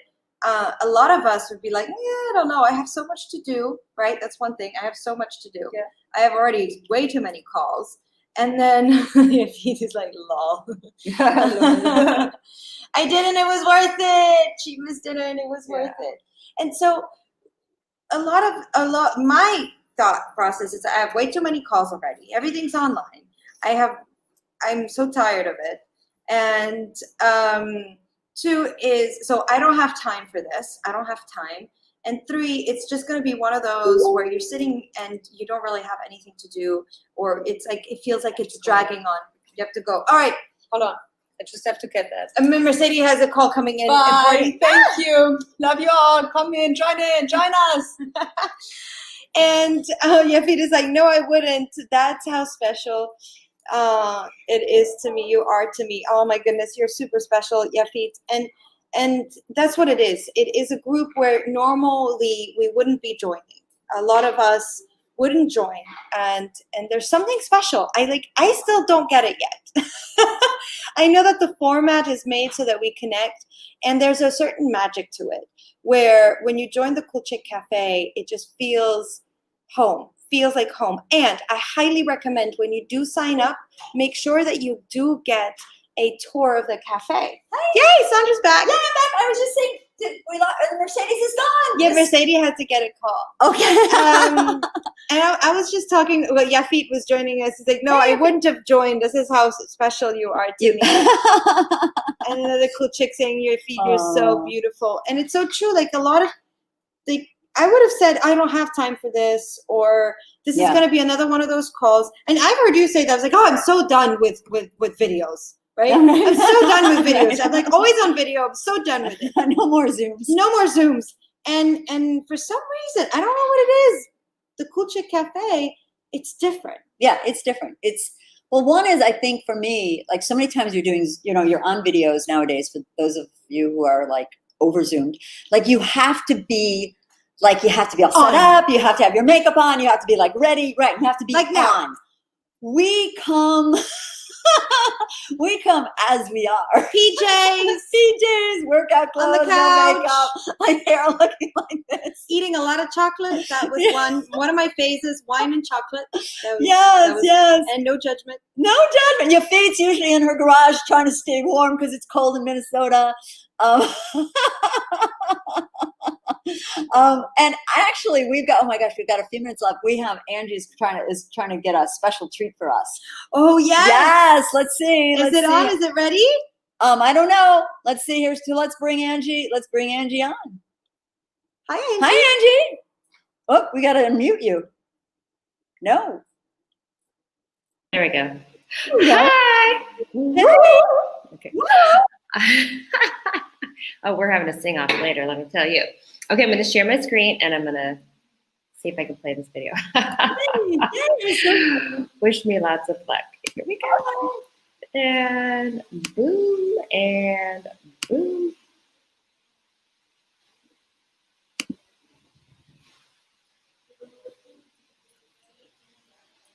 Suspense. Will it happen? Will it not happen? Yay, Rupam! Yay, thanks for bringing Angie into our lives. Oh, Rupam's no.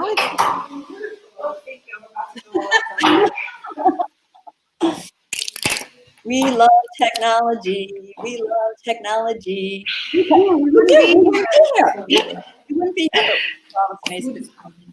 So Angie has this beautiful surprise for us that we really want. Oh, okay. Maybe I need to do this. And then backstage right now, so they're waiting for us to bring them on, and so. But we're really excited to show you this quick video. Yeah, let's see.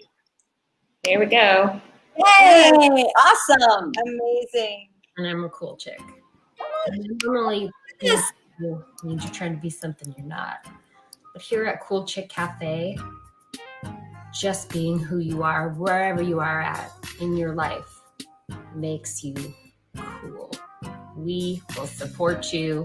It's a community of women that have gifts, whether your gift is to receive a gift or whether you've studied something or you have a passion about something. We're just a platform that loves to share the knowledge, to raise the spirits, bring good vibes. It's accepting, it's not pretentious. You can, do your hair or not do your hair. It doesn't matter. We love you for you. And we do have a standard. You have to have a character that is open and supporting and non-judgmental and loving, at least while you're in this space. Everyone shares from their truth. So maybe you're having a great week, or maybe you're having a really low week, but you come as you are and you bring to the table what you need to share, what you need to get out of yourself. And we hold the space. We don't try to fix you. We just allow you to be heard, to be seen, and to receive just the support of listening. How cool is that? So I hope you check it out today. Come join us. Come be a cool chick. It's where the love lives.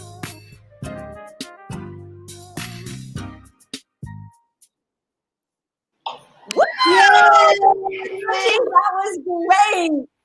I was going to blame my hair on Puerto Rico, but it kind of looks like that way when I'm in California too. Do your hair or don't do your hair.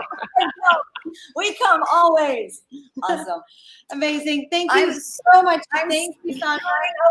I will scoot over too. Thank you, ladies. Oh my goodness, I'm so excited for this next part. These are women that have filled my soul up, that I love and adore, and I just am so excited to welcome them. I really am. And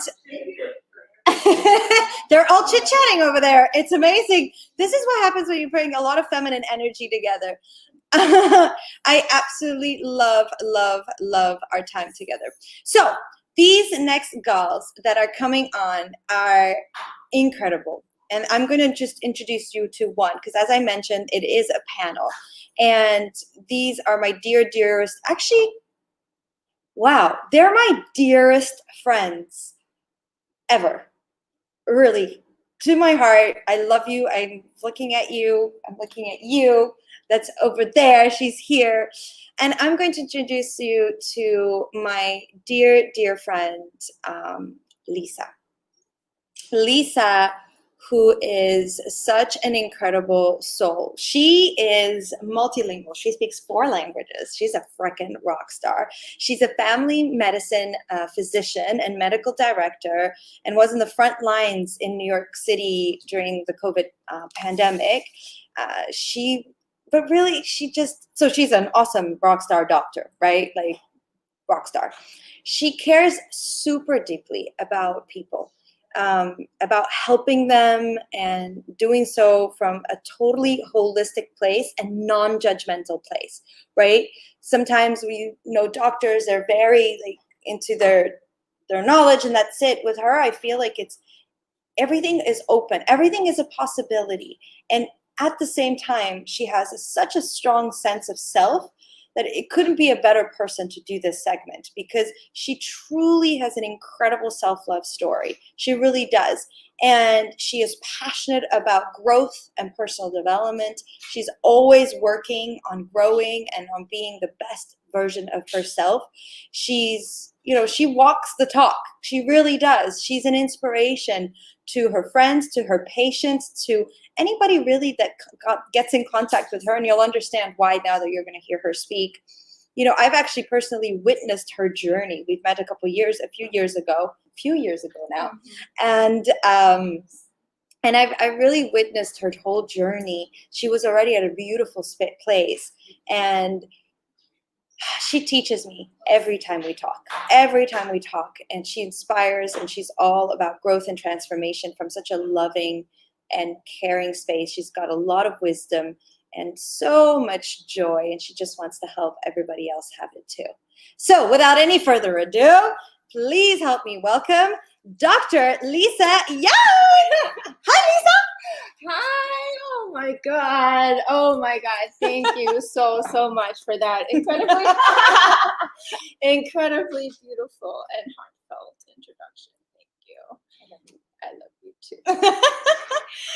Oh my my goodness. All right, so I'm going to hand it over to Lisa, and I just want to say I love you two ladies that are down on the backstage that I can see you.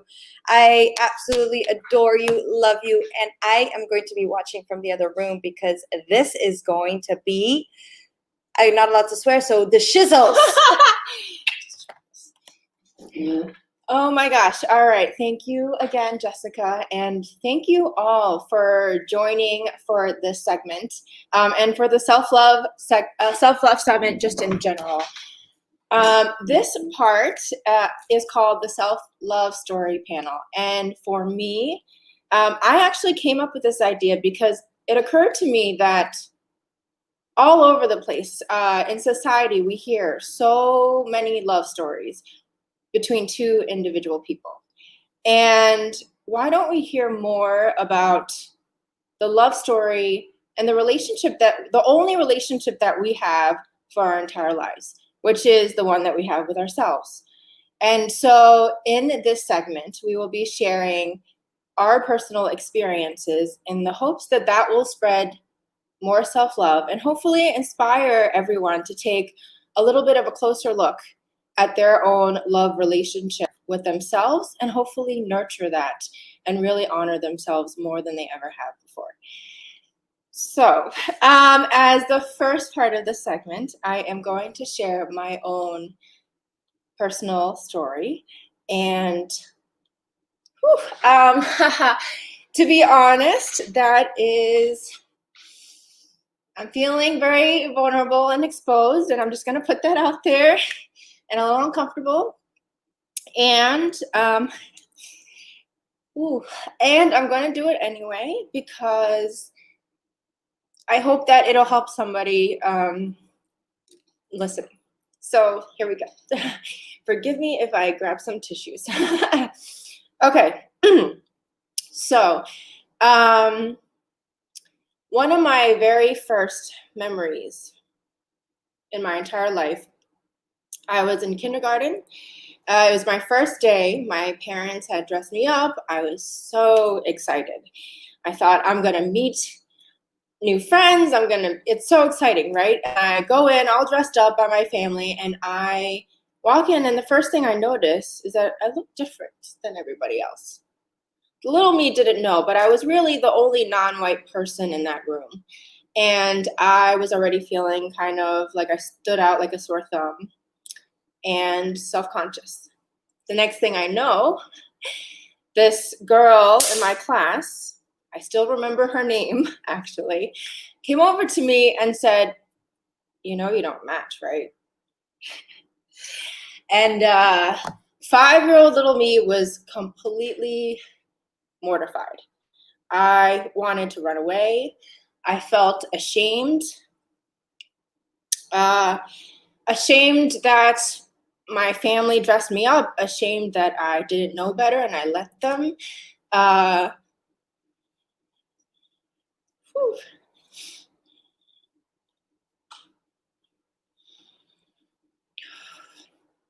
Ashamed that I was different, that I came from a different culture, that I looked different, and it hurt. So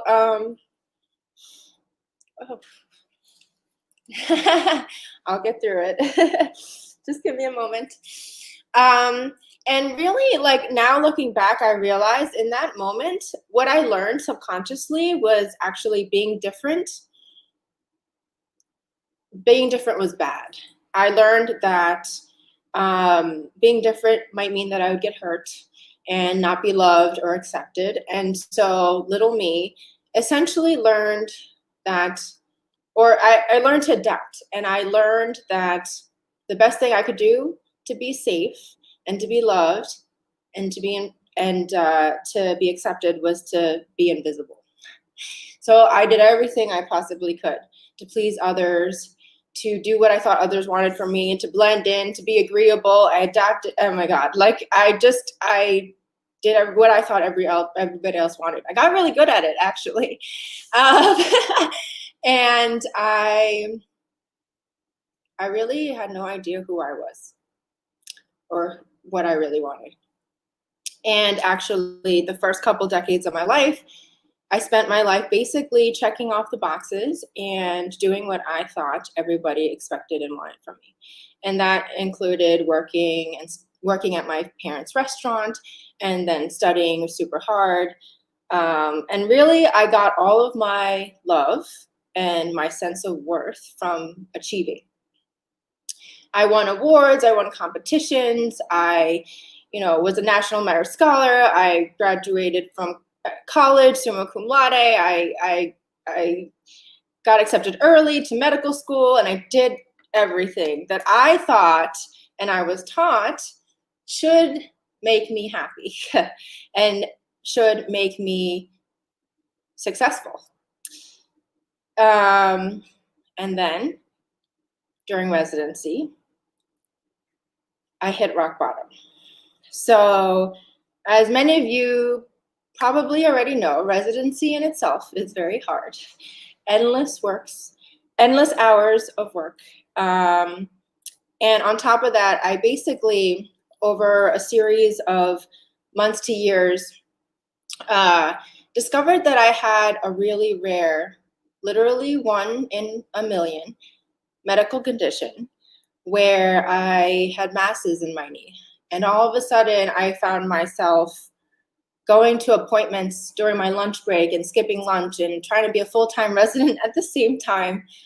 And really, I was burning the candle at both ends and really was running on empty all of the time. And I thought that was what I should do because work came first, right? I needed to work hard, get the things done, and then I would be okay. And then on top of that, I also totaled my car during that time, had some financial struggles, and my boyfriend of 4 years broke up with me. And all of a sudden, I mean, obviously this happened over a period of time, but very close together. All of a sudden, I felt like I was a bad resident. I wasn't taking care of myself. I was a bad human. I was a bad girlfriend. I was a bad daughter. I was just felt like a failure all around. And I hit rock bottom and I was super incredibly depressed to the point where I didn't want to get out of bed. And that rock bottom for me is what was the turning point when I started to even realize, like, I need to do something different. Like, I need to live my life differently. The way in which I'm living now is just not working. And actually, that is when I started my personal development journey. I didn't really have very many examples in my life of how to live a happy, successful, extraordinary life. And so I devoured tons of books and videos and went to workshops and found mentors and coaches and therapists and I couldn't get enough of it because I wanted to learn from other people to see if I could live a better life. And actually, I didn't realize it at the time, but that was the very beginning. 5 years ago, that's when that happened. But that was the very beginning of my self-love journey. And actually, it's not until very recently that I feel like I've actually started to really, on a much deeper level, understand what self-love means and that I've started to embody it. And actually, because self-love is not an overnight thing. It's not like I woke up one day, realized my life needed to be different, and tomorrow I'm better. I love myself and life is good, right?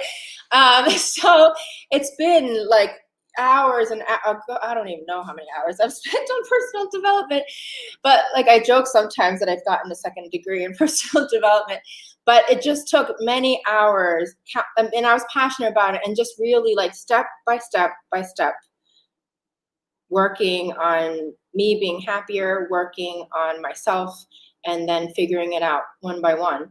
And for me, I realized like self-love, even though it sounds so simple, actually may not be,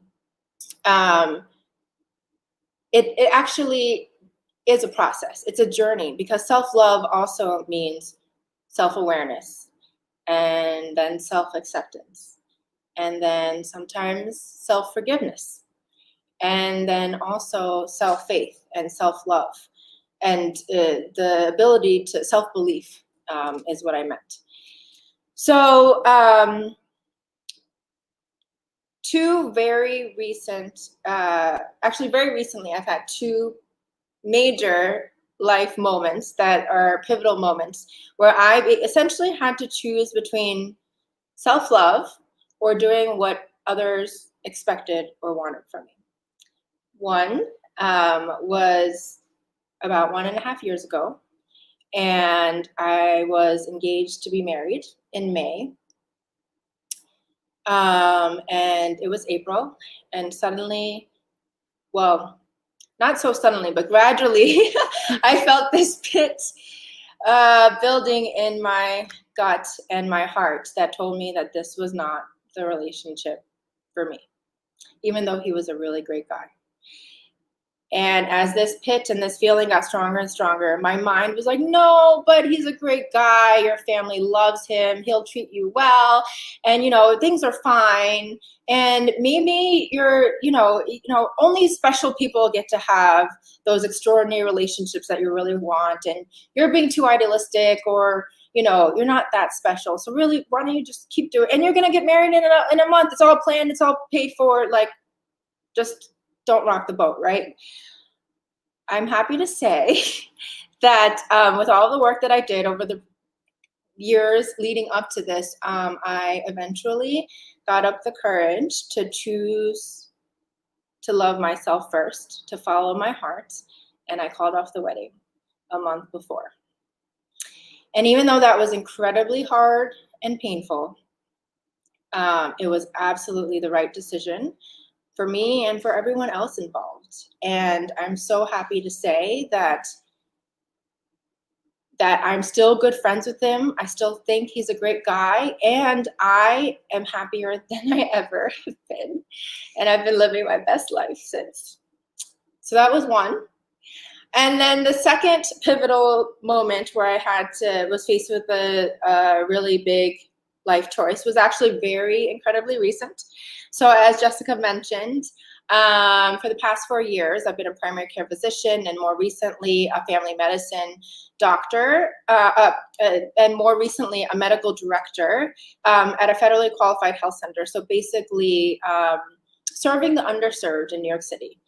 And even though throughout the pandemic, as I was trying to run a clinic and manage the crisis, I was feeling fulfilled in that I was able to serve in that way, there was a little part of me, another feeling that started to build up, that there's something else out there for me, that I have a higher purpose. I don't know exactly what it is, but it's something else, that a different career path that will be even more inspiring, be even more aligned with who I really am, and be even more fulfilling.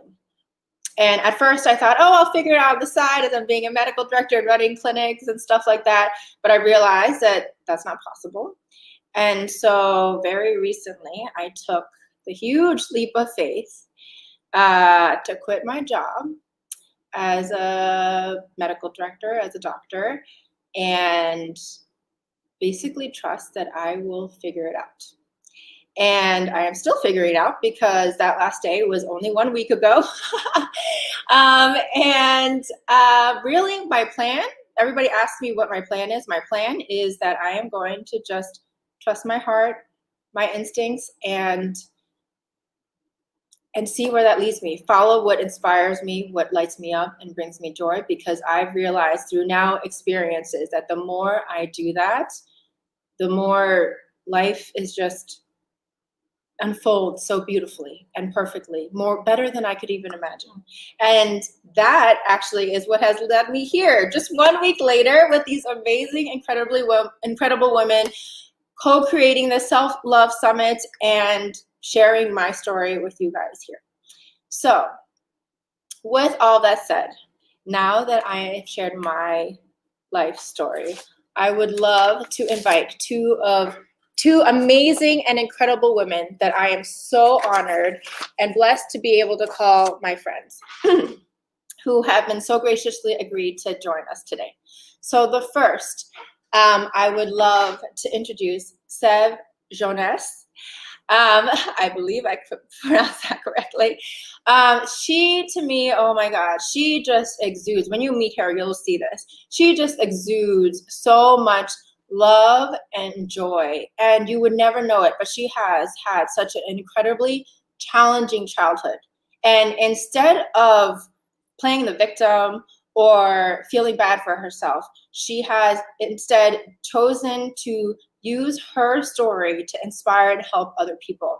And in fact, she founded Heart of a Woman, which is a coaching program where she helps other women find their own voices and empower them to live their best life.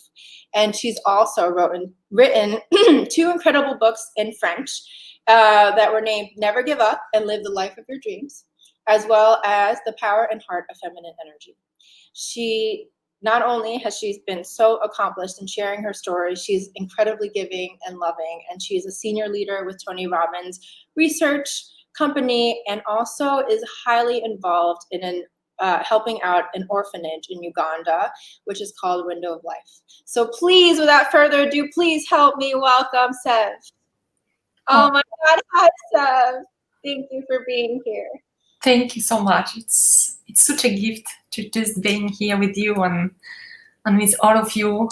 Oh my gosh, your story was so beautiful, Lisa. Thank you so it touched much. my heart so deeply, and this is the beauty of the power of the story. Thank you. I want to join, invite us to our third guest, or third person, who is the beautiful and gorgeous Mona Zalatan. To me, oh my gosh, she really embodies, she has like a queen and goddess energy, and really like is so loving and giving, and yet I can just tell that she really honors and loves herself.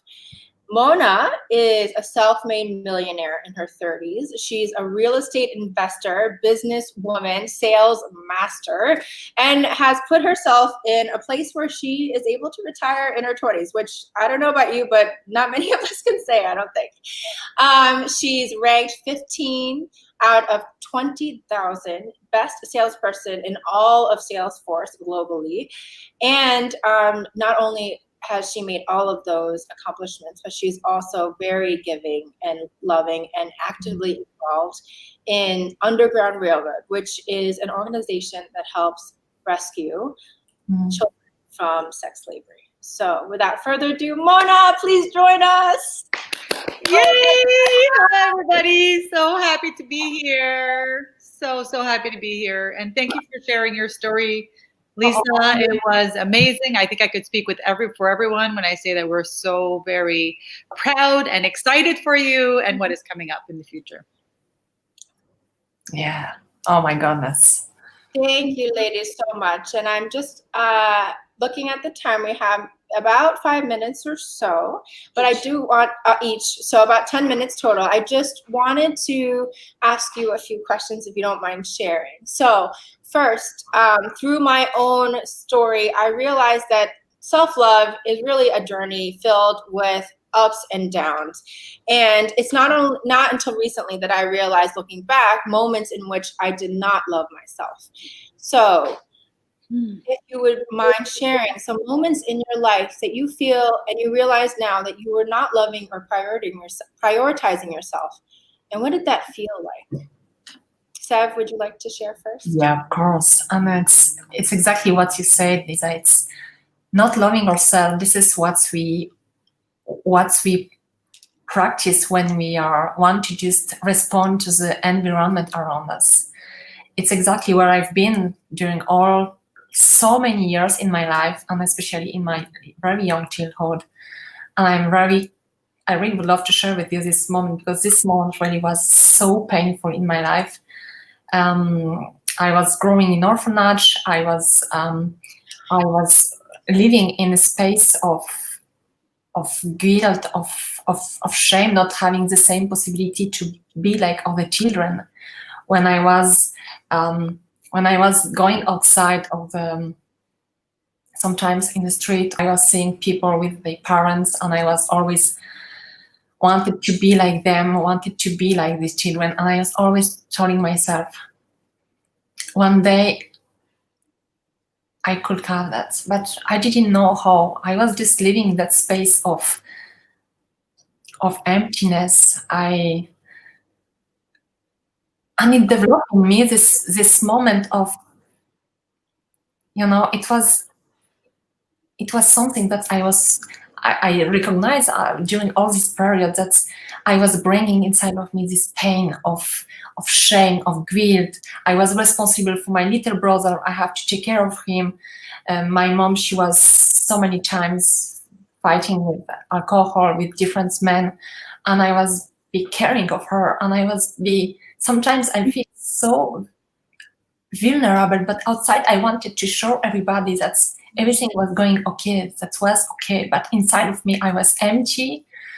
I feel like I didn't belong. I was not worthy. That everybody who looks at me, I just feel like I am not like them. So not giving myself that love during that period developed in me this fear of being rejected, this fear of having to prove something all the time, having to push myself, having to achieve, launch, going to companies to prove everybody that I am good enough. And it's so painful, because you don't have time for yourself. You don't have time to feel this beauty of who you truly are. Thank you so much for sharing, Sev. And you make a really great point in that often it may look to other people that things are going well because we put on a face, we put on a facade, but really internally we may not be loving ourselves. Absolutely. Mona, do you have something you'd like to share about a time that you felt like you were not loving yourself, and how did that feel? Yeah, thank you so much, Lisa.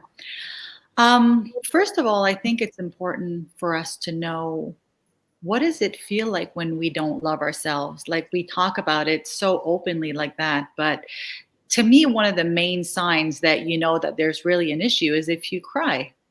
If you cry, there's something that is not aligned.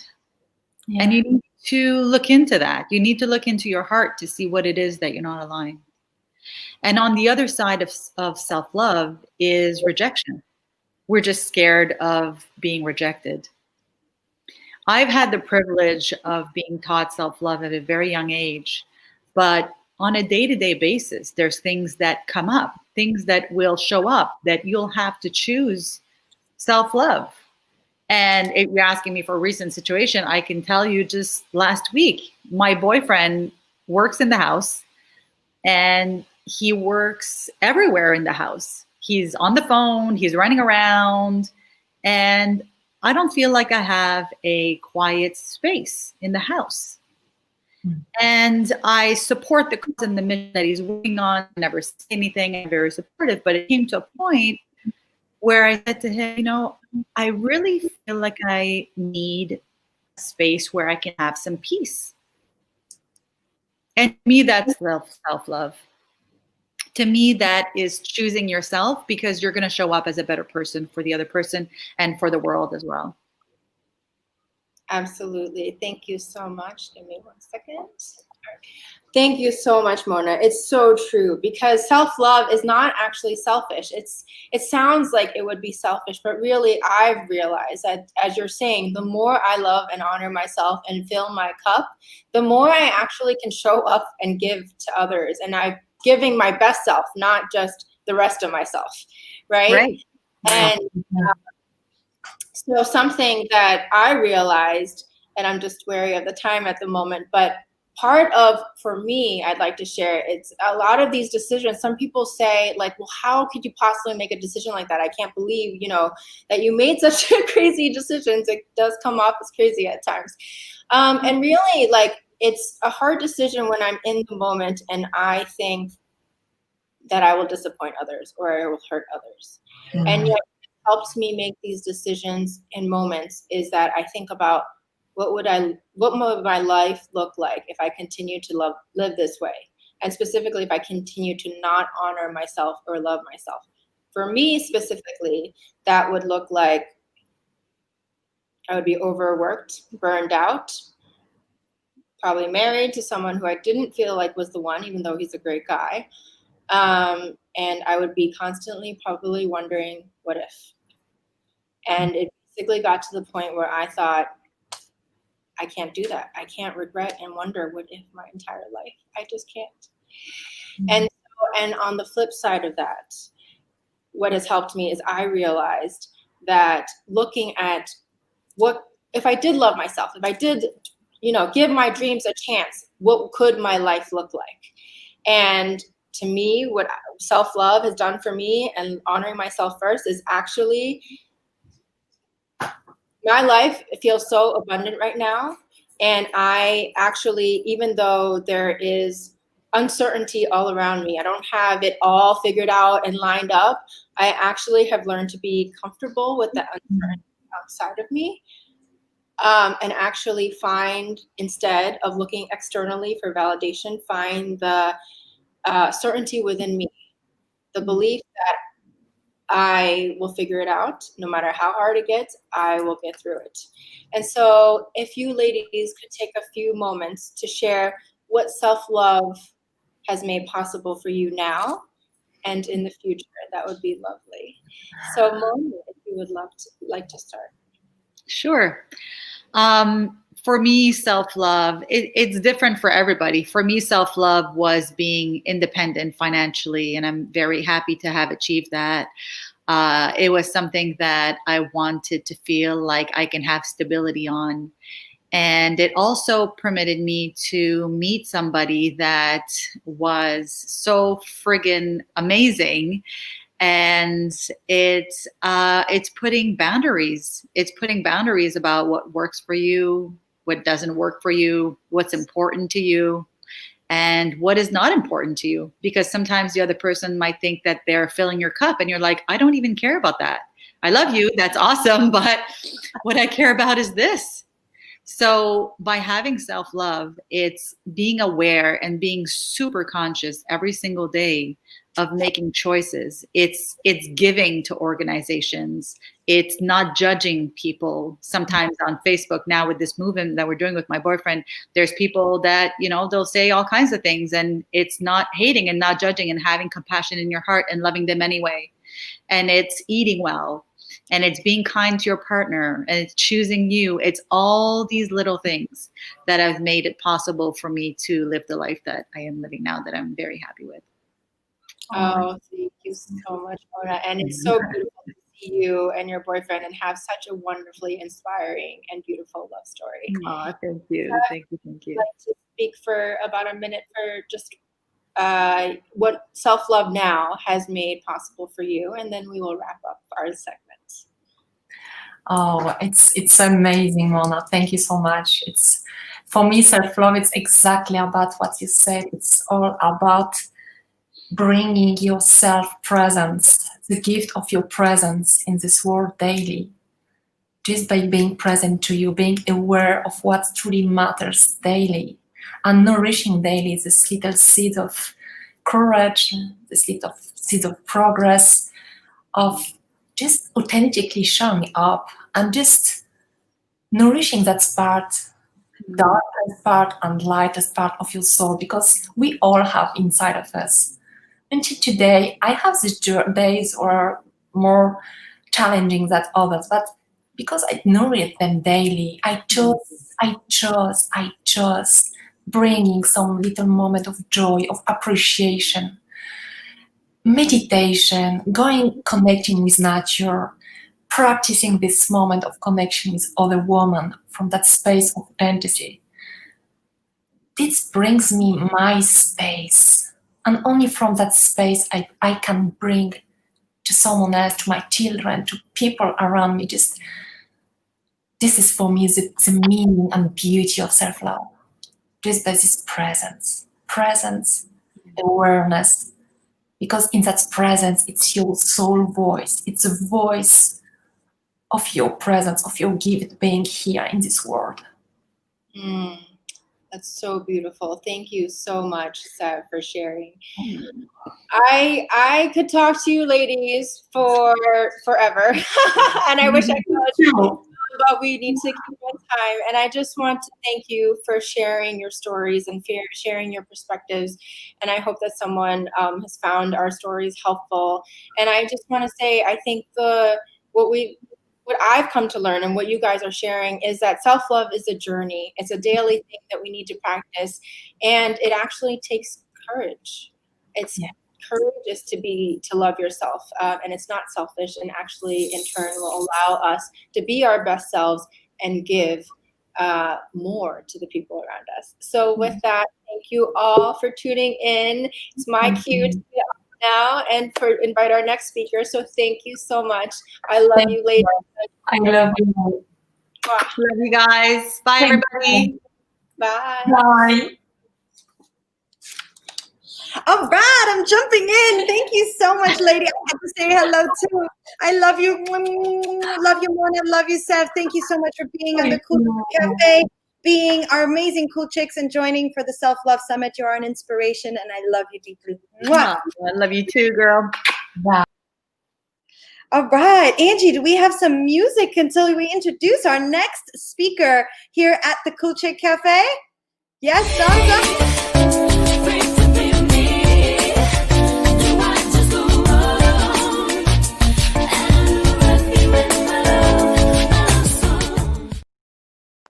Oh, I'm back. That was real quick. Amazing. All right. So I am going to bring in Sandra, switching seats. And it's the correct name. Yay.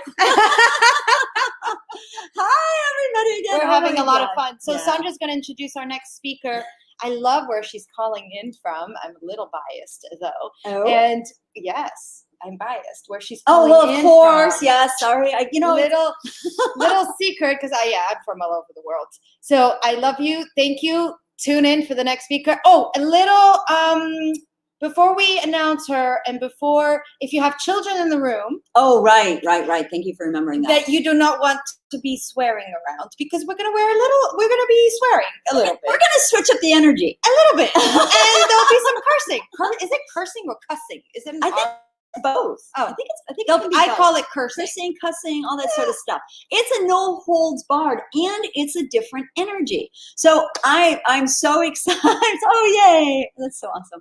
I'm so excited to bring up our next speaker, who has been, gosh, my friend, and helped me in my journey, and been there to support me. Like, she was kind of the original cool chick for me. Like, before I met a lot of the other women I talk about a lot, before I met Linda Shea, before I met anyone, this woman was in my life, and she supported me in a way that nobody else had. I remember going through a tough time, and she kind of said something along the lines of, yeah, just go out and fly. Just go fly. And if you fall flat on your face, I'll be there to pick you up. So she's kind of like, in my life, one of the original cool chicks that I model everything after. And And I'm so blessed to have her here. She's truly my, what she introduced us to, and we use it on the Cool Chick site, a MAB. We were using it last night. It's Move a Body Mate. Like, who could you call at 3 a.m. to help you move a body? Hey, Verena No Fair, you're announcing who it is. Anyway, she is truly my Move a Body Mate. I don't care where she is in the world, and we run into each other all over the world, but I'm there to help her move a body. And she is Nikki Zimmler. I'm going to bring her on. Yeah, hold on. We're going to do it this way. There we go. Coming live from Portugal. Hi, all the way from Portugal with my Schweppes poster. And I would so everybody for you. I would so. Now you're in. Yay! Hi, gorgeous. Oh, so we're so excited that Nikki's agreed to be here with us. She is, as we talked about on the Cool Chick Cafe, we have women that are passionate about different things and they share. We have these coffee breaks. It's 30 minutes where women come together and are learning or doing different things that what Cool Chick's passionate about. So for example, with Sev, we are pretty much always dancing and we're always meditating and smiling and laughing.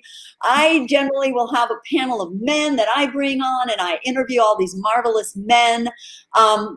Jessica talks about living a passionate life. Anyway, I don't know how many, there's like 20 a month. So Nikki did one that was the most well-attended coffee break of all time, and she is going to she's going to share exactly what she was talking about. But again, if you have kids in the room and you don't want them to hear any swear words, you might want to ask them to go away for a little bit. And I'm going to turn it over to Nikki. Anything that you need from me before we get started? No, I adore you and I'm adoring this summit. So thank you, my darling. You're the best. You're totally the best. All right, everybody, kiddies out the room. I'm going to share my screen and you'll find out the name of my presentation. Okay, here it comes. Okay, so my presentation is called I'm Not Fucking Okay, okay? Get ready, everybody. So, why is it so hard to admit that you're not okay? Well, we live in a world where we're constantly judged and we're constantly critiqued. And this makes being not fucking okay a thing that we feel compelled to hide. Now, how many of you answer the question, how are you, with, oh, I'm fine, I'm super, I'm fantastic, I'm really, really great, thanks, when you really don't mean it? And how many of you hate doing this, but you can't seem to stop? And in this social media world of fake perfection and too much photoshopping, we've lost that ability to confidently admit that we've got some negative aspects in our lives. And we don't want to be seen as a pessimist or a whinger, a whiner, an energy drainer, or a glass half empty person. So what do we feel compelled to do instead? We lie our arses off. And that's arses with an R because I'm English. We lie our arses off. But this is what most of us are really feeling. And I'm sure that some of you can relate to Toni Collette here. So I'm going to talk a little bit from a British aspect, all right? Here we go. Cool Britannia. Now, there are definitely some outstanding things about being British, and you've got our red buses and we've got our Beatles and we've got, Lizzie over there. But the British stiff upper lip isn't one of those things. Now, take a look closely at the faces here. How many of these men are actually thrilled to be alive? I can't spot one, but their lips are stiff. Now, here are some topics that we as Brits rarely, if ever, discuss. Now, we never tell anyone that we're seeing a therapist. You'll never hear a Brit saying, oh, I'm off to see my shrink. It doesn't happen. We'll never admit that we've been on Prozac for the past decade, and we will take that secret to our grave. We never admit that we need that half a bottle of wine each night just to take the edge off. We rarely say that we're not coping. We cry in the shower on a regular basis. We can't bear looking at our naked bodies in the mirror. Now, this is a big one because a lot of us don't talk about this, and it's very, very intimidating, but we feel inferior when we're in a group of our closest friends. We feel that imposter syndrome. We feel like we're not quite measuring up, and that's a real, real problem. We never tell anyone that we actually really don't want to go out and socialize. And the very thought of accepting a social invitation just stirs up anxiety. And how many of you, honestly, are relieved when someone phones to cancel a night out? Because I know I am. Now, here's why this is bad. Because it compels us to keep up an appearance of being absolutely fine, of tickety-boo, of fan-fucking-tastic and stupendous. And that leads to a fakeness that really we find it harder and harder and harder to escape. So we hide behind these fake smiles and we keep our stiff upper lips extremely stiff. And well, you know, that's just unhealthy, because this is what we do instead. Absolutely fake fabulous. So it's time to rip the masks off for a little bit here. I want you to get ready. You all know that feeling when you're putting on that happy face or that happy voice, and really, you just want to be real. You want to be honest, authentic, raw, unfiltered. You just want to be you, not a fake you, but you. So let's talk about not being fucking okay, okay? And what we're going to do is we're going to look at the negatives as positives. So it's really important to get it out every once in a while. And many of us will detox our bodies by juicing or fasting or dieting. And we'll detox our minds with meditation and breathing exercises and other tranquil methods. But do we ever really detox our negative thoughts and our negative energies in an explosive, quick way with an instant release? Because hold on to your hats, I'm going to do that right now. So what I want you to do is just observe your reaction to what I'm saying. Observe how you feel when you listen to what I'm about to do. Because what I'm about to do is release negative energy in a truly, truly positive way. So during my verbal purge, just notice if you've got any judgments, if you feel compassion for certain subjects, or if you feel this overwhelming impulse to help me, to phone me afterwards and fix my problems. Because it's totally natural if this happens. So just observe it, be aware of it. And this is why it's good for you to observe your reactions. If you're sick, if you're sweaty, if you're burning up and you need to vomit because last night's prawn salad really needs to leave your body in a hurry, it's not helpful if someone says to you, oh my God, no, don't do that. It's disgusting. And oh, look, okay, if you are going to do it, can you at least turn it into butterflies and rainbows and pretty flowers before you let go? Well, no, I can't. I need this out. It's bad for me. I'm keeping it in and it needs to go. So do me a favor, hold my hair back and let me do this. So releasing that negative energy that's making you feel like you've had a dodgy prawn is actually healthy. So it's time to recognize and truly appreciate negative energy. All right, here we go. Oh, I've gone too far. Don't look at that slide. Take it back. It's not here. I'm not technical enough to go back, okay? So I want you to listen to my verbal purge, all right? Here I go. I'm tired. I'm tired all the time. Every single day, I'm tired. And I've got insomnia, so I'm not sleeping, but I'm tired and it's backwards and forwards. So what the hell is up with that? It's emotionally draining, it's physically draining, and it absolutely pisses me off. There we go. I said it. I'm bored of COVID and I don't want to talk about it anymore. There we go. I've said it. I'm uninspired right now. There is nothing making me feel creative. There's no reason for me to get up in the morning and do things. I'm uninspired and that pisses me off and I'm not fucking okay about it. I can't bear watching the news right now. It's too one-sided. And whatever happened to that Amazon rainforest being on fire? Where the hell did that story go? I'm scared of David Attenborough and Betty White dying, and it's not like I personally know them. But that's pissing me off. I can't meditate, and the very thought of meditating is absolutely pissing me off. And so I tried to download an app for meditation, and I couldn't download it. And I've tried for 6 days to download the app, and it's supposed to reduce my stress, and it's supposed to make my blood pressure lower. And the fact that I can't download it is pissing me off and raising my blood pressure. And the irony of that, still haven't managed to download it. It's completely pissing me off. So I'm not fucking okay, okay? But God, it felt really, really, really good to say that out loud. Okay, now onto that slide. So here's what you can do to lift your spirits just a smidge, or stop your mind from racing or your heart from aching temporarily. Music. Listen to music, sing it out loud, grab a hairbrush, turn it into a microphone and pretend you're John Bon Jovi. Let it rip. Go outside and dance in the rain. It is so liberating. Doesn't matter what happens with your mascara. Doesn't matter what happens. Just go out, get soaked, dance. Get creative. Use your hands. Paint. Declutter. God, we've all got time to declutter at the moment.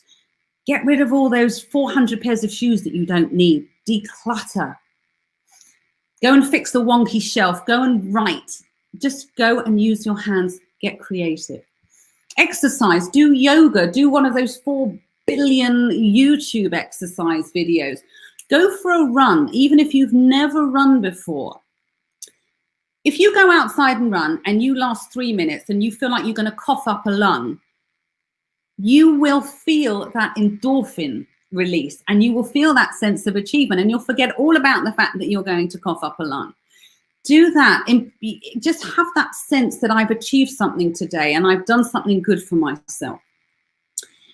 Have a really healthy green veggie drink or have a really strong vodka drink. Either one works. Either one works. Now, this is a really good one. Dress to impress. Put on your best suit, your best dress, your highest heels, your most favorite jewelry. Spray the expensive aftershave. Spray the expensive perfume. This is a special occasion. Do it. Just get yourself all dressed up and feel fantastic. Have a pamper session. Light a candle, run a bubble bath, use those oils that you've been keeping for God knows when, and pamper yourself.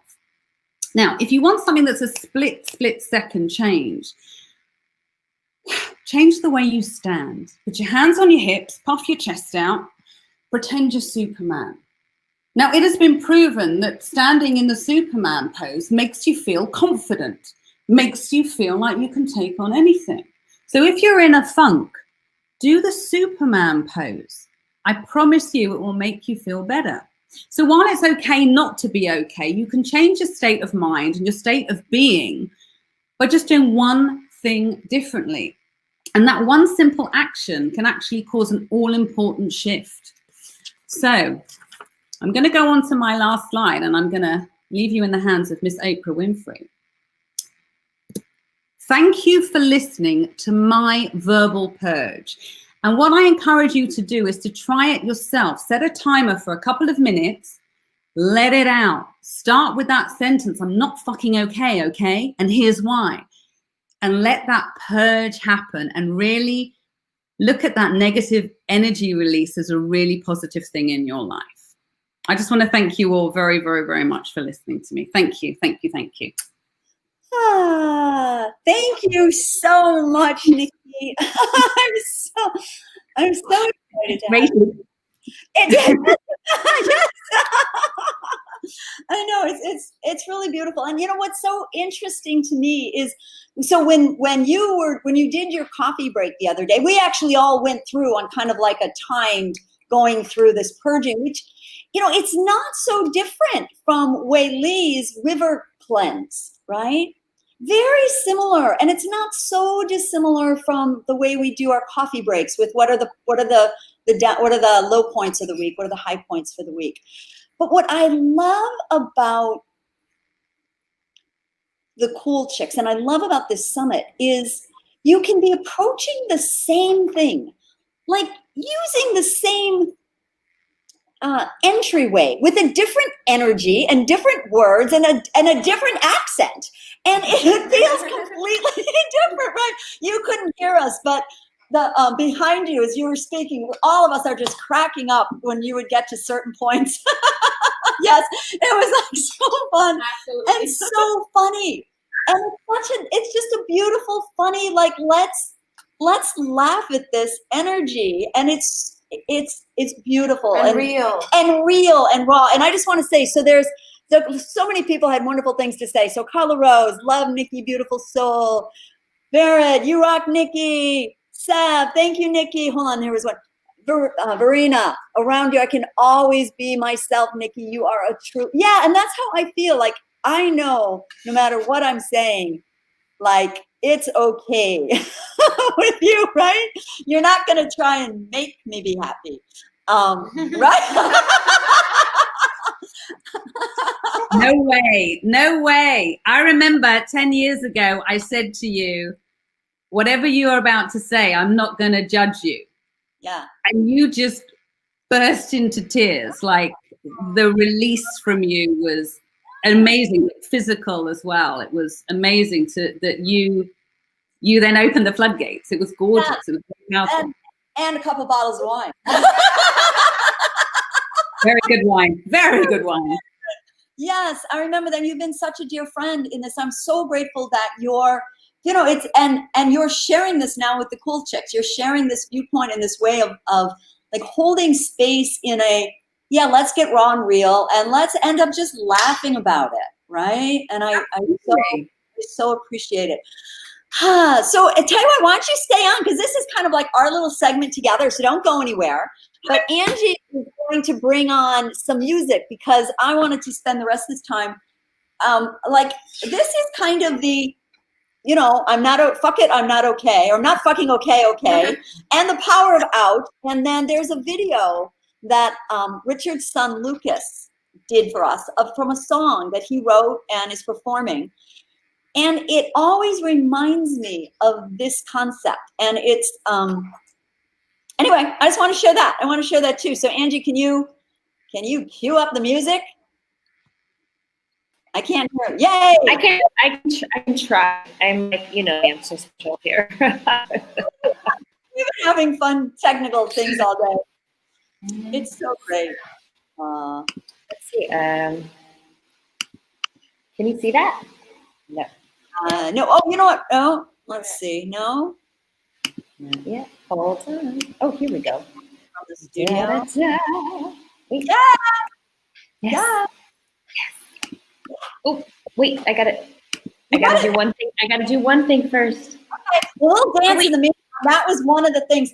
I keep telling everyone that we were all, everybody here, we were tired. It was 11 o'clock at night. We had a list this long of stuff to do, and we were, right? I was stressed. I don't know. It wasn't the most beautiful state. And instead of like powering through it or breaking through your barriers or making shit happen, we danced for an hour. Yes, we did.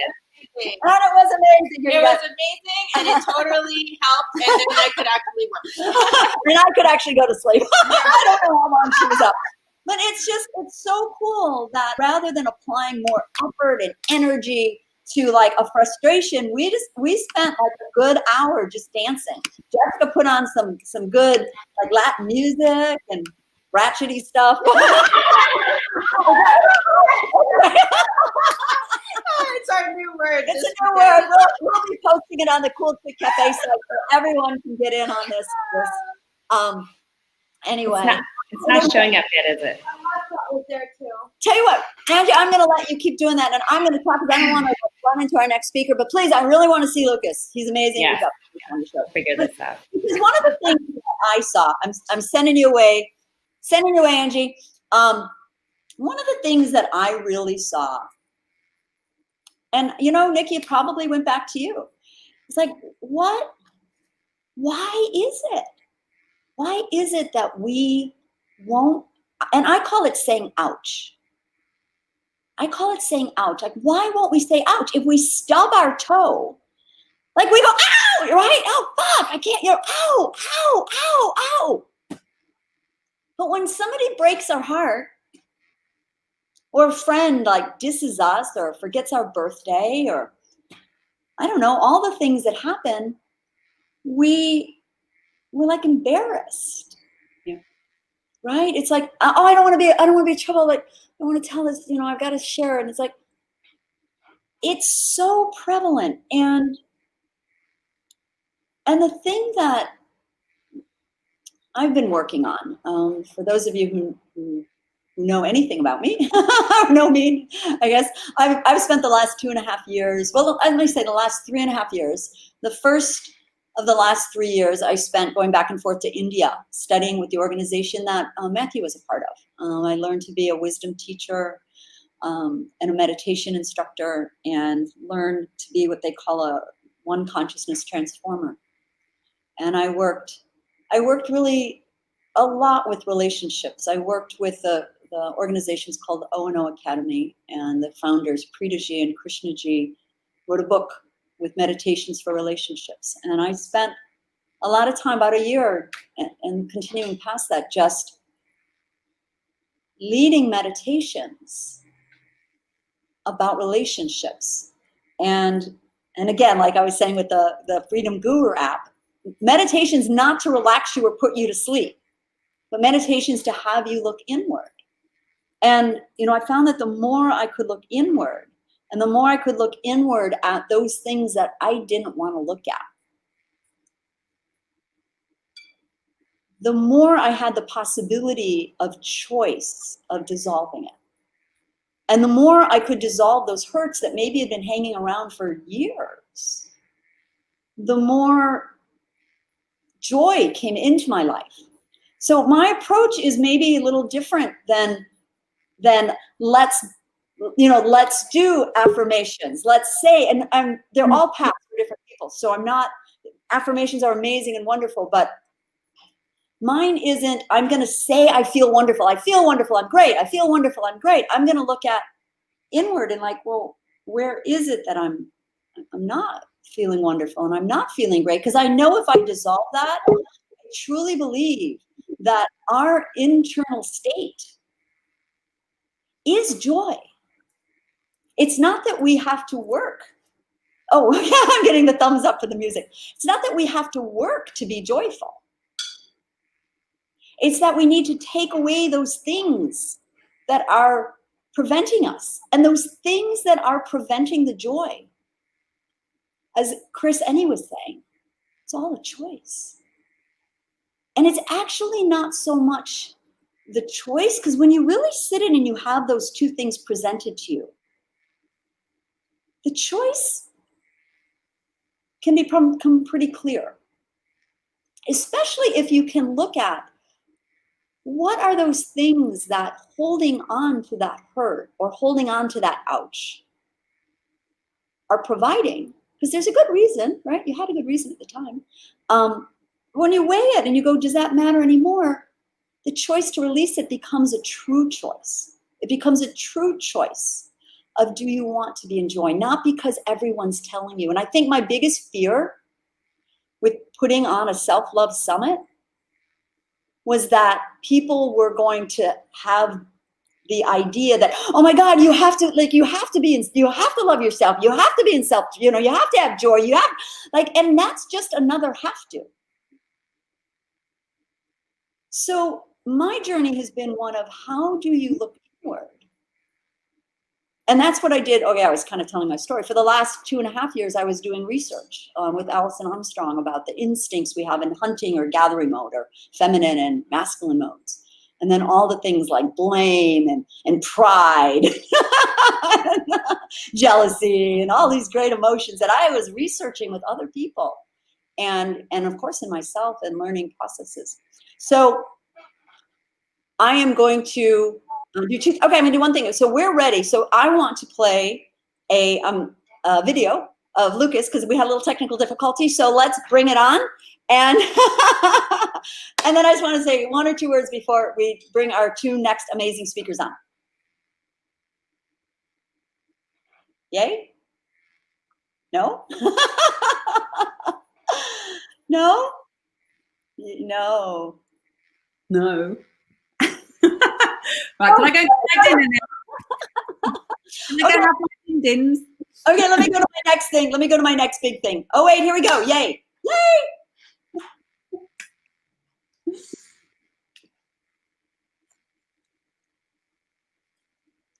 No sound.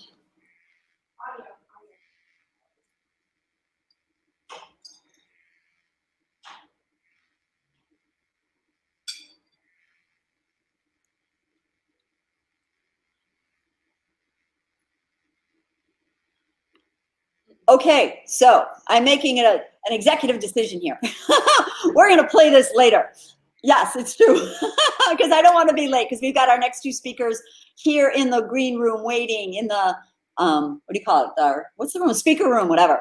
But with all of the speakers, a lot of the speakers have some gift that they're giving away to people that are joining. And Chris Enney is giving away a free copy of his 30 Days of Love book. If you go to Amazon, he's made it free with a promo just for us. He couldn't figure out how to give it to us, just us, but he's doing it for everyone, just for us. So go and get that. We have other speakers that are saying, hey, please sign up for the Freedom Guru app, and you have this. So they're giving things. I am on the other side. I am going to ask something of you. For the last, I don't know, since last February, I've actually been with an amazing woman who's my developmental editor. Been writing everything that I've learned down, all the stories, all the wisdoms, all the and particular processes to deal with dissolving the hurt that builds up so that you can live a joyful life. And it's coming together in a book called The Power of Ouch. And it's an illustrated guide to healing from hurt. And Nikki has been with me every step of the way. She's my cheerleader. She's my therapist.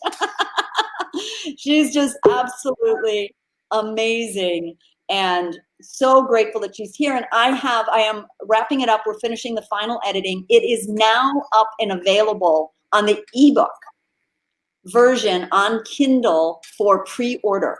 It is called The Power of Ouch. I am not giving it away. I want you to pay money because that will make me obligated. So Nothing free. No. And sign up to get the book. It's called The Power of Ouch, and it's going to be released on January 14th, at which point I am going to be having a book release launch party that's going to be just as fun as, I guess, is our anniversary party, because it won't be only a half an hour or so. But yay. I'm really, really, really please help me. Help me help you. Isn't this backwards?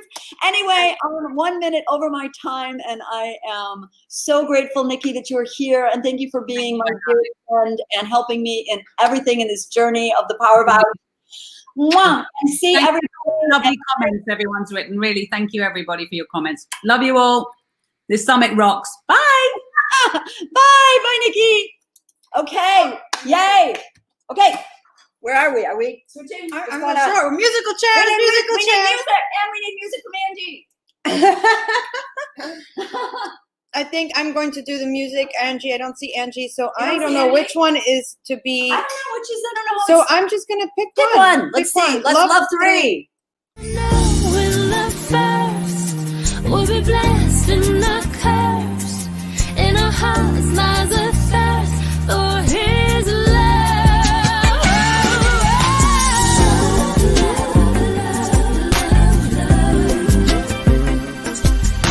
I don't care what hatred brings.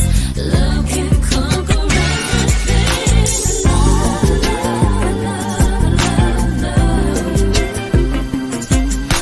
Can't you see what love can do? I know you can feel it. Hi. We're gonna have a second musical break. Yes. And we will be right with you while we're getting some things ready on the backstage. We've got incredible speakers coming up. And so I really cannot wait to share that with you. So we'll be right back and another musical break. Here we are, you and me, body, mind, and soul. Why don't you follow me? Our journey will unfold. 'Cause I'm focused, I'm steady, I'm ready, and I won't let you go if you promise that this passion will stay burning, and will never go cold. All right. My mind is racing, zoom, zoom, zoom. My heart is beating, boom, boom, boom. My mind is racing, zoom, zoom, zoom. My heart is beating, boom, boom, boom. My mind is racing, zoom, zoom, zoom. My heart is beating, boom, boom, boom. My mind is racing, zoom, zoom, zoom. My heart is beating, boom, boom, boom. My mind is racing, zoom, zoom, zoom. My heart is beating, boom, boom, boom. My mind is racing, zoom, zoom, zoom. My heart is beating, boom, boom, boom.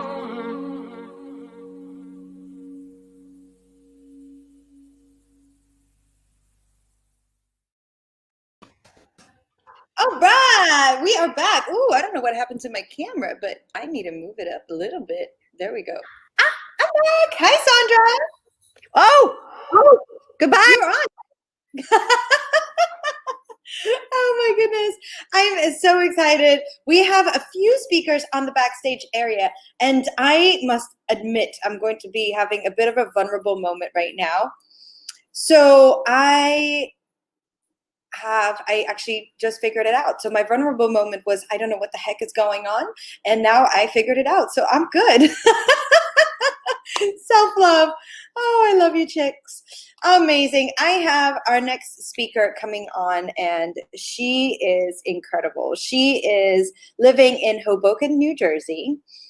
She's originally from Mexico. She's got beautiful hair. That's not on her bio, but I just, I'm looking at her right now. I'm like, I love her hair. She is fully bilingual, and she comes from a very large family, 11 siblings. Can you imagine? 11 siblings. She's an ex-IT corporate person who left her job to follow her passion, which is photography. She empowers people, especially women, to through her work, where she really wants her clients to feel. Now I'm completely going off script, because my understanding of what you do, Marta, is you allow us to love us the way we are, and to look at ourselves from a different angle, through your lens, through your eyes. And sometimes, I don't know about you ladies, but if I look at myself in the mirror like this, or I don't know what, I look different than when I'm like that, right? It really depends on the angles and how do we look at ourselves. It really depends on what lens we're using. And Marta allows us and shows us that there are different lenses, there are different angles, and there's such beauty, not only physically, but within ourselves. And she does empower women and others to really shine, to really truly be in self-love. So back to my script. She is, photography has always been extremely powerful for Marta. She's had a wide range of interests, including personal growth, has been an incredible big part of her life. And she's embarking on the world of spirituality as well, that she's absolutely loving. She loves spending time with her family, her friends, her loved ones. And she loves to go to the beach and never says no to tacos and tequila. Ay, ay, ay. She loves to dance, to laugh. And she's just such a beautiful soul, always kind. She's magnificent. She is the owner of Magnificent Femme Photography, which focuses on helping women see their true beauty and femininity. So without any further ado, please join me in welcoming Marta Perales. Hello, Marta. Hi, Jessica. Thank you for the intro. How are you doing, darling? I'm good. I'm good. Thank you. It's been such a great day with all the amazing speakers you've had. Oh, thank you. I'm so glad you've been watching. I don't know how to change my name, but I think it's okay. I'll figure it out. Yeah, we know you're not Sandra. That's okay. I'm not Sandra, by the way. I'm Jessica. Do you know how to change it? I don't know how to change it. It's okay. Marta, tell us, what has been something that you really feel has impacted you in terms of self-love? So for me, it truly has been the fact that, you know, this whole journey about choosing what genre of photography I wanted to work on, it did start with a boudoir session for myself, and it truly allowed me to see myself. Ooh, can you hear me? I can hear you. I was muted. I said, ooh, a boudoir session. What's a boudoir session for those who don't know? Oh, a boudoir session is it's a photography session where typically there is not that many clothes involved. So lingerie, or could be naked, or, you know, like not many clothes, and typically very sexy poses, right? And the idea of a boudoir session, it's not just to have like super sexy photos. It truly allows women to see themselves differently. You know, maybe someone it's you know, not comfortable enough bringing that sexy side in themselves. So, you know, a boudoir photography session is perfect for those people that, you know, they would like to explore it, but they don't really know how. And even if that's not what you're looking for, it gives you such a boost of confidence, because most of the time we are blind to our own beauty. We don't see in the mirror how we really are, because we have these critical glasses, right? Of seeing what's wrong. You know, like, we know it's very easy to see what's wrong in the world and in ourselves, and it's so easy to see it first than seeing what it's beautiful about us. And most people can never get to what's beautiful about them. Ah, so true. And so for you, your start of your self-love journey came from your first boudoir photography session. For myself, yes. So first, you need to have a lot of courage to even say yes, right? To say, okay, I'll do that. Yes, exactly. I had, I think by then I had already gone to my first Tony Robbins event, and I was, you know, in this journey of pushing myself to do more things than I normally would. And when the opportunity presented itself, I was at a photography conference with other photographers, and I said, you know, I'm like, okay, I have to do it. I think I have to do it. There is no way I can say no to this now that I have it in my face, and just grow a little bit more, you know, learn something from it. And honestly, it expanded my whole world, like, because now this is what I want to do for women. Are you there? I am. Well, I was just closing the door. Actually, I ran. That's why you were like, where is she? It does help expand that vision for women, and to get more comfortable in our own skin. And what would you say? Like, are you still in that journey? Are there still moments where you need to practice self-love? Yeah, of course. I mean, it's not like, oh, I know now how to accept myself better. It's like, I'm good. No, it's continuing. It's a journey. It's just like, you know, going to, you know, being in self-development. Like, you can never stop learning. So it's just continue to grow. And actually, I wrote 5 things that I would like people, like, if they can get anything from this conversation, like, I wrote 5 things that I would like to share. Yeah, please share. Yes. Yeah. So the first one is when exactly when we're talking about like looking at yourself in the mirror and see what everything that's wrong. So if you were looking at your best friend or even at strangers, sometimes we're kinder to strangers than to ourselves, right? So treat yourself as your best friend. Like, would you hurt your best friend? Would you tell your friend, oh, look at those thighs, or look at all that cellulite, or look at like whatever it is that bothers you about your body, right? You would not do that to a best friend. So why do we do it to ourselves, right? Number two is not everyone can be J-Lo or whoever your ideal of beauty is. Like, you have your own beauty. You have your own quirks that make you and unique. I accept, like, find them. If you don't know what they are, ask other people. Like, what do you find? Honestly, if you don't know what it is, like, ask other people, what do they see in you that it's beautiful, and maybe you will learn That's really that number two, where it's like not everybody can be like Jello. Like, really? And then you brought, I was like, well, you actually have your own beauty. We each individually have our own unique beauty that we can enhance, and we could really, if we step into our true self and our true beauty, it will shine like J-Lo, or maybe even stronger. Even stronger. And actually, the beauty that I'm talking about, it doesn't even have to be external. Like, it's not external most of the time. When you are beautiful inside, it comes out. So, you have it inside and outside. It's all over. You have not learned how to see it. Amazing. So number one is really realize the self-talk. And we have somebody from Facebook saying, I love it. Treat yourself like you would treat your best friend. You wouldn't go to your friend like, look at those thighs. You're full of cellulite. And what's up with your hair? It's all messy.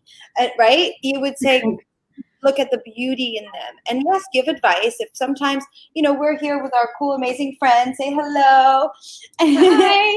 Hi.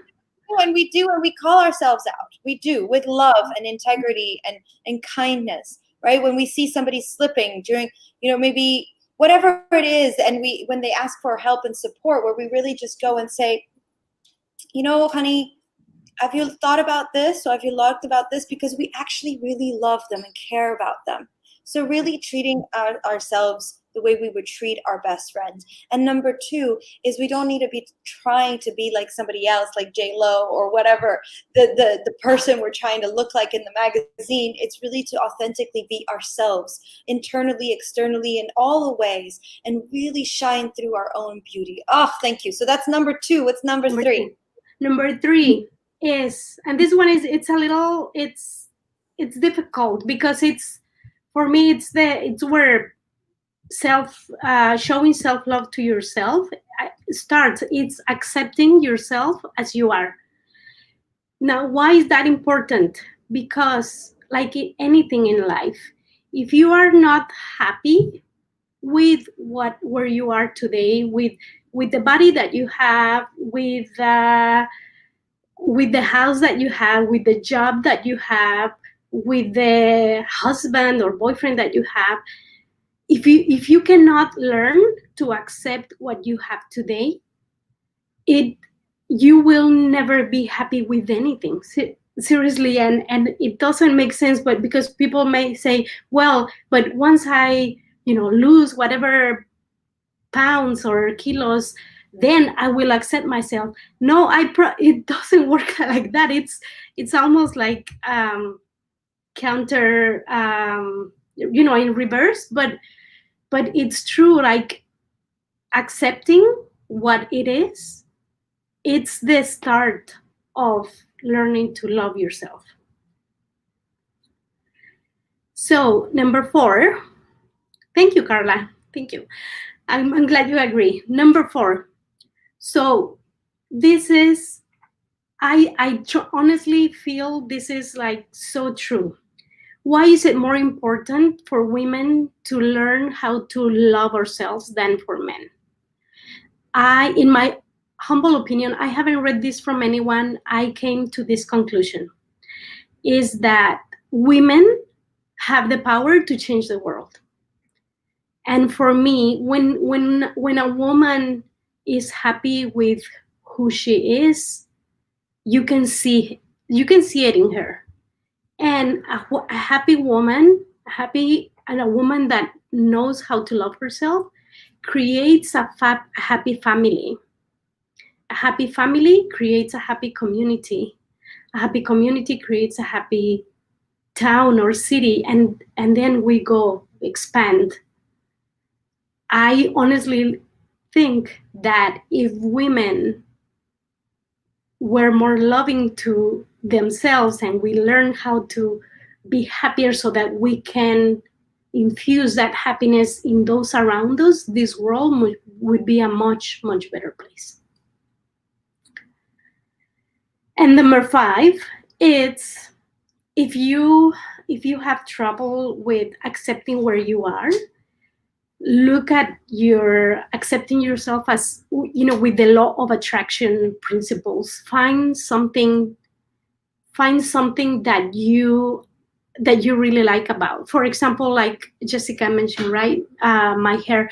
A long time ago, I used to not like my hair that much because because I wanted to have straight hair, because everyone had straight hair.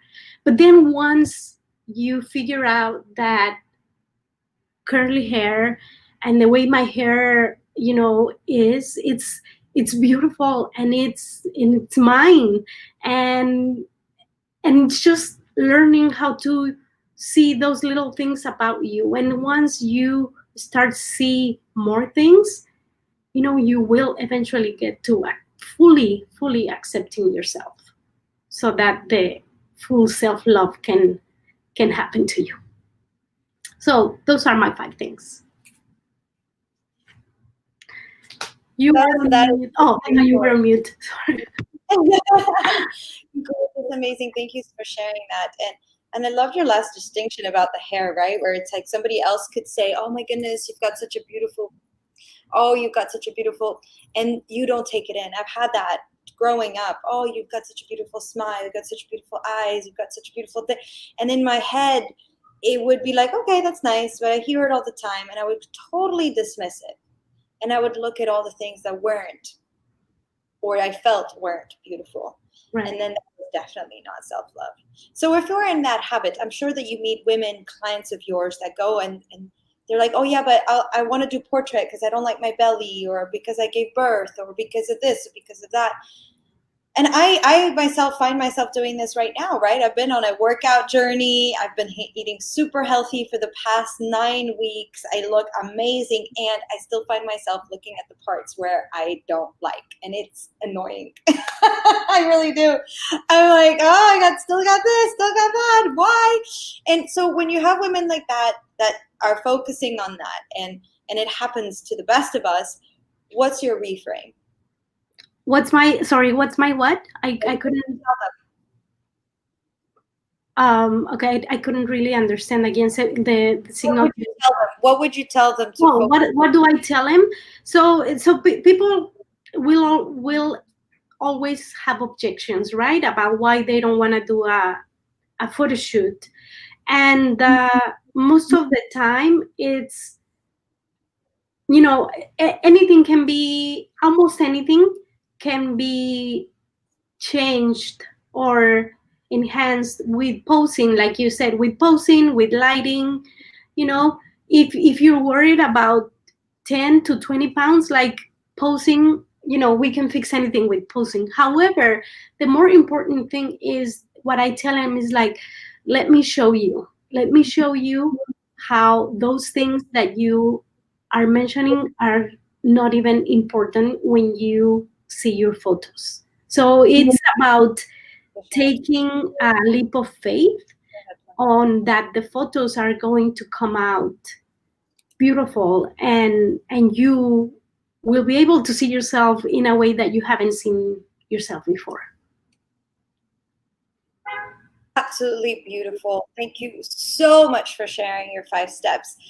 Oh, it's so grateful. Jessica, I wanted to show a few pictures, and I don't know, do we still have time? We have about we're running a little late, but you have say a minute. Yes, you can share a quick pictures. Okay, sorry, I completely forgot. Oh my goodness. Share screen.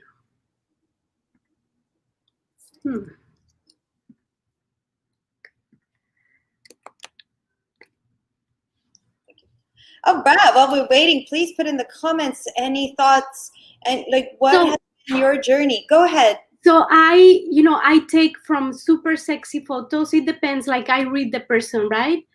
Like for the people that want to get that sexy out, or just fully clothed, just make you powerful, make you confident, make you beautiful. Like bring out the best version of you, so that you can see for yourself that you truly are already beautiful. It's just that you haven't been able to see it for yourself. Amazing. Let's have a look.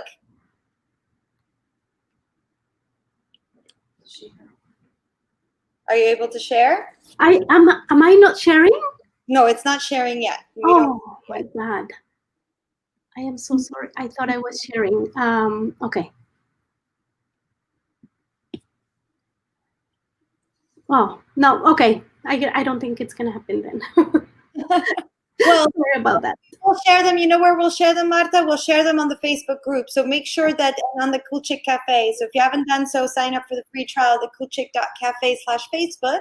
And also on the Facebook group, Self-Love Summit. And we'll share them on there. Does that work, Marta? We can share them. Amazing. So head on over and we'll share the pictures on there. Thank you so much, Marta. We appreciate you. Thank you for being with us today and being a regular on the coffee breaks on the Cool Chick Cafe, where you come in and teach us all about everything that you've done, and you're teaching about empowering us to feel more comfortable in our skin and love ourselves. Thank you, thank you, thank you. And, thank you so much. Take care, Marta. Bye. Thank you. Bye. All right, as I mentioned, please make sure to join us at coolchick.cafe/Facebook. We're going to be welcoming a new speaker real soon. We have some Yafit saying thank you, incredible, mind-blowing, amazing. Oh, I love you, ladies. Thank you for tuning in and supporting each other. I see that our count is actually, we're having more people viewing. We're streaming from multiple locations. We're on about 1, 2, 3, 4, 5, 6 Facebook places, YouTube as well, LinkedIn. So thank you for joining us. I really appreciate you. Leave comments. We can actually see them here on our backstage area. Really appreciate it. We've got some amazing souls backstage. And we just have a quick song before we go announce our next speaker. While we play this song, make sure to go to www.coolchick.cafe/Facebook to make sure that you get your 14-day free trial to the membership site, so you can join us and see what everything we've been talking about and binge watch all the recordings. You can cancel at any time. Thank you so much. Angie, Maestro, can we have some music?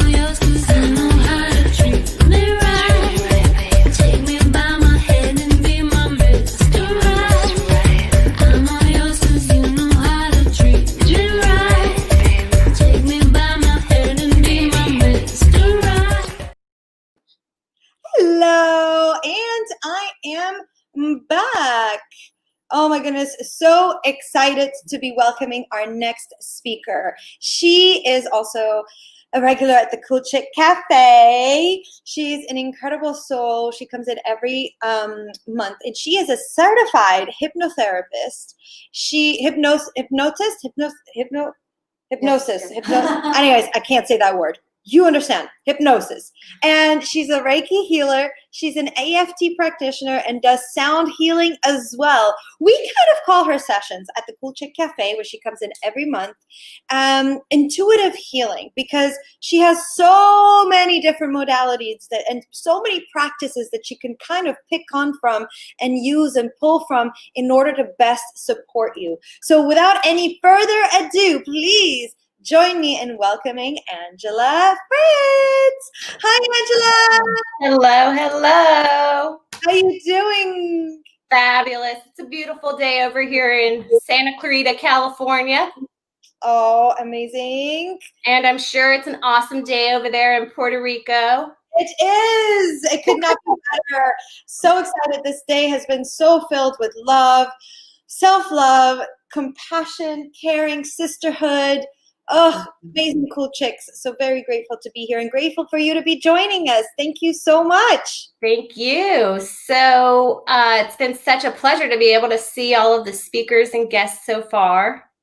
The message is just so beautiful, and the Cool Chicks Cafe offers such a beautiful platform for connection and growth, and just cool chicks to get along and to share and care. So it's really neat what's happening on the Cool Chicks platform. Yay. And so the Love Summit today is also really, really just a nice space and place. I'm going to be sharing an easy technique that I'm sure many of us are familiar with. However, before I get started with that, with some of the people who have been sharing so far, you know, through our failures and our unjust in our life, the unjust situations that may occur and happen, it brings out the most strength. And although we at times judge that with shame, with guilt, with frustration, with anger, with the emotions that we don't need to hang on to, that we need to just allow to be for the moment that they're there and pass, because it is that trapped energy. And then it's that self-love that we need to give ourselves that we're not able to access because we've allowed another emotion to trap in our body. And it stops us from living our best life. And it starts with accepting ourselves, recognizing that we're human, and allowing ourselves to just tap in that it's okay to forgive ourselves.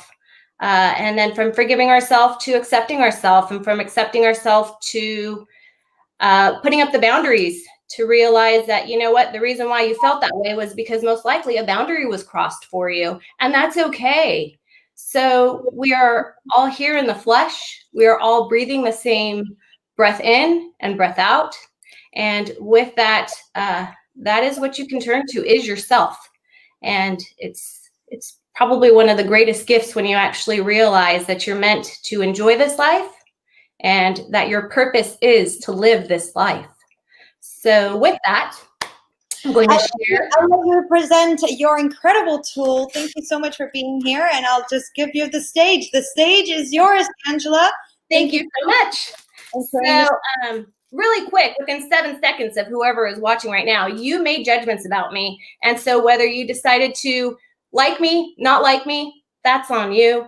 And so again, we're humans. So in the flesh, we are accessing our machine, and our machine is telling us, do I like that? Do I dislike that? Do I agree with that? Do I not agree with that? Now, this is your story. So your story is true to you. So recognize and realize that this is your truth, and stepping into your truth and your power allows you to step into who you are as an individual. So be you and love you. And know that you're perfect just the way you are. Right now, in your body, you are perfect. So just accept it. I brought a little mirror here.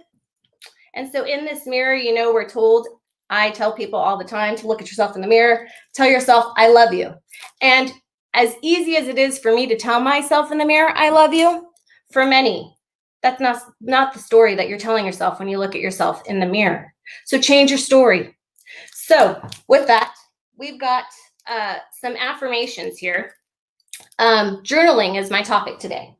So I have many journals, a plethora of them, from very beautiful ones to this here is actually a book that I turned into a journal. I write all over this book because it speaks to my heart in many ways. And so by me connecting to this book, I connect to, for me, it's again like a journal. It's got beautiful images, has beautiful stories, other people's truths. And by living vicariously through other people as well, I'm able to realize the truth that I'd like to share and hold for myself. And so I recreate and rewrite my story all the time. And it's so much fun. So Bishop T.D. Jakes, he said, if we can get the clutter out of our mind, if we can get the guilt out of our mind, if we can get the shame out of our mind, if we can get the worry out of our mind, if we can get the busyness out of our mind, then all of a sudden we're going to have ideas, which are seeds, and the seed of an idea gets planted firmly in your mind when you believe in yourself and you believe in your potential.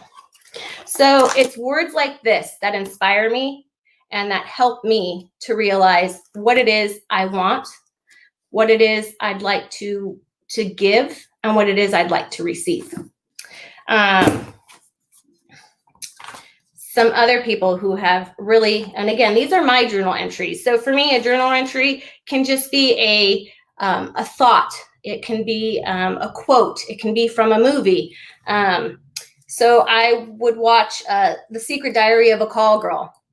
And the actress had mentioned something with kinks or twists. Well, that's all of us, isn't it? It's just a matter of finding who fits with your kinks to be loved unconditionally. And so as long as one person knows you entirely and loves you still, it's the best place in the world. Again, loving ourselves. We are our world. So you can't go back and change the beginning, but you can start where you are and change the ending. That's C.S. Lewis. Forgive yourself for everything. You are only learning what it means to be human. That was Mark Anthony. The world is going to judge you no matter what you do, so live your life the way you want to. Before you speak, let the words pass through. 3 gates. Is it true? Is it necessary? Is it kind? And then one that really resonates with me, I lost myself trying to please everyone else. Now I'm losing everyone trying to finding myself. And that really did resonate with me for a long time because I did go through my own personal stuff, right? Because we're all personally growing and going through stuff. So this is another really pretty little notebook, blank. And so I just write things as they come and go. And then I received a really cool journal entry myself through the Cool Chick Cafe. Sandra sent this to me, and I put it to use. And actually, this is something that Sandra had mentioned. And I don't know where she might have picked this up, but I had written it down because, again, when I get touched by something, I love to write things down because they hit me, they strike me, and I like to run with it, to go with it, to let it be my seed, my affirmation for the day, to keep me thinking and evaluating and reflecting. So we assert that only an individual can be responsible for their own healing and ultimate results. There is something extraordinary that those who desire to facilitate healing can be accountable for. She had also mentioned, Sandra did, that you must be your own hero in your story. And that is the absolute truth. Did it hit such a core when she had mentioned that? So some things that journaling does, it allows you to access your feelings, your emotions. It allows you to reflect. It helps you and reminds you of your successes in life and possibly your failures. And again, your failures are just learning. Stop looking at them like you failed. Set a new story. Your failures are just the learnings that help you to be that much better, to get up, dust yourself off and say, okay, what can I do to make it even better than the way it just looked? Because that was sloppy. That wasn't who I am. That wasn't what I wanted it to look like. And you know what? It's behind you now. You can't change it. So let's move forward. And just enjoy the process. Picking yourself back up after you've been shattered, and it's that much better when you put all the pieces back together and you see how beautiful life really is, right? So with that, I have pencils that I use sometimes. I have markers that I use sometimes. I have bigger markers that I use sometimes. I have pens, pencils. They're tools that help me to write, to color, to draw, to allow my thoughts to be on paper so that I can go back again and reflect, so that I can change what it is I need to change in me, or be the best me, or share something with someone that I know that they need to hear this message. So for me, that's how I access, is through journaling. And it's a simple tool that you can use, and it's one that's easily accessible. And And then a few other things that just really struck me when it comes to love and self-love is, first of all, it's bringing the forgiveness to yourself. Literally saying, I forgive you. And then forgiving others. And by forgiving others, you are also allowing for that energy to no longer be locked inside of you. So you restore yourself in essence. And this here was written by Dalai Lama. It would be much more constructive if people tried to understand their supposed enemies. Learning to forgive is much more useful than merely picking up a stone and throwing it at an object of one's anger. The more so when the provocation is extreme, for it is under the greatest adversity that there exists the greatest potential for doing good, both for oneself and others. The other is awareness. So to be aware of single shortcoming within oneself is more useful than to be aware of 1,000 in somebody else. Rather than speaking badly about people and in ways that will produce friction and unrest in their lives, we should practice a pure perception of them. And when we speak of others, speak of their good qualities. If you find yourself slandering anybody, first imagine that your mouth is filled with excrement. It will break you of the bad habit quickly enough. The other is cherishing others.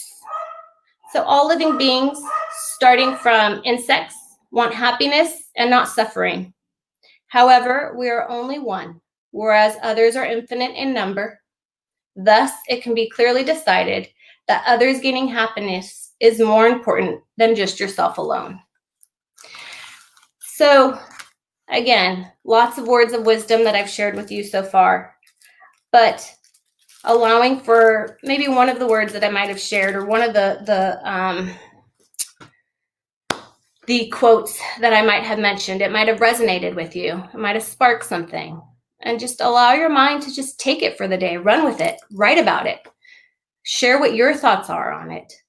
Because this is your story. This is your life. This is your truth. And this is what you have in front of you, is what you're doing right now. You're breathing, you're listening, you're seeing, you're taking in with all of your senses what is happening around you, and you're setting the stage for the outcome. You're producing your own outcome. So just remember that you're in control and that you have yourself. So with that, I don't know if you want to share with me, ladies, what might be going through your mind or your heart.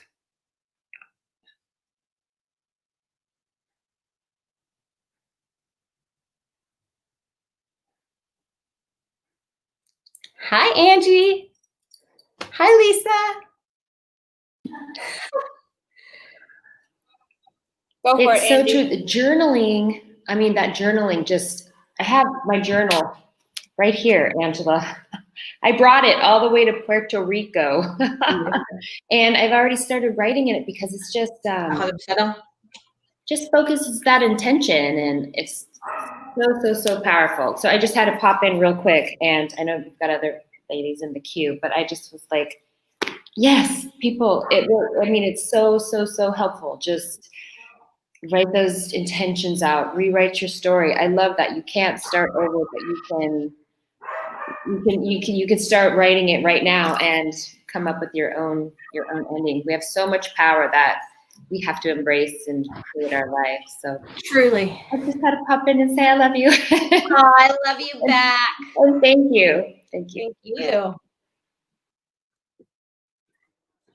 Yeah, thank you so much, Angela, for sharing. I mean, journaling, it's kind of, I have stacks of journals at this point, and the more I've been working on myself, the more I realize that journaling really is the time that I have to myself to reflect and actually even find my voice in the first place. And so thank you so much for sharing that, because sometimes we don't even take the time necessarily to stop and pause and even hear what's going on inside of us and feel what's going on inside of us in our bodies. So yes, journaling is an amazing tool. Thank you for all of those amazing quotes and inspiration. Well, Lisa, your story was so beautiful, and in sharing and showing your vulnerability, it's your truth. So it's very nice that you were able to share and care.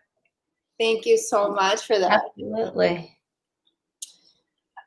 Yeah, and I think that I would not have been able to share my story in a coherent way if I hadn't like sat down to really think about it, think about what I'd gone through, where I'd come from before, experiences that I'd gone to really understand what it is that I was going through. Because sometimes we're just busy living our lives, like, and we don't actually think about what it is that we're going through, what we're feeling, and how we are choosing to live our lives. So thank you so much for that. Absolutely. And on that note, that's it. We are so busy doing and achieving and climbing up the ladder of what it is our society is telling us to do.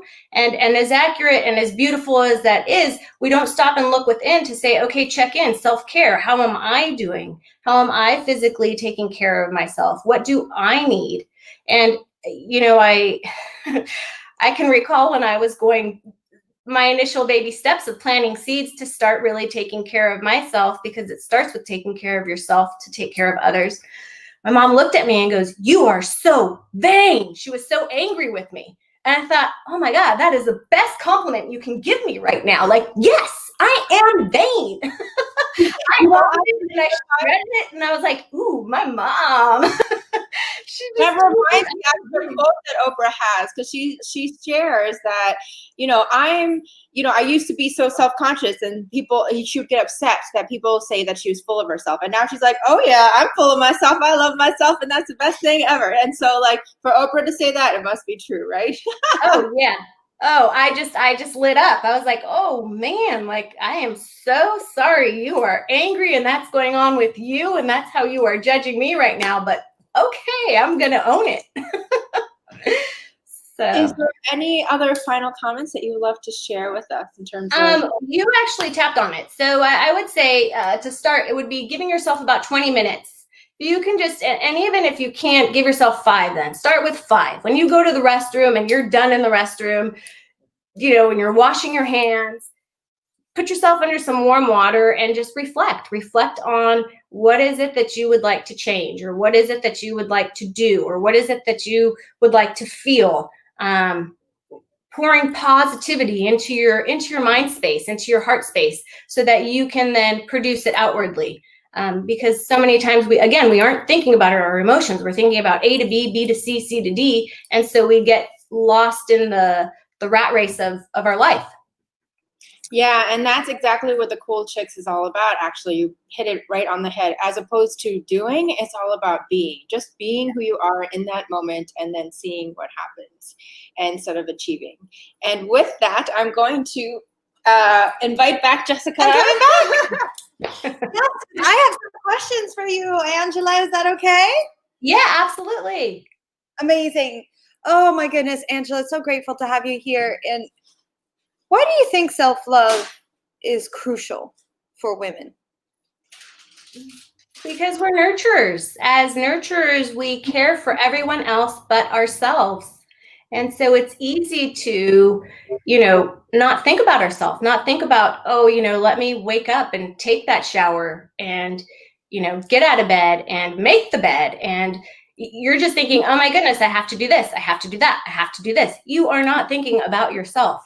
And so again, when you take yourself, you own your power, you take back who you are, you get in the shower, you do what you have to do for you. You love yourself inside, outside, all around. Just love yourself. But because we are the nurturers and because we are busy trying to please everyone else but ourselves, and then we find our cup empty. And when we find our cup empty, we realize and recognize that we've not been taking care of ourselves. And others are going to take what you give them. They'll take it, So why not give it to yourself first? Give to yourself and then give to others. Don't feel bad about what they say. They're going to talk about you anyways. Yes. Angela, would you be okay to share with us a bit of your self-love journey? Like, have there been moments where you felt hurt, pain, or just low, and how have you come into your own self-love? Absolutely. So I owned what other people would say about me. I owned it. And I then I then exuded the truth that they shared for me was now my truth. So I didn't even know what my truth was. I really didn't know who I was. And then I ended up getting pregnant at a very young age. And so I had to make a choice. And my choice was I was going to have my child. And I then ended up married, and I married the wrong person. And so for me, I didn't take care of my mind space. I allowed for this other individual that I was now married to, living in a house, having children, ended up having a second child with him. And I allowed for him. And again, the stories that were set before me, kind of like Lisa had mentioned, if you were listening early, she had said, you know, she believed that what she was wearing wasn't good enough. And so now she shared, that was her ripple. So for me, I had this ripple of what other people were saying about me. And I definitely owned it. I owned that I didn't deserve to be with, like the material of life, right? So I realized I do like finer things in life, and not that it's a bad thing, because it's truly not. And so by being able to live in this beautiful setting in this place, I'm able to do and produce and give even more. So why was I lacking? Why was I allowing myself to take in that lack and accepting that as my truth? Or now I'm able to. What allowed you to make the shift? You were in that situation. You found that you were living. You were taking on what other people. And tell me if I'm rephrasing this wrong. But my understanding, what you're saying, is that you were taking on the labels that people were sticking on, all these sticky notes with all these labels on you, and you were like, yeah, you were saying, okay, this is what I am. Where really there were just sticky labels that people were putting on you. When was the moment where you're like, okay, actually, no, that's not my sticky, and no, that's not my sticky. Like, what? How did you do that? How did you transform? At 25 years old, I was serving tables at a restaurant, and I obviously observe a lot of people, and you read a lot of people. And so with reading and observing, I just started saying, this is the rest of my life with this person, and this is not what I'd like to have, and this is not what I believe is truth for me. And this is what this person is saying is my truth. And then I continued on, and I started to focus and go to the gym, and I was going to the gym 2 times a day, and I was working 2 jobs because I didn't want to be home, but I wanted to stay married because God forbid you get divorced. And then there's that label of, oh, she's divorced. And I knew that marriage wasn't going to work, and she got married way too young. And so all of again, these words, these stories that were spinning through my head. And I was telling myself, okay, stop. Okay, who cares if they say that? Do they lay with you do they lay with you in bed? Do they pay your bills? Do they help you? Are they calling you to see how you're doing? Are they checking in? So I started checking in with myself.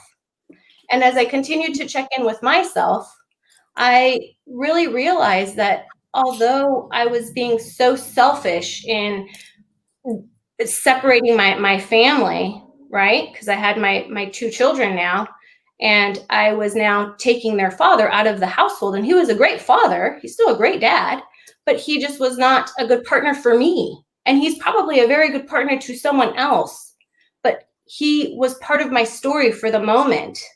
And so once I was able to separate that, then again, I started to just find myself. And I didn't allow for others. I actually started to cut people out of my life because I had others still trying to put sticky notes on me. And instead of me saying, I'm owning this, I started saying, sorry, I can't talk to you anymore. Oh, I made you upset. I'm sorry I offended you. But you know what? This is my story. So you don't like me? You're welcome to not like me. But I like myself right now. And I actually need to figure out who I am. So I made a lot of mistakes. Trust, I did. And I had to pick myself back up, look at myself in the mirror, and tell myself, I love you. Let's do it over. It's a new day. And so with that, I now have new days every day. And I have a brand new story. I found a very loving husband. He supports me. He spreads joy in my life. He lifts me up. He fills me up. And he believes in me sometimes when I'm doubting myself. because self-doubt still comes through. So who do you turn to? You turn to your friends. You turn to the people who support you and who say, the same way you said, you would never tell your best friend that, oh goodness, there's cellulite on your body. My husband doesn't tell me, oh no, you can't do it. He'll say, okay, well, why are you feeling this way? Well, you do know if so-and-so can do it, you can do it. And so it just puts me on like he believes in me. Why am I giving myself this little seed of doubt? So instead I keep watering no, you can do this. Keep going. Just keep going. Be patient with yourself. Love yourself. Take care of yourself. And journaling has then become a really big part of that growth for you. Oh, absolutely.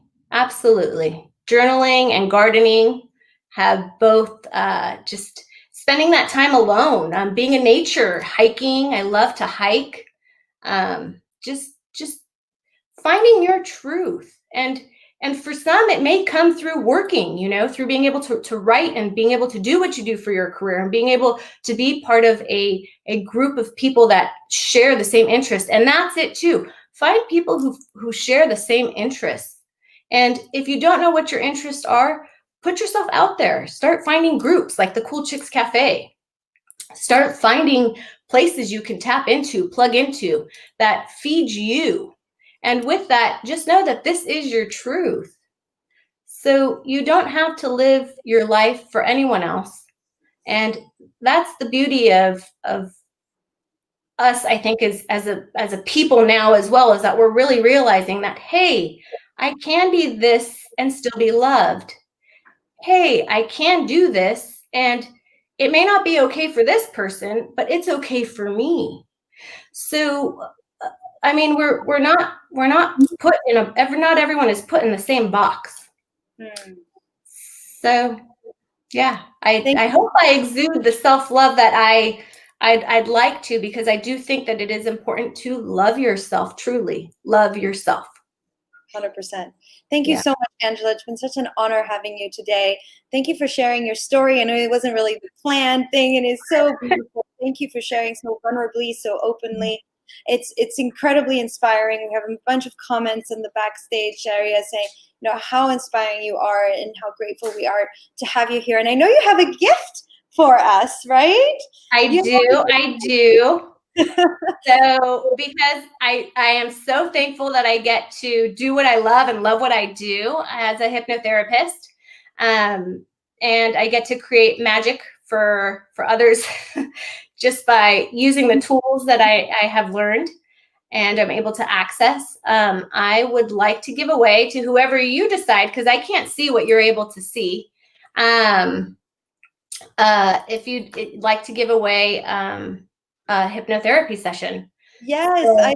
So my notes here say that the first 3 people who sign up for the Cool Chick Cafe membership website, so just the trial, you head on over to www.coolchick.cafe/Facebook.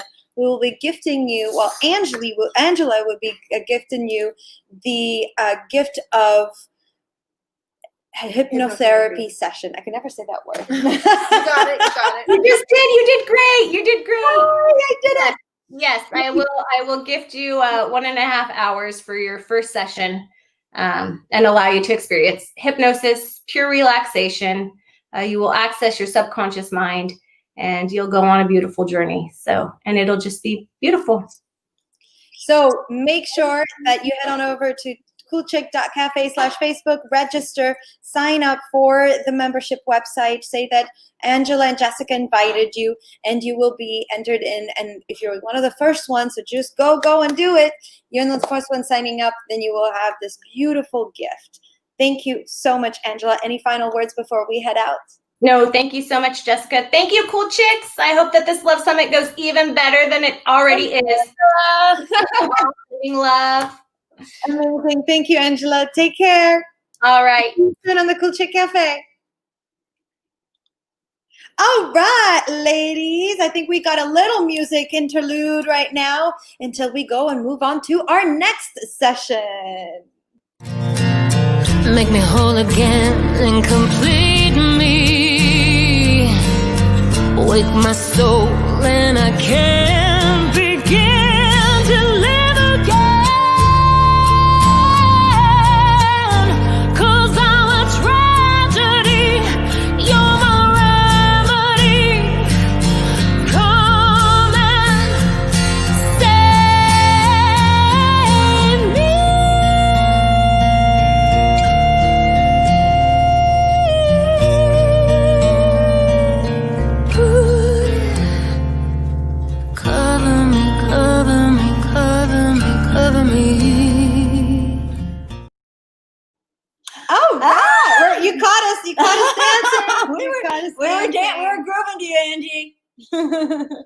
Though that all that music is from Angie. They're original songs and they're Angie Maserati songs. So we're so grateful to have you, Angie. Thank you so much. So Wait, hold on a second. Wait, I gotta go back to Uh, Angie. So go back to Angie. So Angie, Google Angie Maserati on YouTube.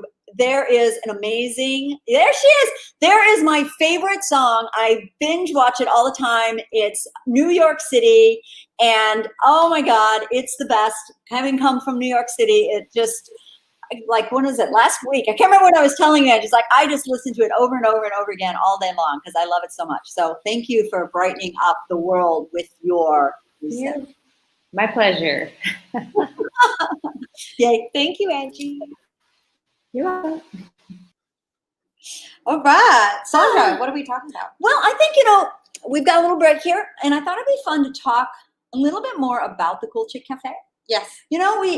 We got a chance to hear from Wei Li early this morning about how the Athena Sisterhood came about, but we never really got it. Right. Like, what about the Cool Chick? I was thinking, what about the Cool Chick Cafe? What about us? So I thought it would be fun to share kind of how this all started. Let's do it. How did it start?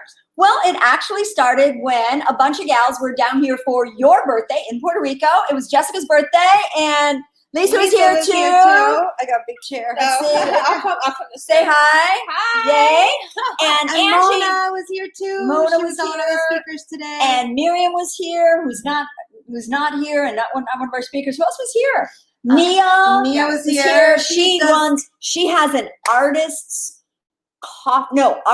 happy hour every Friday on the Cool Chick Cafe, where artists come together and they can either share what they're working on, and which is a very vulnerable thing. I went one time, I was doing some of my writing, and it's very vulnerable, but it's a very safe space. That's the point of happy hours.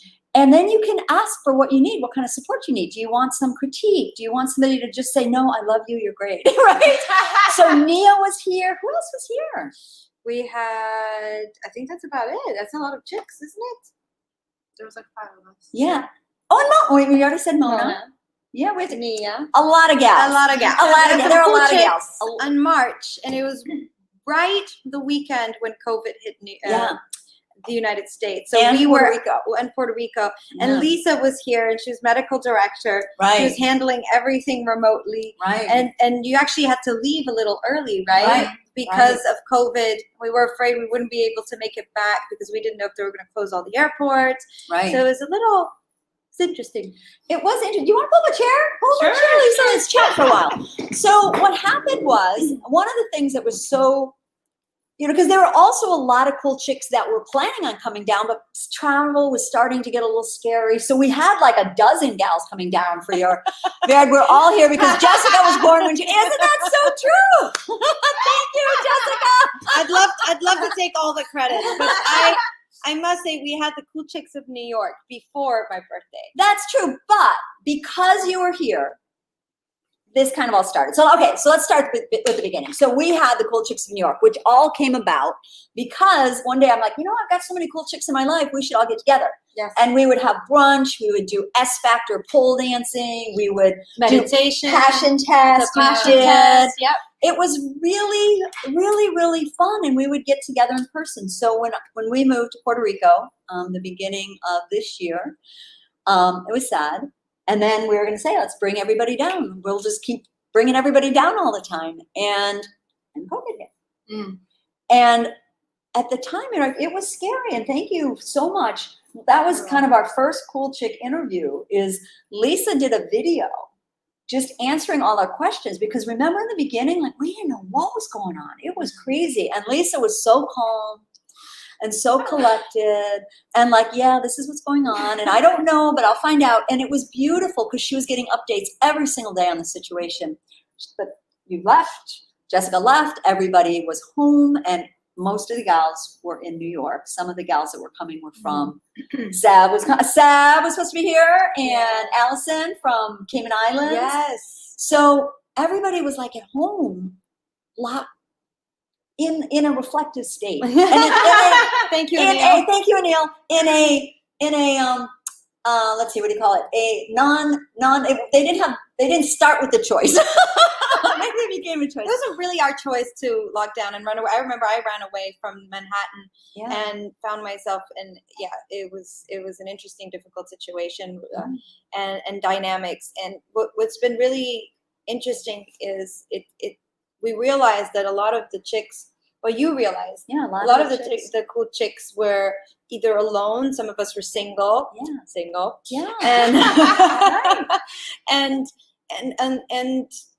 and it was scary. It was kind of scary. And Sandra, you were like, and I was here, I'm absolutely in paradise. Like, Everything's in paradise. I got an amazing husband. We got, like I'm perfectly feel safe and taken care of. And what can we do? So we started having, basically it was the beginning of a happy hour. Yes. So we would once a week, we'd get together on Zoom calls and we would share kind of what was going on with us. And it wasn't always happy. It wasn't like happy hours. It was a little scary happy hours. And then we also started, because I had some software to build communities, we also had this daily check-in. So people that wanted to sign up, we would check in with each other every single day. And then we started other things, like we started this group of people that would get together just to do meditations for Lisa. Oh, yes. I have to share. I mean, so I was so blessed to even be here at Puerto Rico right when it all started and talk about self-love. That like filled my cup to overflowing so that I could then be on the front lines and try to manage actually what ended up being 3 clinics to my surprise, and figuring all that out on the front lines because everyone was looking to me. And like society is looking to doctors and doctors were looking to me as a director running a clinic. And I'm like, no one else has been through a pandemic.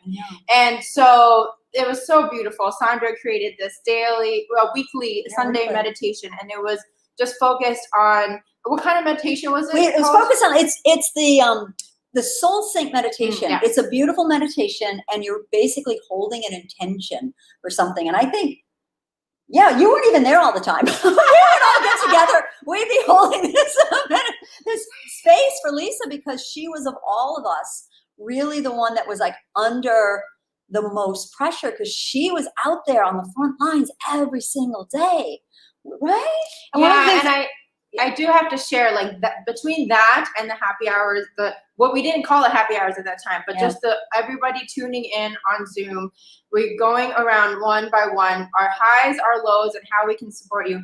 I don't know how many times I cried to you ladies, and yet, like, that I truly, honestly believe, like, that is what helped me get through the pandemic, like, to be able to get up again every day, to take care of my patients, try to help run this clinic, and like just to feel the love, even though it's just on a screen virtually, and like to feel the love and the support, and even just to be able to put it out there. Because as the director too, I'm like, I need to hold it together. I need to show people that I'm not freaking out, and I gotta put on this show almost so I don't in turn freak other people out. But then with you ladies, oh my God, I just let it all out and like ugly cried, and it just and then I felt better.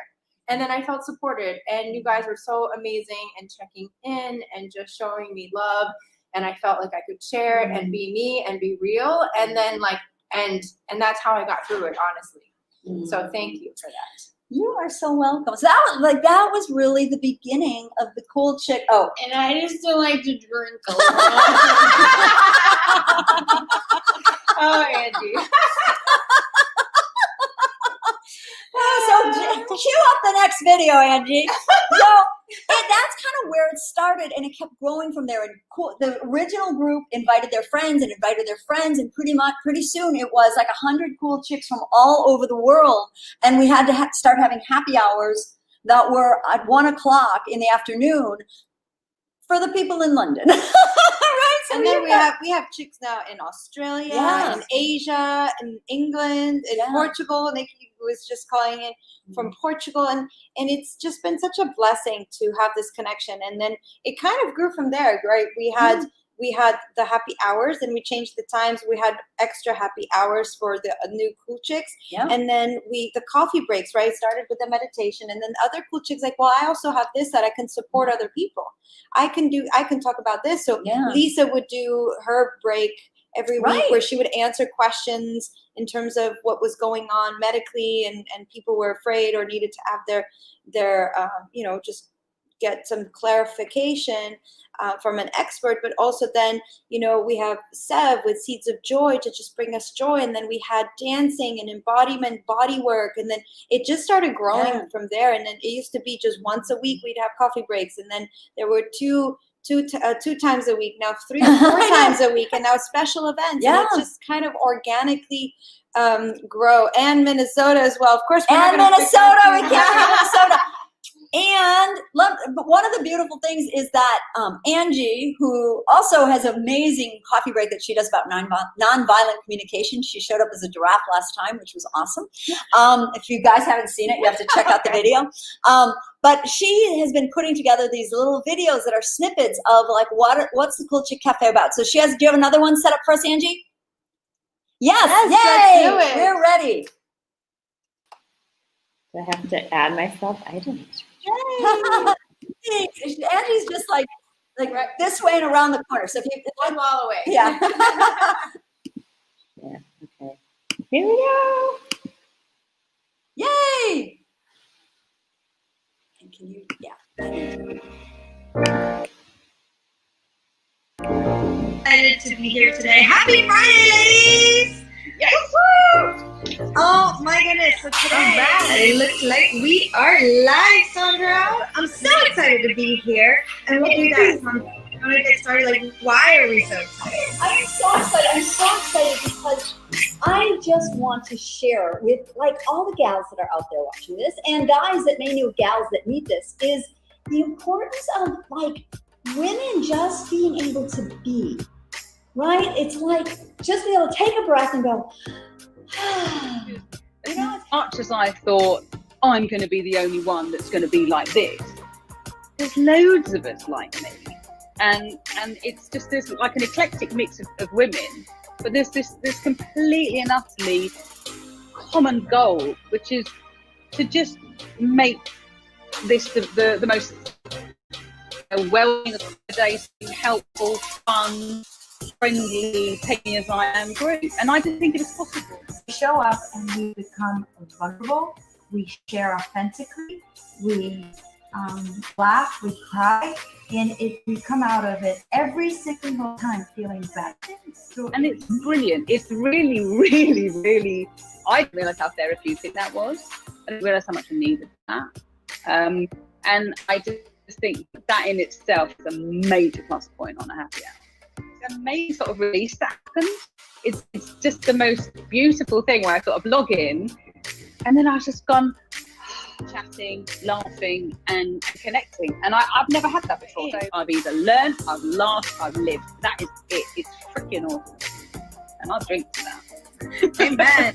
Oh, I love it. And if you need to practice, or just want to practice, or just feel like connecting and just being, head on over to www.coolchick.cafe.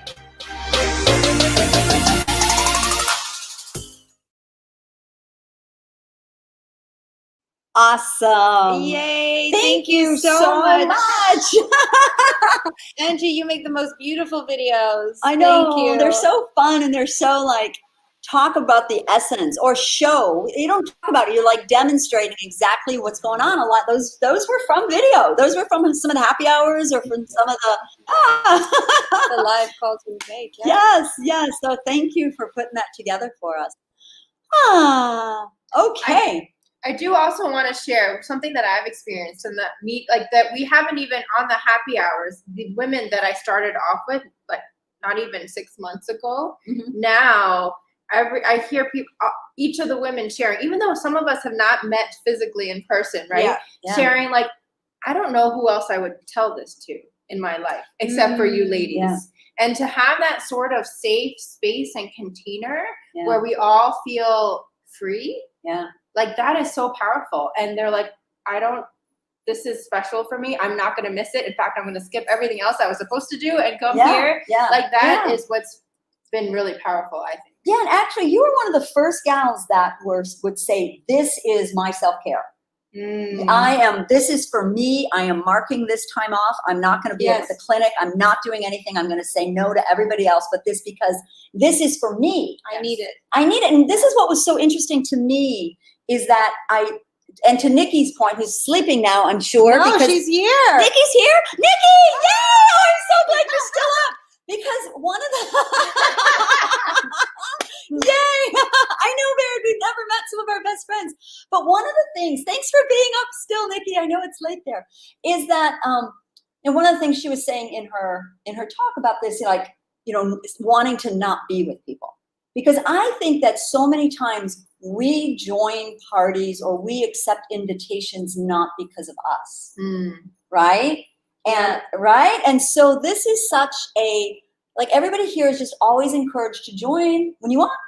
Don't join if you don't want. We're here. Yeah. I mean, I've been on happy hours where it was just like, it was me and Sylvia once, just the two of us. We had a great time. Nobody else was there. That was fine. Yeah. And sometimes it's like 11 of us. Yeah, I know. It's like about the freedom to be yourself. Yeah. To be there or be not. And either way, you will be loved and accepted and honored and supported. And so that's the beautiful thing about it. And yes, you're right. I made it my non-negotiable. I remember that. And it's really what I needed to fill my depleted cup. And it sometimes is hard to choose self-love, right? Like you were saying, I knew for you, I could tell for you, it was really a conscious effort to choose self-love, to choose to be there because of the shoulds, coulds, like the rules or whatever we've told ourselves that we're not a priority. We have to take care of the kids first, or we have to take care of our husband, or we have to take care of work, or the patients, right? Especially in the middle of a pandemic where it's like short-staffed, and so you made the hard choice that is the most fulfilling choice of self-love. And in addition to all of the awesome happy hours, we also have these coffee breaks. And you're not going to sleep to the events over. It's self-love-a-thon. But Angie, do you have the other? Speaking of coffee rocks. Do you have another video that you did put together for us? Because this really shows the breadth. And this is from a month ago.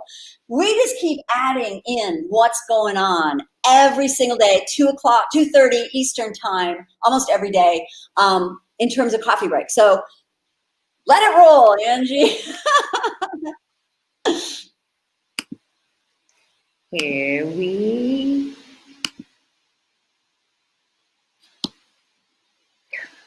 hold on. Yay! Welcome to the Cool Chick Cafe. There's coffee, and then there's Cool Chick Cafe coffee breaks. 30 minutes that will fill your cup. We offer 11 different but nerd gatherings for you to be part of live. If you missed the live, don't worry. We've got you covered on Cool Chick TV Replay. I'm Cool Chick Angie Maserati. Let me show you what we're all about. Long-term love with Linda. Linda has been together and in love with her husband Frank for more than 4 decades. The love grows deeper and their romance is very much alive. She openly and honestly shares the wisdom she has acquired on her adventure so that you can create lasting love in your own life. Seeds of Joy with Sev. Sev shares her practice and insight on sowing seeds of gratitude in order to recognize and invite more beautiful moments into your life every single day. Life is lived in moments. Intuitive Healing with Angela. Angela is a professional in the areas of hypnotherapy, emotional freedom technique, and Reiki healing. She teaches us how to recognize and release the energies behind our fear, anxiety, and so much more. A Cool Chick favorite coffee break is Marvelous Men, hosted by Sandra. This Q&A with a panel of open, honest, and truly marvelous men will shift your perspective about the men in your own life. Do you have a question for the marvelous men? Just ask. Passionate Life Jessica is exactly that. Jessica shares with us how to recognize our passions and say yes to living in a state of passionate energy. Join us and find out more about yourself and where your passions lie. Beautiful State with Gail. This break is led by experts trained at the world-famous O&O Meditation Academy in India.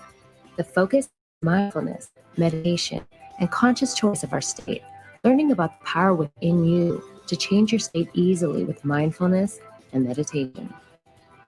Self-Worth with Vered. Vered is passionate about the importance of understanding our worth in this world. During this coffee break, we practice exercises that will bring awareness to what has shaped our beliefs about our self-worth and how to find our worth if we have lost it. Erotic Blueprint with Ginger. We don't do taboo at Cool Chick Cafe.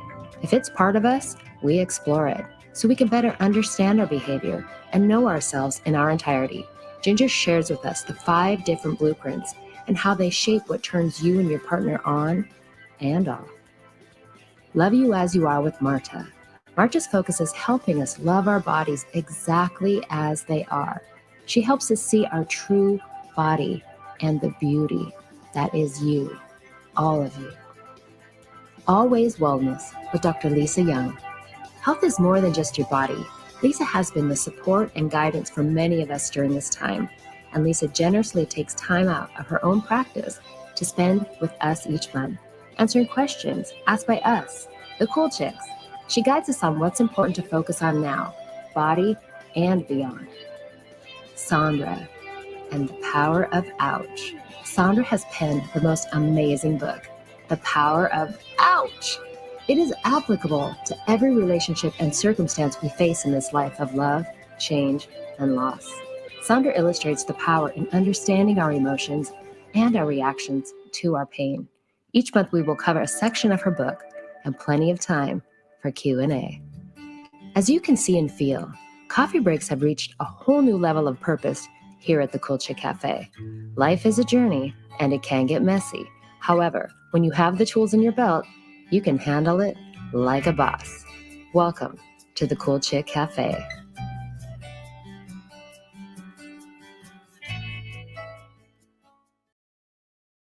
Thanks, Angie. You always make me cry. My pleasure. My pleasure, ladies. All right, I'm going to go grab that bottle of wine because it's happy hour. Oh, okay.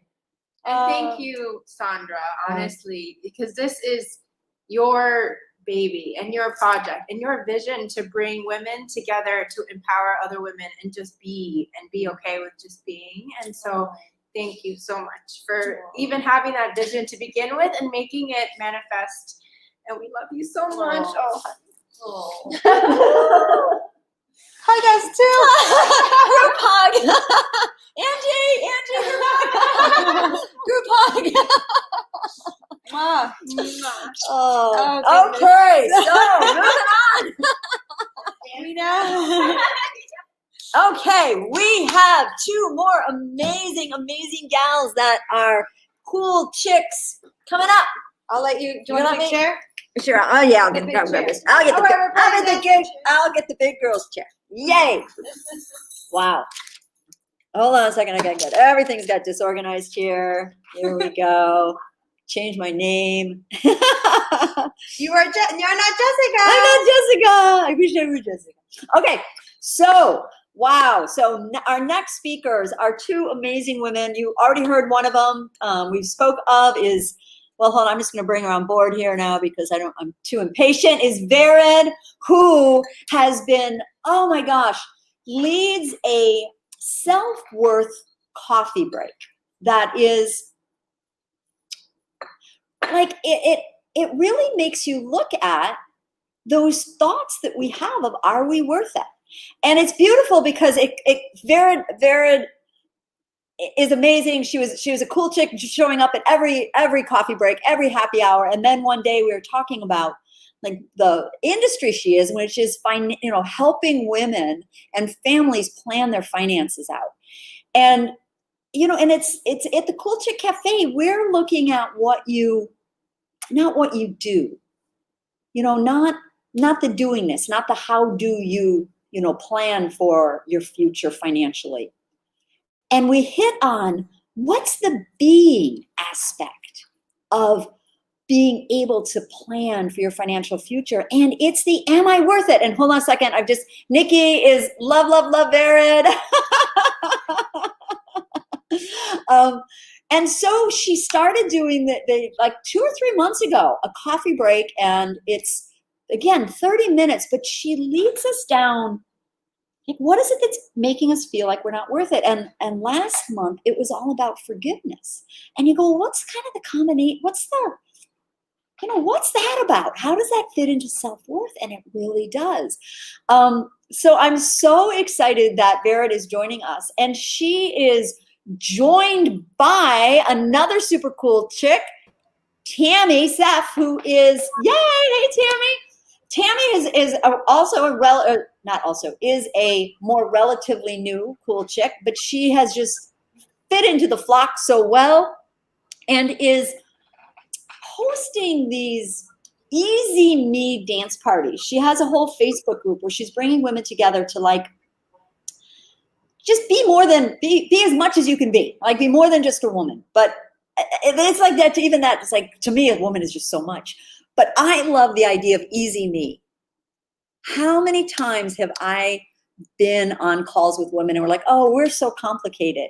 Tammy makes it easy for us, right? Tammy actually makes it easy for us to be, right? And to be happy and to be grateful. So the two of these gals are ganging up on us today. And Vered, I'm going to be, hold on. No wonder you guys weren't saying much. I had you on mute. Hi. I'll never look at your slides. So hello, ladies. Oh, it's so good to have you here. Vered, I'm going to be moderating.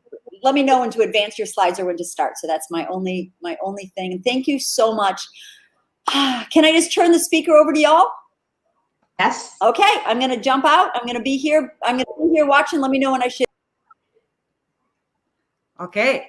So you know what? First of all, I'm so excited to be here. And I have one important question. When was the last time all of you ever felt stressed? Like, is it when you are stuck at home, or when you're in traffic, or when your kids drive you crazy, or maybe just being overloaded at work? I want Vered. Yeah, you know, I want to do something, if it's okay. I want all of you to close your eyes real quick and do something with us. I want us all to take a deep breath in through our nose and then exhale slowly through our mouth. Let's do it again. Inhale through our nose and exhale through our mouth. I want to congratulate you all. You actually just practiced self-care, and wow, I needed that. Hi, everyone. I'm Tammy. And I'm Vered. And today we want to have a conversation about what is self-care and a few simple ways that we can practice it. And I will share with you that ever since I can remember myself, everybody in my life always told me that I need to take time for myself. And I'm a doer, meaning I get things done efficiently, quickly. And one thing that I've always had a challenge with was just be. And it's funny because my line of work is actually in the people business. You know, yeah, I'm in financial services, but it's the people's business. I'm helping people. And as a doer, my approach was always go, go, go and get everything done. But that actually placed me in a certain vibration that was not in alignment with what I wanted to do for people. And, you know, whenever I would think about that, I always thought I'm so busy, you know, and taking time off that busy schedule and do things that I would convince myself that I didn't like doing, like taking a bubble bath. It just sounded ridiculous to me. And whenever my friend would say, let's get our nails done, let's go get a massage, I would always reply the same. You know, I have better things to do. I'm too busy. I can't afford it now. I don't really need it. You know, I had every single excuse in the book. Well, unlike Vered, I used to love those bubble baths and massages. I still do. But for some reason, those things never really gave me a satisfaction. They just gave me a temporary pleasure. Stress and depression for many years of my life were around me. And for many years, I was all about chasing the money. And I'm sure some of you can resonate when I say that I pick my job description by what can give me more money. The only thing that will get me even slightly excited was just the opportunity to maybe gain more money out of it. My life was still in depression, and I let those feelings control me and my life. And for 4 years, I lived on autopilot. And really, I was trying my best to keep my head above the water. And up until one day, and today I can say that was the best thing ever happened to me. But back then, I got fired. And the plane I was flying on autopilot was crashing miserably. And those voices in my head got stronger and stronger. And those feelings and depression controlled me even more. And when I was at my lowest, I have had like this epiphany that this must change. I cannot let it control me anymore. So I made the decision back then. And with the very little money I had, I decided to hire a coach. I had to find my way out. When I went to my coach back then, she asked me this question: what makes me happy and why? And guess what? It was so difficult to even answer this question. She made me reconnect with myself and to my child me.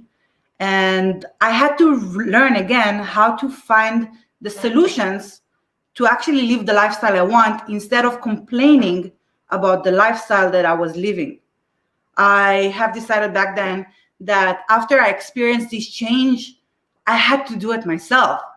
Like, I decided to live happy, to chase my purpose in life, because, hey, I wanted to be happy. I wanted to just be.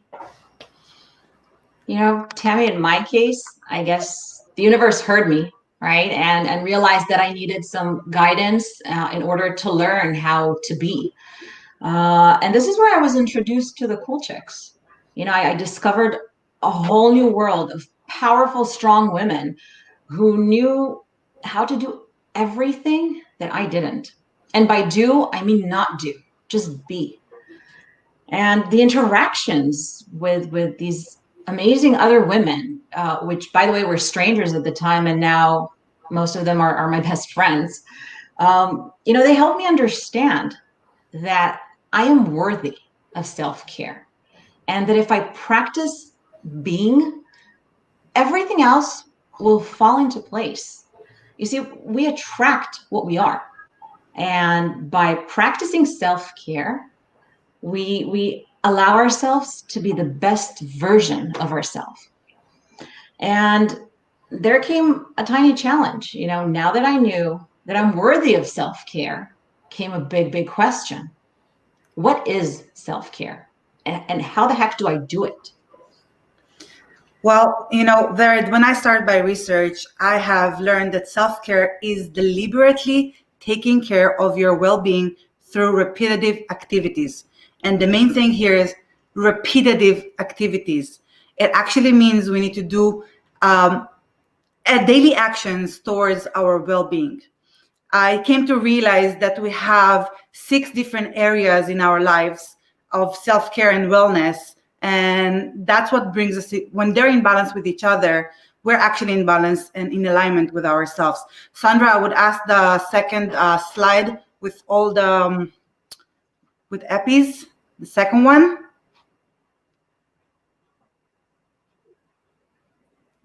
Yeah, I'll join you too. So move on to the next one. Yes, please. Whoops, what's going on here? Hold on, let's see. There we go.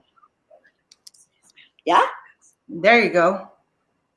Where is the wording? Okay, here we go. What? It's really cool looking. We love technology. Yeah, all 6. Here we go. Perfect. So I discovered, you know, in order for us to be truly happy and love ourselves, we need to be and practice happies. As you can see, happies. We have the 6 different dimensions. We have the emotional, the physical, the professional, intellectual, spiritual, and social. Practicing happies is to take each and every one of those stages and actually practice, you know what, let's just put a bit of it. Emotional part, what is it actually? It's about connecting with your emotions. It's about being in alignment with what you feel and not ignore those feelings, because that's a bigger part of who we are. So how can we do that? We can journal, we can talk kindly to ourselves, because sometimes we have those bad voices and we talk to ourselves in a way that, let's face it, we will never speak to any other person. So just be kind with yourself. Live with gratitude. The physical one, is it about walking, dancing, nutrition to your body? It's a lot more than just the exercise. Just be active to have this energy flow in your body. And I know you heard about it all day long, but it's essential for us to practice those things. And professional is highly important. Even if you're not truly following your purpose at the moment, learn to love what you do. Actually get your skills better, practice it more. So when you're ready to move forward, you know you already have the skills you need in order to make it successful for you, to put a bet on yourself. In the intellectual one is you need to challenge your brain. You need to challenge your mind. You know, they say that today we have smartphones and stupid people. It goes for a reason. We stop listening to ourselves. We start being challenged. So challenge yourself daily. Because when you challenge yourself and you read books and you go to workshop and you're here in the Love Summit, which is incredible, you actually allow yourself to be inspired, which is so important. And then you have the spiritual, when you have to, not have to, you know what, yes, you have to. You need to pray, you need to meditate, you can do earthing, which I love, just being barefoot in the ground or with your hand, which Vered hates, I know. Go to nature. And then, of course, we have the social one, which is why we both love Vered and I love the Cool Chick. You girls inspire me weekly. And I feel a part of the community that makes me bigger. It makes me stronger because I surround myself with those that help me grow versus surrounding myself with nothing and myself and the bad voices that I can have in my head. And yeah. Well, Tammy, you know, you remind me of what I used to tell you all the time. You know, that this whole self-care sounds like so much work and it's so time consuming. And for the longest, I was so stuck in my ways, you know, doing the same activities, not getting the results that I wanted. And I always thought to myself, oh, if I just work more or if I just do better, I'll get it. But no, it didn't happen and it's not going to. And until one day, you know, one of my best friends, she introduced me to the concept of audiobooks. And she knew me. She knew which button to press. And she just explained to me that since you don't have the time, you can listen to it while you're stuck in traffic, right? And she left me with no excuses. And I have to tell you, it was brilliant. And I was completely amazed and blown out by the fact that somebody else, an adult, is going to read a book to me. So I love that concept. Until today, one of my biggest things is audiobooks. And she started feeding me self-care, self-worth, self-development, everything that had to do with me. And I started listening and I started growing and I started developing. And today, I know that it actually puts me in alignment and in balance with what is really important to me. So I actually get to be more focused and actually save time. Yeah. And you know, one of my mentors, I call him a wise man, he said, to get to what you want, you don't need to have the resources like time, like money. All you need to do is to find the resourcefulness within you. And what does that mean? My problem was time and also money. I didn't have what it takes to get to where I wanted. But then I stopped focusing on what I don't have. And I started focusing on what I can get from my life. So I started searching for solutions that can actually, solutions that can actually help me get the time that I need to do the stuff that I want. So what did I do? I have found a creative way to automate all my bills. So I don't need to spend extra time for that. And I also decided that I no longer go grocery shopping myself. I have someone else do my grocery shopping. I have someone else read my books like Vera does. I have someone else to come and clean my place. I saved myself about 4 weekly hours. And guess what I'm filling it with? My self-care. I have the time to actually read a book. I have the time to practice EPIs. The way I do it, which I love the most, I wake up in the morning with some affirmations of how strong and powerful I am. Because, hey, we need to remind ourselves constantly. And then I take a walk in nature, and then I sit for coffee with my partner. And then I meet some new people over the online and the cool chicks. These things is not only something that I'm doing just to do. I'm doing it because, guess what? When I start my day like that, it's so much easier to stay in alignment during the day. All of a sudden, I have more energy. I have more focus. I can do the things that I wanted to do and not have those feelings and bad emotions get me stuck in where I was. I actually have the power to move forward. Yes, so that's how I start my day. And now that we have a better understanding of what is self-care, Vered, what do you think? You think you practice it daily? Oh yeah, I do. And you know, if you guys can also post in the chat, let us know how you guys find that you practice it daily. I'm going to share mine. You know, for the physical self-care, I have, because I'm so busy, I had to designate a time block in my calendar every week to shop for groceries online and to prepare my meals so that I can have good things coming into my body, right, to take care of me. For the intellectual, well, I already mentioned, you know, the audiobooks, and I listen to a lot of podcasts. One of the things that I love doing is putting together jigsaw puzzles, which is like this one you see behind me, a bunch of those. And I got to tell you, it's so fulfilling. It's such a sense of satisfaction and accomplishment. And I'm not talking when I complete the whole puzzle. After each and every single piece, you know, I tap myself on the back and I'm like, good job, you found that piece. So I love it. For spiritual and emotional, I meditate every morning, and I just thank the universe for all that is. And last but not least, the social self-care area, which is my favorite part right now, because now I have the Cool Chick Cafe. And this is a time that I give that's a minimum of once a week, 1 hour for myself to be with my girls, where I have my safe space, where I can share, where I can, you know, even if I need to complain, even if I need to give happy news, bad news, whatever it was, it's us, and everybody would hold the space for me, and it's just phenomenal. So I would never ever be giving that one up, right? And yeah, and keep in mind, you know, we're all in a different place, and we all have different goals and desires.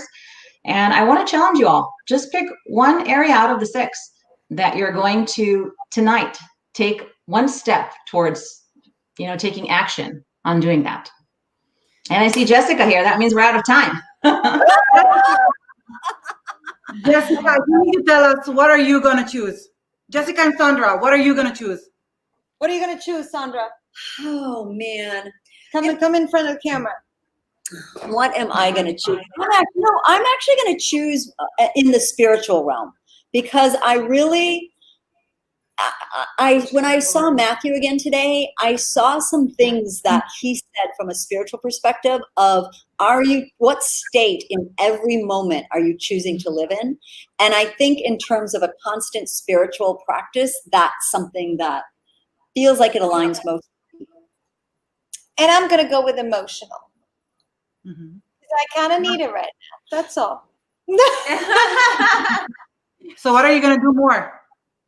Oh my goodness. What am I going to do more? I'll get back to you on that one. Right now, I'm remember you need to roll. Yes. I remember you need to roll. Well, just keep in mind, ladies, you don't have to do it all. Just one tiny step. Yeah. Baby steps. Yeah. Thank you, everyone. Thank you. I love your lipsticks. I know, you guys. It's beautiful. Go get happies. Thank you so much for being here. Thank you for being a constant in the Cool Chick Cafe. Hold on, there was some I wanted to share some of the awesome chats they got too. You got some amazing comments and chats. So proud of you, ladies. Bravo. That was brilliant. Thank you so much, Vered and Tammy. Miss you, Vered, from Donna. Beautiful jobs, ladies. Love you both. You make Thursday happy hours rock. What a great journey. Yes, absolutely right. Yes, Tammy must be. Welcome to say completely up. Love. I love Vered. Welcome, sister. That's gorgeous. It just keeps going, pouring of love. And we have Carla Rose with awesome. All right, ladies.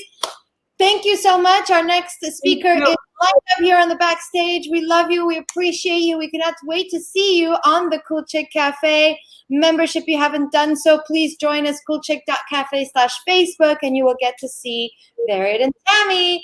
Thank you, ladies. Take care. All right, so now a little music interlude until we bring in our next speaker, which I can already see on the backstage. I was born on fire, you lift me higher, inspire with your desire, putting magic in my bones and feeling like I'm home, sweet home again. Now that I am safe and sound, I am free to let my guard down. It's you and me till the end of time.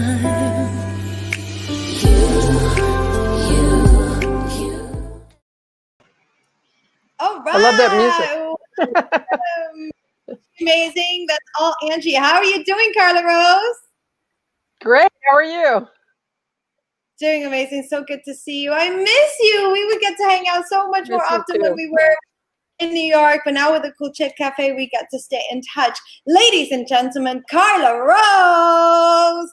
Carla Rose is a psychotherapist. She's actually a clinical worker who helps hundreds of people around the world, and especially around the New York area. She's got a very holistic approach as well. She's a senior leader with Tony Robbins. She's a multiple marathon runner, an incredible soul, and such a loving, kind, authentic person. I remember one of the first times we hung out.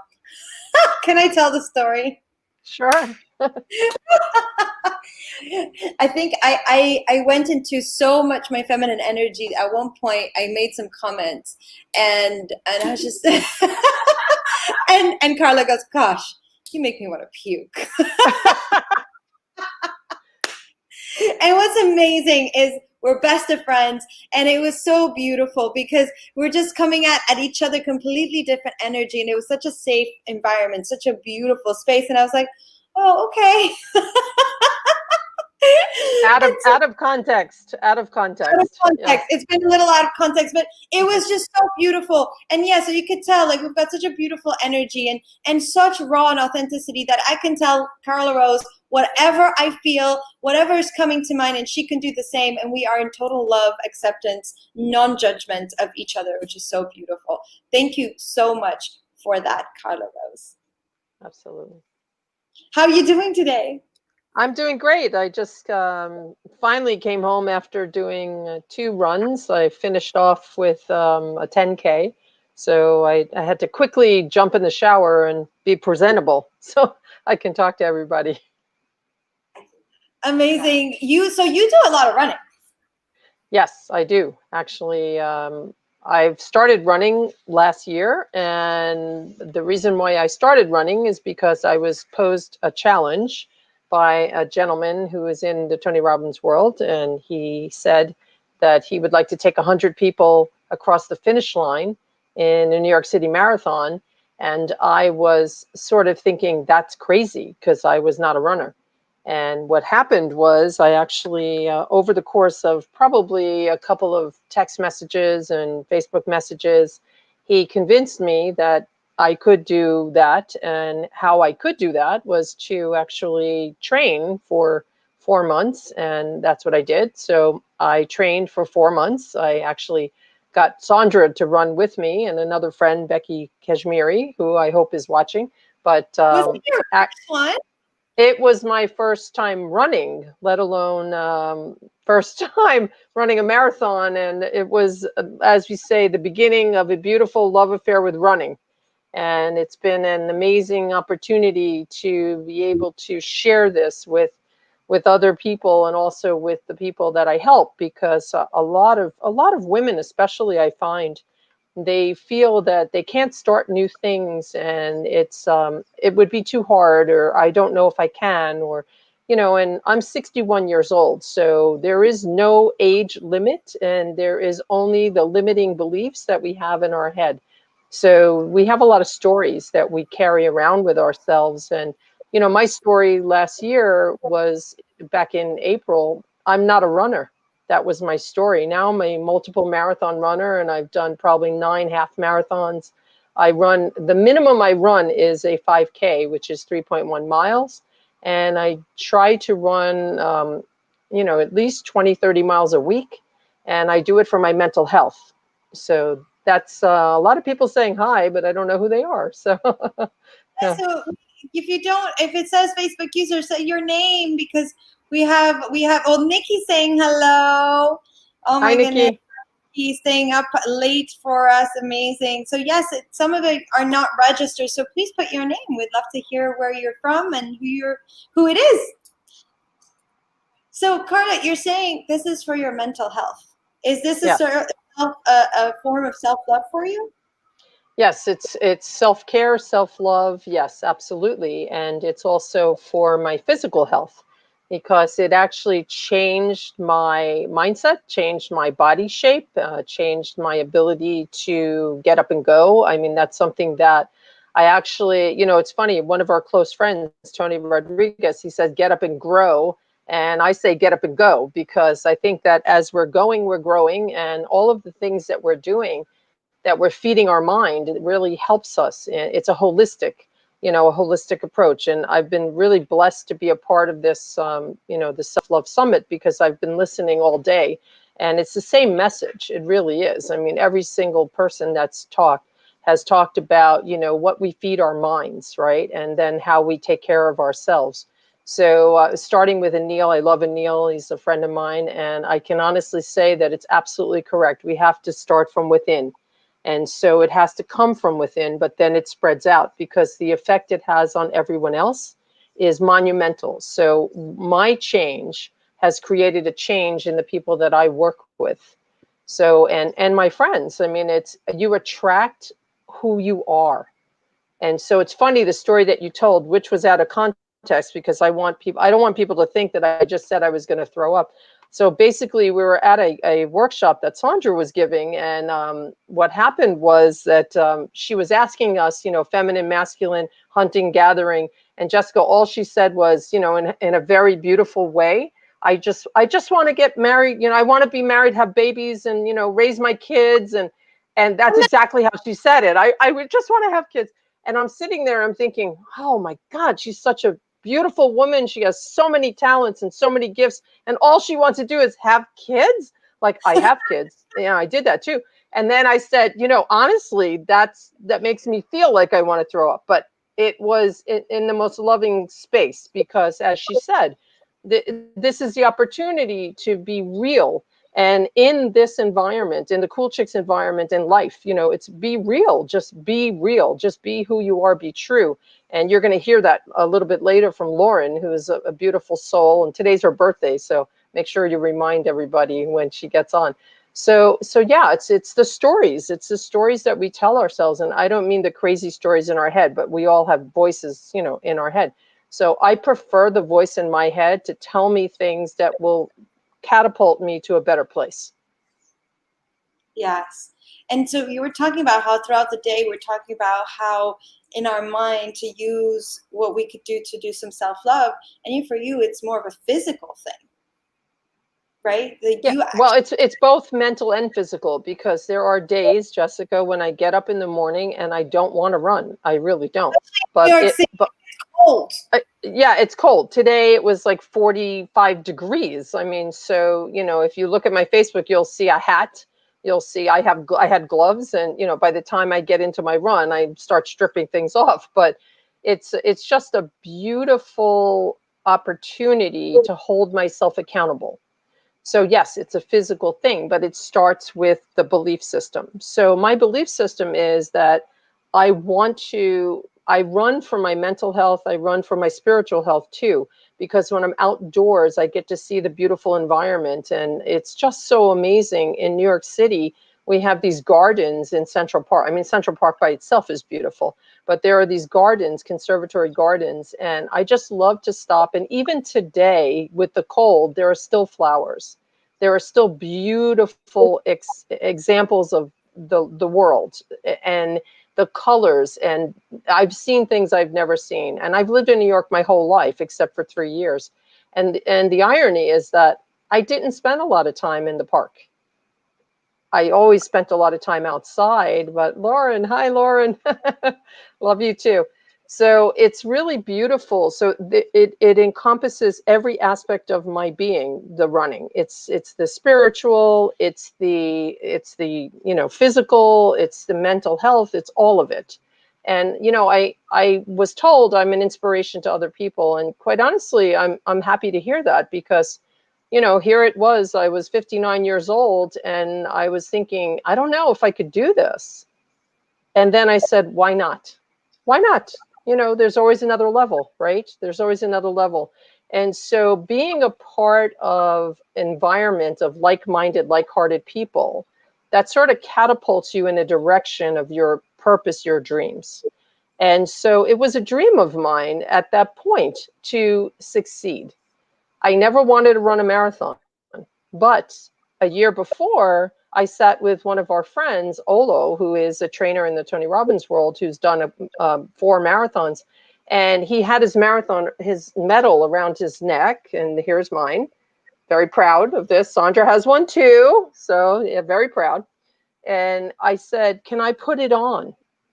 And he said, sure, reluctantly. I want to tell you, he was reluctant to let it off his neck, because it's a big deal, to finish a marathon and have that. And I put the medal on, and then Becky, who was with me, put her medal on, his medal on. And she said, I want one of these. And I looked at the two of them and I said, yeah, me too. But I didn't mean it. A year later, when Brody asked me to run the marathon, I thought about it and I said, what is it for? And he said, it's for kids. So Team for Kids is an organization that New York Roadrunners actually supports. So I had to raise $2,500, and all that money goes to programs for kids. Then I was in. And actually, Lauren said this when I was in a car with her, that it was the inspiration, it was community. So community is really key, because here we have the Cool Chick community, and all of us are in other communities. Spreading this love and this self-care is an opportunity to just fill the world up with beautiful, beautiful love. And I think that's what the message that I want to leave you with. And you put up the Cool Chick. Yeah. I did, yes. And we have some beautiful comments coming on that we've been showing. So thank you so much for showing. And Tammy had a question. She says, I'm still working on going for a walk even when it's cold. What helps you do it anyway? It's what you tell yourself, Tammy. It's not about going for the walk. It's what does it mean to you? What's the outcome that you seek? Is it going for a walk so that you could feel better? Or is it going for a walk so that you could have a health regimen? Or is it just that you're trying to push yourself because it's what you tell yourself? So it's not about the walk, it's about the outcome. Focus on the outcome and you won't have a problem going for the walk. So for you, what is your outcome? My outcome is always just to be the best me I can be and just to keep showing up in the world. You know, I love the results of running. I love that my body shrunk. It was really beautiful because earlier in my life, I was always in good shape. And then, you know, I got older. I went through menopause. I had 2 kids. And I just told myself it was okay. It didn't matter because I loved myself. It didn't matter what I looked like. And then I was kind of like fat shamed in an environment that I'm a part of. And you know what? It was really horrible because I wasn't even fat. But the truth is that I started to take that in and believe it. So the funny thing is, as I started running, my body started shrinking. I didn't even notice. So people would say to me, "You look amazing." And I'm like, "What do you mean?" And then I looked at myself and I said, "Oh my God, I lost 25 pounds." And I didn't even recognize that because the love that I felt for myself came from internal. And it didn't matter the size of me, my hair, you know, whatever. It didn't matter. So that's another message that I want to leave you with as well, is that you have to really believe in yourself. You know, believe in yourself and know what you want and where you want to go, and don't listen to the people outside of you who are not like-hearted, like-minded. And just, you know, that self-love, it really needs to be also a barrier to all of the haters, because they're going to be haters. And Lauren, again, one of my mentors, she told me, people are going to hate you when you're doing something amazing. So, so the love is there, and you got to bring it out from inside out. So thank you so much for having me here.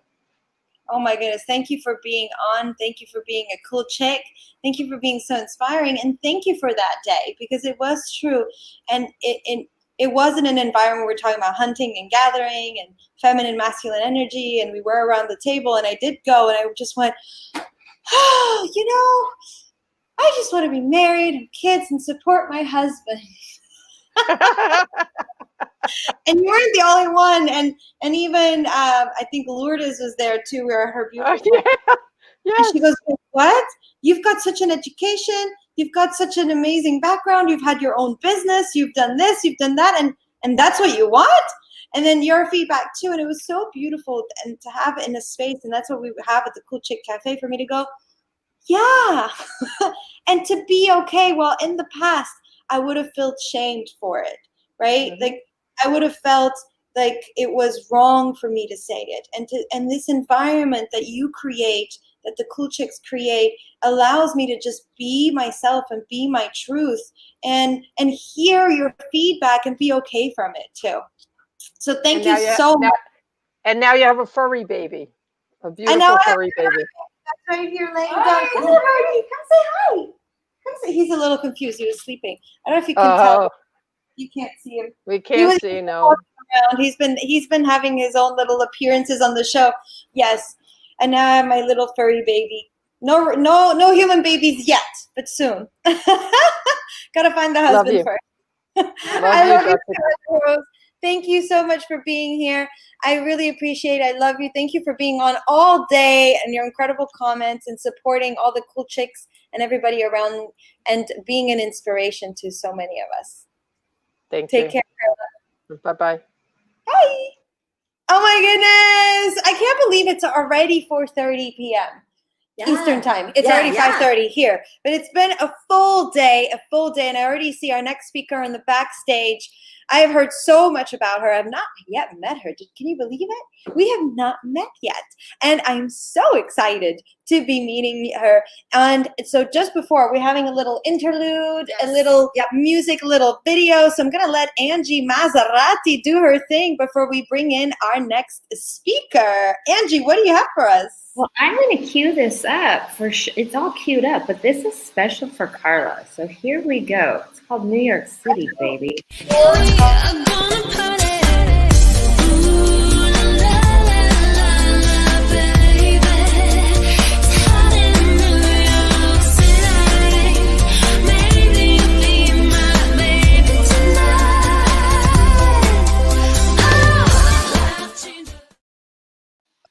All right. Amazing. Thank you so much.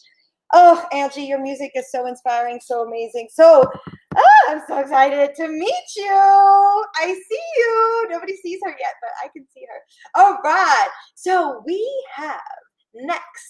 have Lauren Seiden. She is the founder and principal of New You Development, your go-to resource for getting connected, for less stress and more success. Oh, I like that. Less stress and more success. It has been her motto for years. In her early 20s, Lauren has opened her own real estate company in Miami Beach, buying and managing $15 million in property. And on the surface, it was the definition of a young woman building success. But underneath it all, she was the living picture of stress. A health crisis combined with her first Tony Robbins seminar led Lauren to close up shop and embark on an extraordinary path of travel and self-discovery. And once she's heard Tony said, she said, success without fulfillment is failure. Success without fulfillment is failure. She knew things had to change, and she set herself on a new path. With 25,000 plus hours later studying and teaching with the world's leading experts across every field in personal development you can think of, she's on a mission to help people access and live their most inspired beings. Lauren is certified and as a professional co-active coach with the Coach Training Institute. She's a certified master practitioner in neuro-linguistic programming. She's done hypnotherapy and timeline therapy. She's certified with values training with Dr. DeMartini, and she's a trained facilitator in the DeMartini method. She's a level 2 certified Kundalini yoga teacher. She does absolutely a bunch of things, and she's certified. She's actually done one of these classes for the Cool Chicks as a factor fluid feminine movement teacher. And she's also holds a certification from One World Academy Meditation. So she's got an enormous amount of tools and knowledge that she can pull from. And she is the author of not one, but 2 books, Be Healthy Now and Dealing with Stress. She's on the board of multiple companies and investor over dozens of companies. And you can find her coaching with a Greed Juice in hand, always living healthy in LA and skiing down the slopes of Aspen. Lauren, I am so happy to meet you. I have heard so much about you.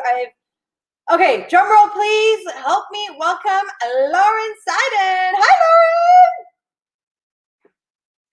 Oh my goodness, Lauren, 1 second, you're muted. I was Yay. muted, thank you. I was saying thank you. What an intro, and it's so nice to meet you.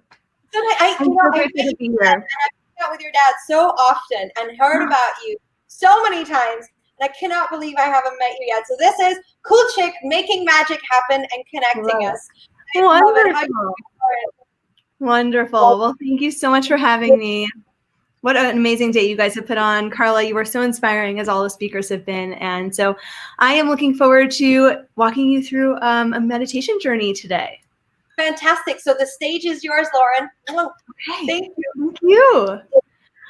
Okay, welcome everybody. I am so grateful to talk to you about a topic that is extremely inspiring to me. And as she mentioned, a lot of different certifications, but what brings it all together is that it's really body focused and mind focused. So anything that brings our physical and spiritual body and essence together is what I love studying and diving into and learning about. So today we're going to learn how to get even more in touch with this physical body of ours, and what is that connection, and how can we use that to really find our ultimate flow and really be in a place where we can use that to create so much. To me, this is what I've found helps us really build that self-love that we have for ourselves, as well as be able to see others and hold a space of neutrality and reflection so that we can use it to expand and grow without getting like swirled around in all of it and getting stuck or overwhelmed or forgetting who we are. So there's so many different tools and processes, as Jessica's mentioned, that I like to bring into this work. But today we're going to focus on one which is all about chakras. And so I started studying chakra work when I went through my Kundalini training. And I found it so interesting that when we look at our body, and I started using it with clients, every single part of our body, it's like a different personality, like different person talking. And it really is. They have different information to offer us. So we can use our chakras and different energy centers in our body for healing, clearing, building our awareness, and as an ultimate source of creation. So all those things that we say that we want, that maybe we haven't gone after, it brings a lot of insight so that we can see, well, why might that be? Okay. And then as Matthew talked about, when we care for our state of being, I really love to use active meditations in order to do that so that I can ground and feel flow and clear and really expand our light. So that's what I want you to have an experience of and a little taste of today. So let's see. I'm going to try. Is the music working? Let's see if I can put on a little bit of music, and I'll do that lightly and guide you all through a little journey. I just want to remind you that this is really about connecting. So I'm going to do just a short taste and ask you to see some things, see if you sense anything, feel anything. And if you do, that's great. And if you don't, that's okay too. Okay, there's nowhere you need to get to. This is just a beautiful journey and an experience for you. Even if you just breathe and spend a few minutes focusing on your breath, you're getting exactly what you need, as we always do in life, regardless of the moment. So that's really what self-love ultimately comes down to: awareness and acceptance of who we are and where we are, so that we don't feel like we're lost or off track. And that's really what knowing and loving what is within our body, because it's kind of counterintuitive sometimes. Like, well, I will go into these places. Won't that actually take me off course? And I find it's actually the opposite. When we take time to process everything, we can create whatever we want from that place, because it's just a small part of ourselves. It doesn't mean it's everything. Okay? So anytime you feel like you might be disconnected, feeling overwhelmed, disliking yourself or your body, or feeling off track with others, these are some of the tools that I like to use. And I want to remind you also that as we go through this process, whatever you may see or get a sense of or feel, or an emotion or sensation in your body that might arise, realize that does not mean that you can't up level. We all have different fear points. And when we go to this neediness or fear or something that arises, it actually, the awareness of it helps free it. The energy moves and creates space to transform.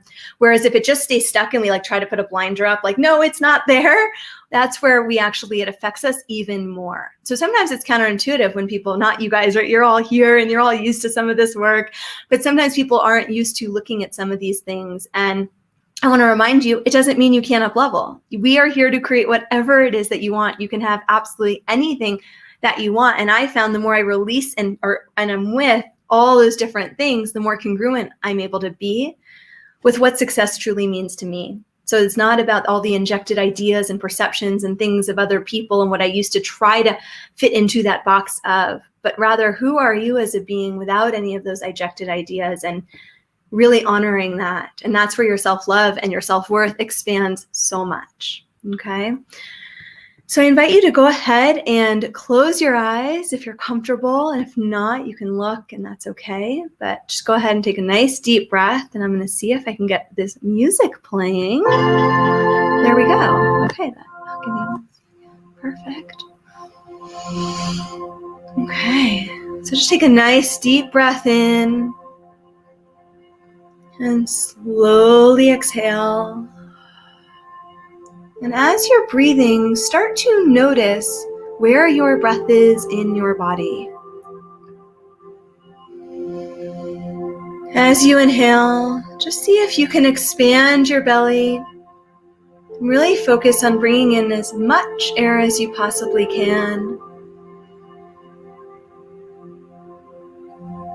And as you exhale, allowing your stomach to just naturally and softly come in towards your spine.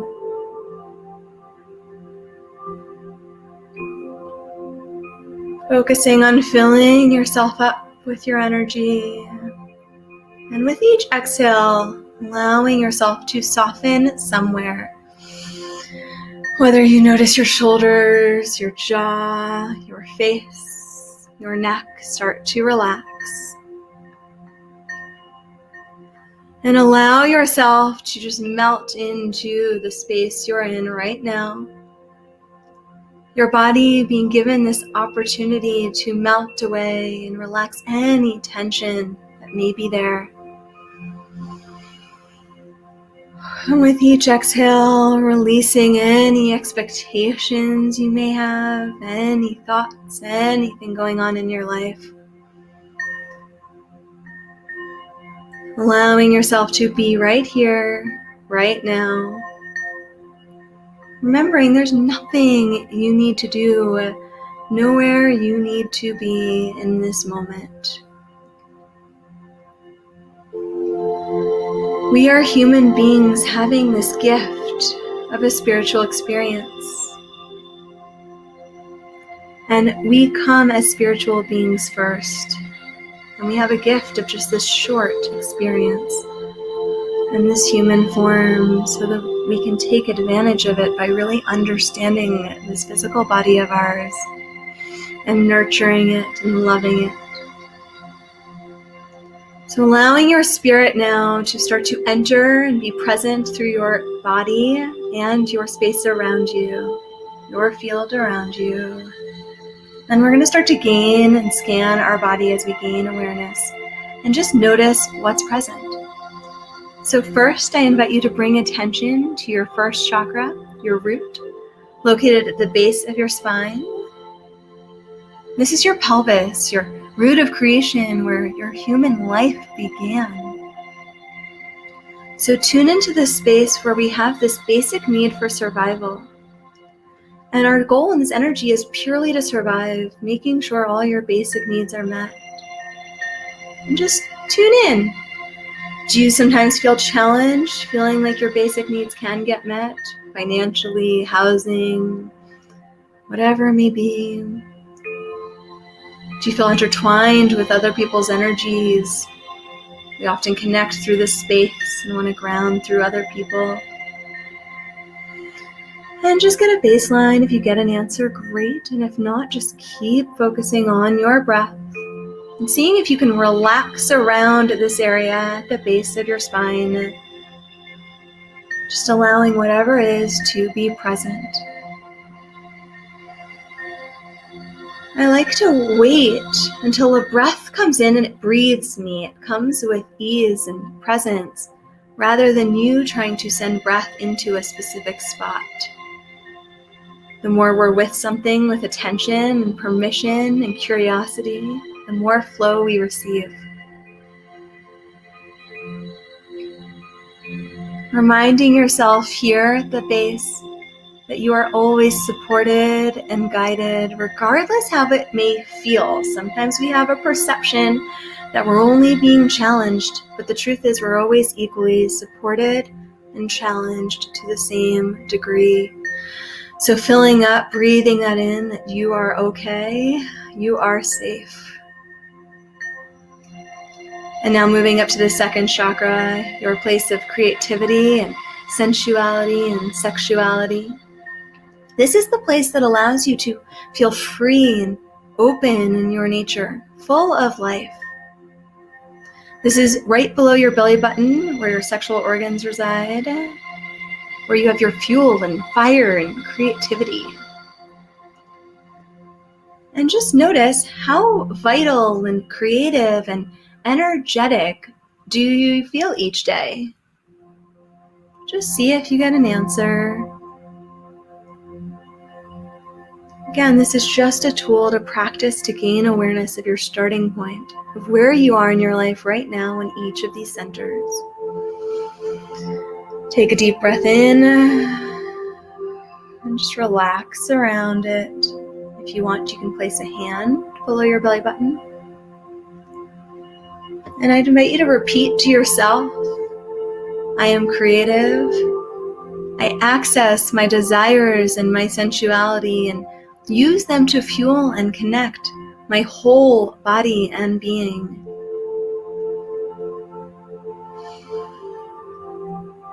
And then let anything go as we move up to the third chakra, your solar plexus, right above your belly button, the power center.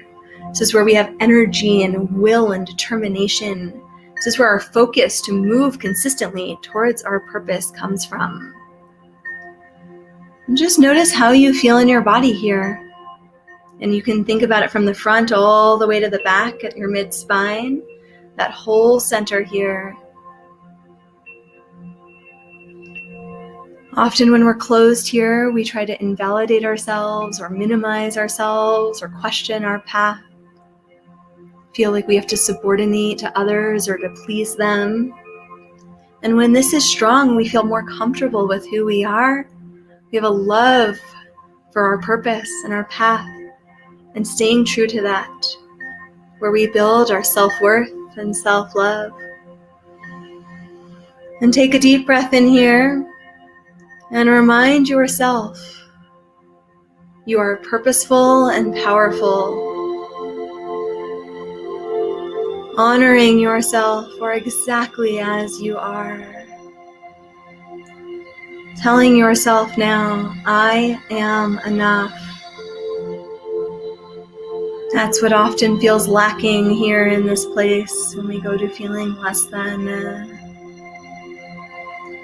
And now moving up towards your heart chakra in your middle of your chest. Just take a moment, notice the energy here. Tune into any sensations, emotions.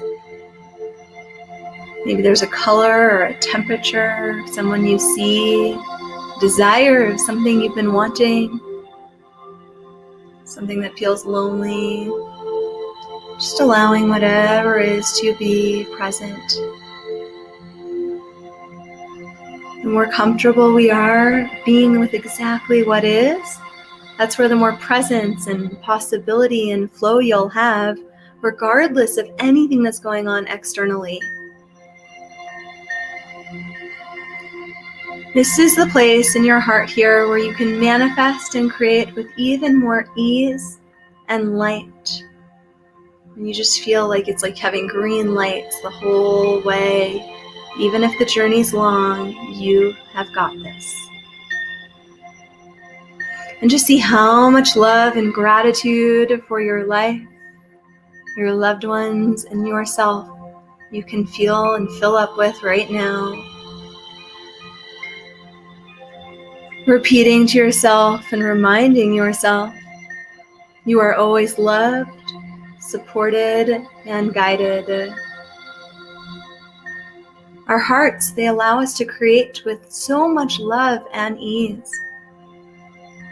I invite you right now to ask yourself, what is something I would love to create? What is something I'd love to honor or love even more within myself? Would I love and do I have a desire for even more ease or to have my light even more often? Whatever it may be, we often try to create from a need, but when we actually are with that, release that, we're okay and we're enough whether we ever do another thing again in our life. You are still enough. And then from our heart, what would we love to create? And feel that moving through your body, getting even bigger, even brighter, and allowing that to fill yourself up. And now moving up to your throat, the 5th chakra, and notice how in touch are you with things you want to say? Do you tend to hesitate when communicating? Swallow or hold back something that you want to say or how you're feeling? Just take a moment and notice what you feel and what you know to be true here.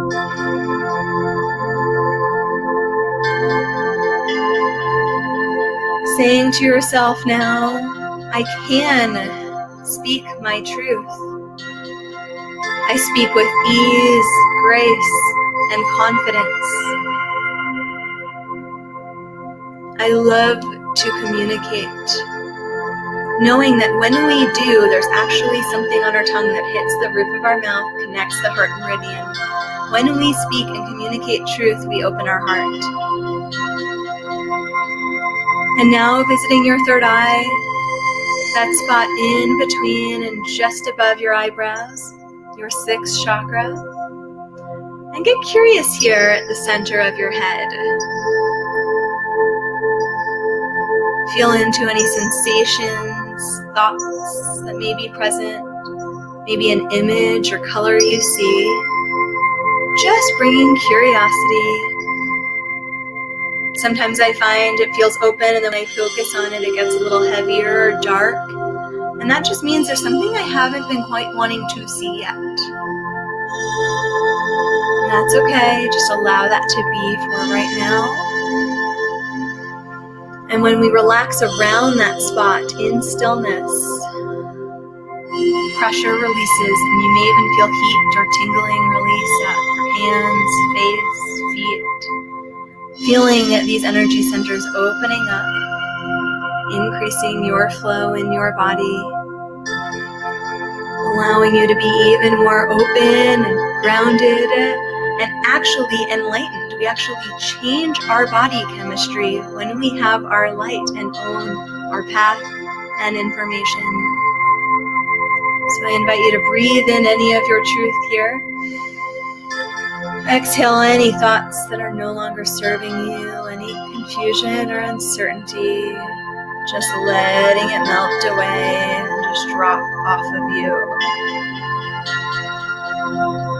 Moving up now to our final chakra, the crown chakra at the top of your head. The space that opens you up and allows permission for your own light. This is what connects your physical body and your spiritual essence. And I ask you to invite and see the color gold here at the top of your head. And now send that gold light all the way up to the sun. You might even feel as if you're like floating or a bubble floating all the way up, as high and bright as you can possibly go. And then as it comes back down, filling you up completely, entering in at the top of your head and filling up every cell in your being with this healing light. The energy of the sun is actually the lightest energy we have, and we can bring that and invite that into our body. And I invite you to take a nice deep breath in and hold your breath as long as you can. As you slowly exhale, softening and relaxing your body. Just letting anything go and focusing on your breath. Maybe you place a hand on your heart and your belly. Just taking a moment for yourself. Relaxing your shoulders and all the muscles in your face.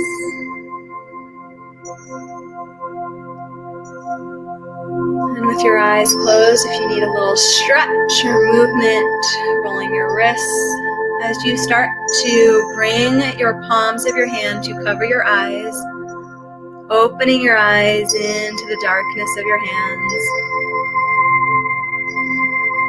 And then as you slowly move your hands away and let the light in,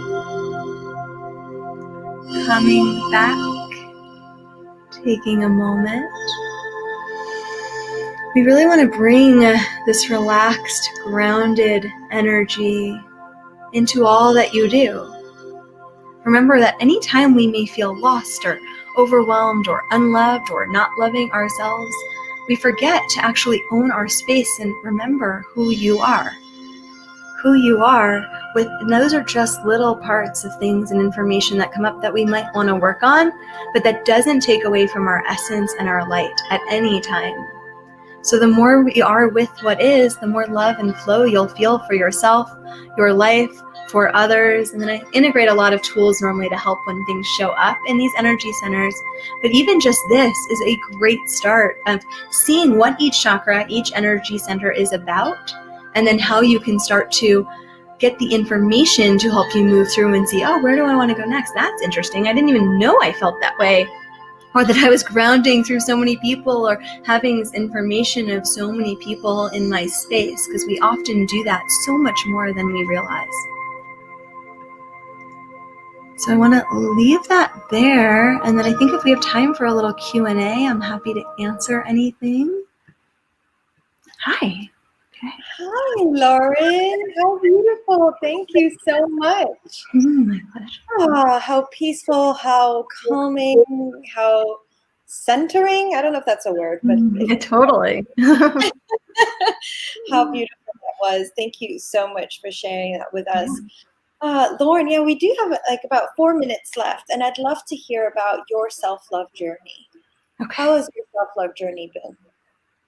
So for me, I would say my journey really started with a lot of content and like personal development and understanding about myself, because I just realized I didn't know. It's like that unconscious like we don't even know how much we don't know, and how I wasn't even aware of how much I didn't love myself until I started having health challenges and things come in, and like I realized how off balance I was so often. The first time I sat down, and this is why I love teaching meditation so much, I couldn't even focus on my breath for like a minute. I was like having a panic attack. I was like, how do people calm down? Is it like, can I even learn this? So I would say where I started and then where I came, it's like the breath, just starting with that, started helping me to actually see, I think, myself and presence in my body without living so outside of myself. And then from there, it's been so many different types of practices, journaling, exercises, retreats, hanging around amazing women like your community, and really all supporting each other and growing together and just diving as deep as I can into different practices. And I would say the last few years, and after a really challenging breakup, it was like going really deep into this work between chakras and grounding and understanding this energetic space and what does it mean to hold a boundary lovingly without feeling like I'm becoming harder because I'm holding all these boundaries and standards in my life, versus like, how can I softly love who I am and hold that space? And I think that's what a lot of the journey for me has been about. I love that you mentioned boundaries. I remember at one point in my self-love journey, I'd be like, okay, I want to learn how to put boundaries.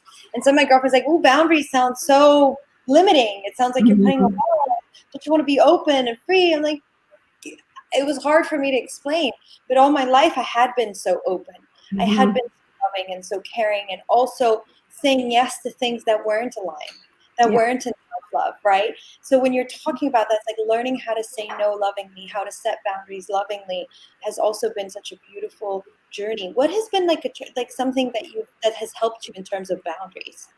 So I would say two things. One is values, like understanding, and from a different perspective than I think a lot of people often think of values, that I started studying with John DeMartini, and that like shifted my whole perception of values.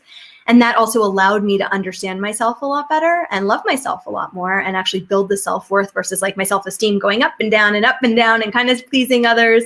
So that was super helpful for that. And then from there, it's tuning into this space every day of what energy, who's around me, what am I allowing into my space, and taking the responsibility of, oh, I'm allowing it in. What's the beauty and gift in this? Let me see why it's there to serve, and then release it out of me. So like I even do it before I come on this, before every call I have, like I'm doing it consistently throughout every day. So that way it doesn't feel like a boundary per se, but it allows me to stay open and then clear, because like our space around us is clear.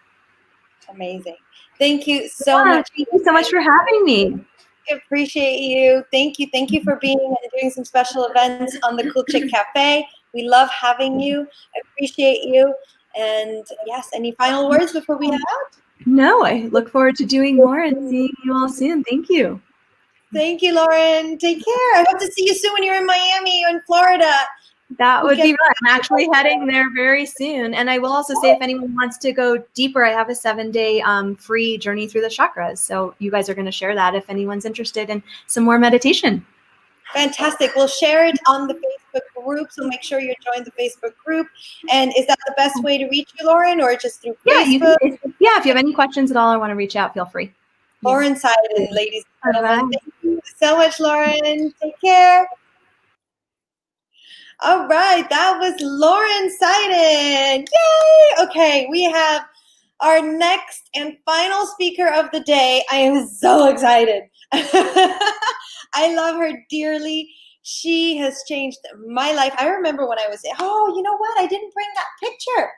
Oh, I have the picture of me on stage like roaring, and she had totally shifted my energy, and I still every day practice, and I have it on my desk. If it was at home, I would have it and I would show you, because it is in my drawer, in my desk, and I see it every day because she has totally changed my life. But there's a little music interlude before we introduce her as a little drum roll, and I cannot wait to have her come on real soon. So Angie, your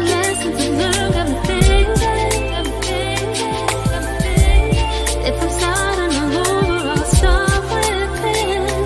And I'll take it slow. And my love will grow for who I don't know. But for now, I live to be free.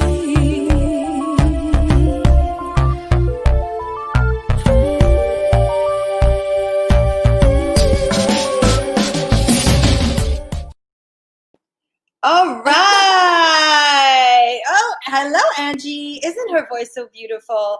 Oh my goodness. All right, drum roll. I have backstage with me Lauren.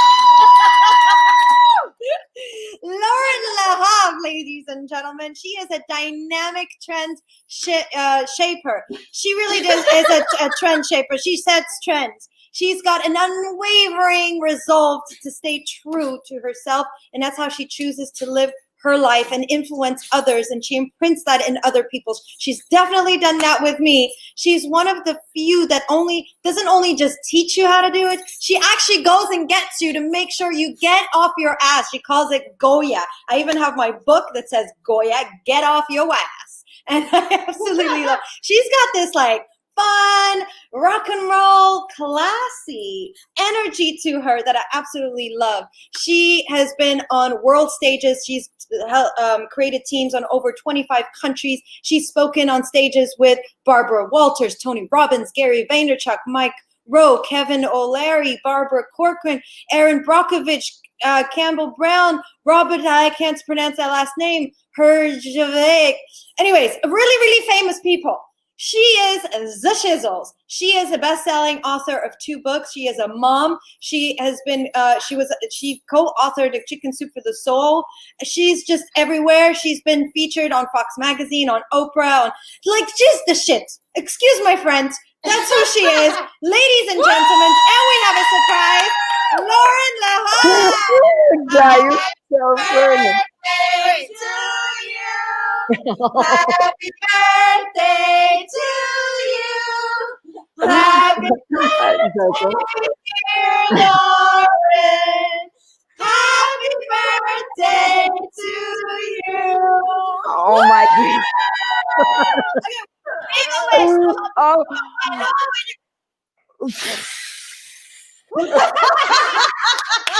That's awesome. Oh my God, this whole virtual stuff is awesome. Oh my God. Yay! What is this? Hi, my love. How are you? How you doing?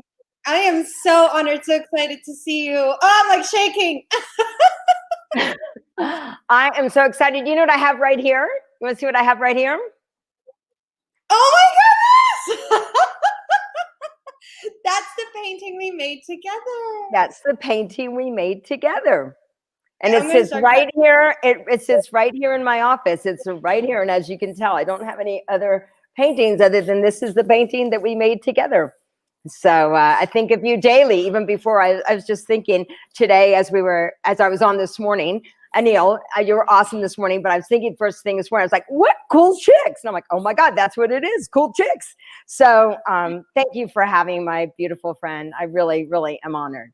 So. Oh gosh, I'm so happy you're here. And the journey we went on, and I'm gonna get emotional, I'm already emotional, was I remember when we first connected, you were teaching life mastery.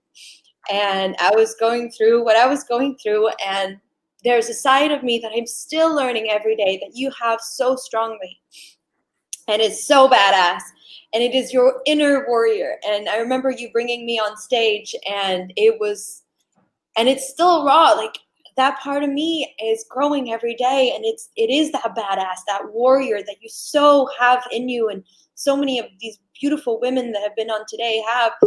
And it's such an inspiration. So, oh my goodness, thank you so much. You're welcome. Well, you know, I mean, this day is a really important day for me. I don't know. It's for a lot of reasons. One, Lauren, it's interesting that Lauren was on right before me, because I was in Israel with Lauren 10 years ago. And it was on I had to make a big decision 10 years ago. I was married for a very long time, but we were headed in different directions. And so Lauren was actually with me. I think that, on that day, I remember, and I was like, oh my gosh, I'll probably never be in Israel ever again in my life. And I better just enjoy the heck out of this. I was with, it was a Platinum Partner trip. And Tony asked me and Sage asked me to come up to their room, and they did something called the story process. And the story process is you talk about experiences in your life and who made an impact in your life and what did you learn from each lesson. We always have defining moments, in our life that kind of shape who we are. And it was interesting because one of my defining moments, it was all about self-love. There were two actually. And one was when I was a little girl, I went to my mom and whatever someone chooses, it's fine. But this is just what happened. I didn't feel beautiful. I didn't feel like, I was always comparing myself to everybody else. And so I wanted to enter this beauty contest. And I came home and I go, Mom, I've entered a beauty contest. And my mom goes, man, I haven't done my job. And I go, what? And she goes, if you need someone to tell you that you're beautiful, then I haven't done my job. My job was to give you that inner strength to know that you're beautiful, you know, inside and out. And so that was a big defining moment for me of like, what can I do so that I'm not counting on the external world to make myself feel beautiful, you know? And especially I would say that to parents right now. I mean, I have a 13-year-old daughter, and there's a lot going on, I mean, I think we all feel that a little bit of the, you know, the comparison of everything that's going on, but what can you do to really strengthen that inner world? And I'm not as good a singer as Angie, for sure. But I learned a song at all. I need to take some singing lessons, but I learned a little song years ago at a place called the Living Enrichment Center. There's an amazing woman, if you haven't heard of her, her name's Mary Mannon Morrissey. And my kids were in the daycare. And so I heard them, the teachers were teaching this song to the little kids. Joss, who now is 24, he was like a baby. And so I was like, I'm going to sing it for you ladies, because I think it's a great song for all of us to remember. So here's how it goes. Are you ready? So it goes, and I'm going to sing it to you, Jessica, right? It goes like this. It goes, I love myself so much, so I can love you so much, so you can love you so much, so you can start loving me. So I love that song, and it really is that all about self-care. And ever since my kids were babies, I always sang that to them. I go, I love myself so much, so I can love you so much, so you can love you so much, so you can start loving me. And I think that as women, you know, that we've done ourselves a little bit of a disservice, right? Because we've, you know, you've heard all day long, I've some, you know, Anil talking this morning about you are the light. Anybody that's in Kabbalah or knows anything about Kabbalah always talks about, you know, there has to be that darkness, you know, darkness needs to be there so that the light can shine through. We need to kind of be that lighthouse and look at, if you would, I don't know if anybody's ever seen this. It was a Folgers commercial. Jessica, I think you're a little too young to remember this, but there was an old Folgers commercial, and it was this lighthouse, and the storms were happening around, you know, the lighthouse. And if you looked a little bit closer, you saw that there was a guy standing at the top of the lighthouse with a cup of Folgers coffee, looking out over everything and just look at the beauty of it, if you would. So we need to be the lighthouse, especially as women. We need to be that calm in the storm. And that's why self-care is so important. You know, the two best ways to learn, as you know, are through stories and by putting you in an experience. And many of us, I think, that are on this call have I'm beyond grateful to Tony Robbins. I mean, I met him 21 years ago at Thanksgiving at his very first basket brigade. And so I think so many of us owe him in Sage. It's a huge thank you to bring all of us together, I believe. But I remember one time I was working an event and I was pregnant with Joss. And back then, I mean, y'all think that events go late now. It is like a cakewalk. I mean, it's a cakewalk to what it used to be. I mean, we would go until the sun came out, you know, in the morning. So I was about 7 months pregnant with Joshua. We were in Hawaii, on the big island of Hawaii, and we're doing a wealth mastery program. And it was like 4 a.m, and we're packing up the event, and I am lying underneath the table, like literally 7.5 months pregnant. And I'm like talking to the crew, like giving everybody directions of where to move these boxes and where to do this and where to do that. And I remember getting up and I look at everybody and I go, I owe you all the hugest apology right now. I go, shame on me. I go, I'm exhausted.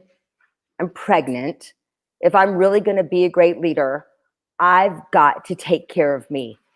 And so, and I looked, I go, who's willing to stay to help everybody take, you know, to pack everything up? But whoever's tired, I've got goosebumps right now because I remember the moment as if it was yesterday. I go, whoever's tired, are you guys okay? Because we need to go to sleep. And, you know, a bunch of people like raised their hand. They wanted especially I'd say a bunch of guys, they wanted to be our heroes. They wanted to say, we got this, ladies, get the hell out of here and go, right? And so many times I feel like we've you know, taken away that gift by saying, I am woman, hear me roar, rawr, you know, and there's a great book, if you haven't read it, I think I've recommended it to you, Jessica, there's a great book that helped me through my, my divorce. It's a book called Captivating. And it says, no matter how strong that a woman is, she still wants to feel like a little girl in a flowy dress, and she still just wants to dance. And you know it because you came to my event, you came to Badass and Beautiful, right? And that's what it's about. It's about embracing. I love that that Whaley, that her company is named Athena. I love that because I know also Allison, who's a dear friend of ours, hers is Athena as well. And so there's that part of us that there are all these different beautiful goddesses that we need to embrace, right? And we get stuck. And sometimes though, we bring some of those goddesses home that shouldn't come home with us, right? We need to bring Aphrodite to the bedroom. But anyway, that's just, I think I'm just getting started, but I think you wanted to start there. But I love also what Lauren just said, because my whole thing is about, you've got to stay true to what feels right to you, right? You've got to really, and that's what self-care is. Self-care is you've got a whole, everybody today, I mean, I was just looking, there have been so many speakers. I've been trying to jump on as much as I can, talking about letting go, talking about balance, talking about meditation. I mean, your brain has got so many tools now, right? You've got all these resources, but you might pull different tools out. You might want to just look at this menu and go, okay, which tools am I going to pull out to use for self-care? But a big one for me is always with when I'm stressed or when I feel like I'm not taking my care of my, feeling a bit of overwhelmed, I always return to the breath. It's such an easy thing to do.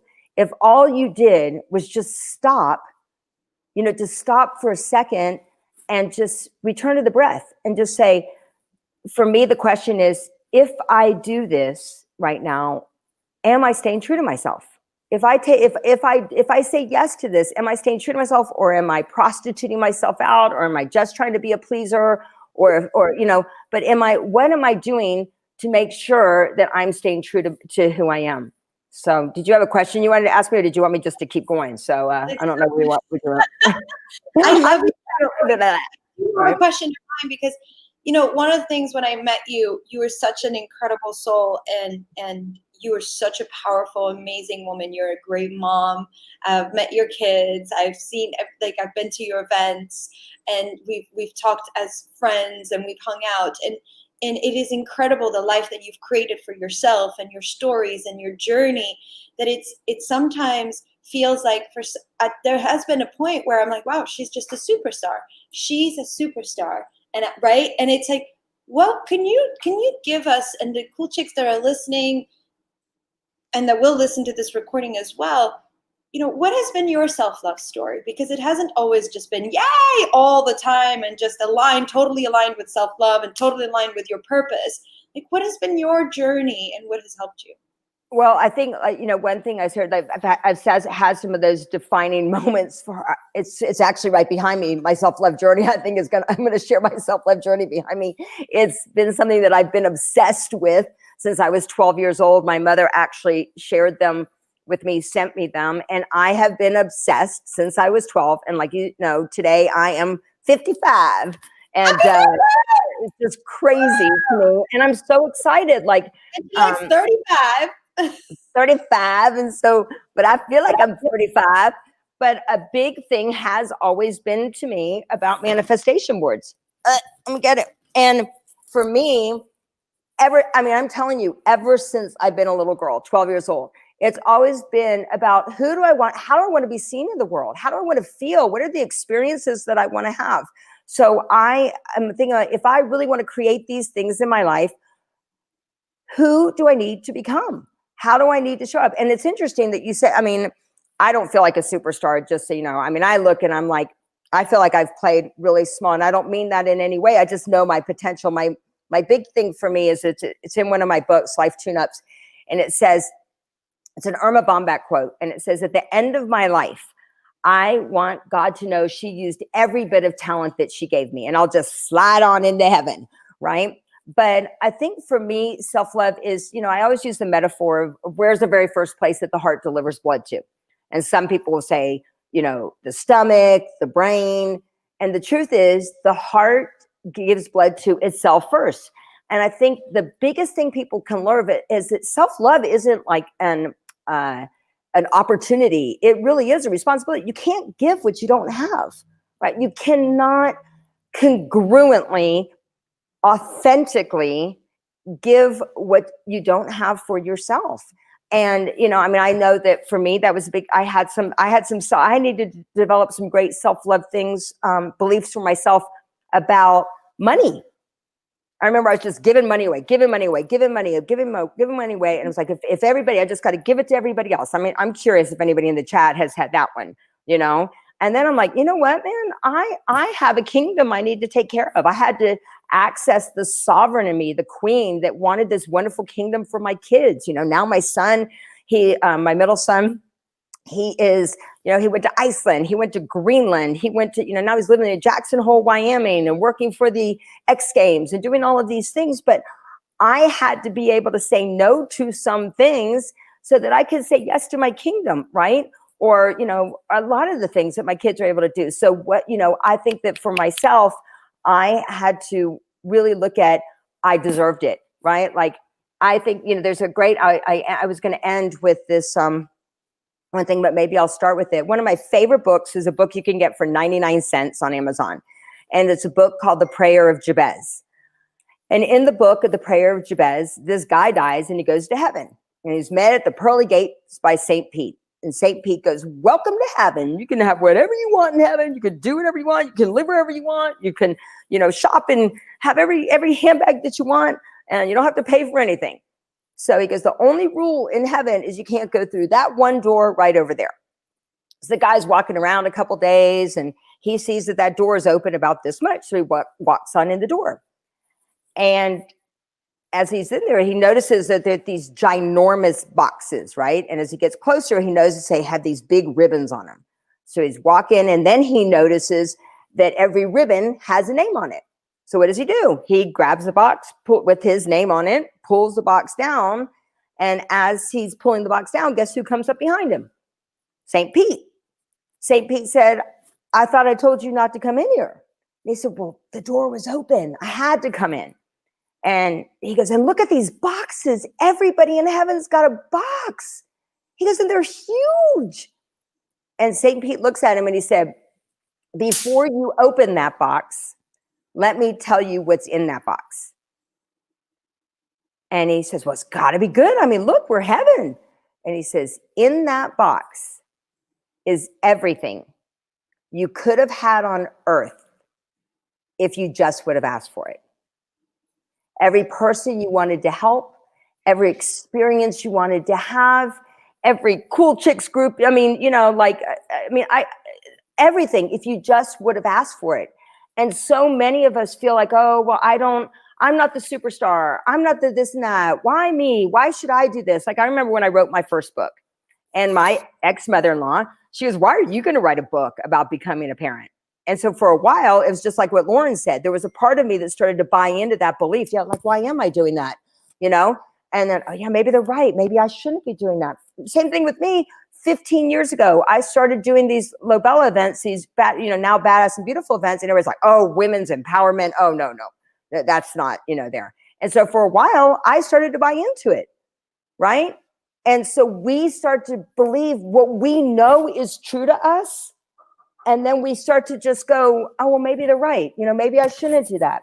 And that's where self-love comes in, is that knowing this and say, if I do this, if I say yes to this, oh, I'm getting flowers. Oh, this is so much fun. I wish I'd just come all year long. Flowers. But that's another thing, self-love wise, that I'd say as well as really asking for what you want, and don't be ashamed of asking for what you want. I think there's this thing that we just go, oh no, I'm good. I'm okay. I don't need that. And then just knowing, stepping into, once again, that sovereign part of us. But so you ask me my self-love journey, I'm very, very consistent. I've made them rituals for myself. I'm a little Jewish girl from Asheville, North Carolina, and I learned from the Cherokee Indian Reservation many years ago, I used to love going and watching all the beautiful rituals. I mean, that's where my journey began. I remember, literally 40 something years ago, going there with my mom and watching them do beautiful ceremonies. And I'm like, I want to create these ceremonies for me. I remember going in the middle, we lived way out in the country, and I'd go in the middle of the woods with my dog, and I would we'd write letters, we'd journal in the middle of the forest, by myself. So I think that whatever that they are, just commit to them. Just commit to them. As you know, my whole thing is all about how you start your day. It's the most important thing that you do. I wake up every day and I say to myself, today is going to be the best day of my life. I did not want to say that sometimes during quarantine. I remember, I did not want to say that, some of the time, like, I got to do it. I got to lead by example. I got to know, I got to watch this as if this is a movie. I've got to remember to stay true to who I am and what I know that I stand for and how I'm here to really be a vessel and an example for others during that time. Then, as you know, I'm all about my I am things. I'm loving, I'm honest, I'm passionate, I'm compassionate, I'm kick-ass, I'm full of faith, I'm God's girl, I'm Tomb Raider tight, I'm a sexy salsa dancer. I don't even know how to salsa dance yet. I'm a kick-ass coach, I'm an awesome mom. And if I don't believe it, how is anybody else going to believe it? Am I nervous? You know what? I was nervous before I even got on here. I'm like, I want it because I want to do a great job. I want people to really get it. You find what works for you. And then I set boundaries, my non-negotiables. But my non-negotiables are my 10 commandments, to always stay true to who I am, to help those who want to be helped, to be a better wife, friend, mother than I was yesterday, to appreciate something in nature. So all of those things, and those become to always live with integrity, to always be my word, right? I don't know if anybody knows this, but we have there's another thing in Judaism that on your birthday, guess what you're supposed to do? You're supposed to give back.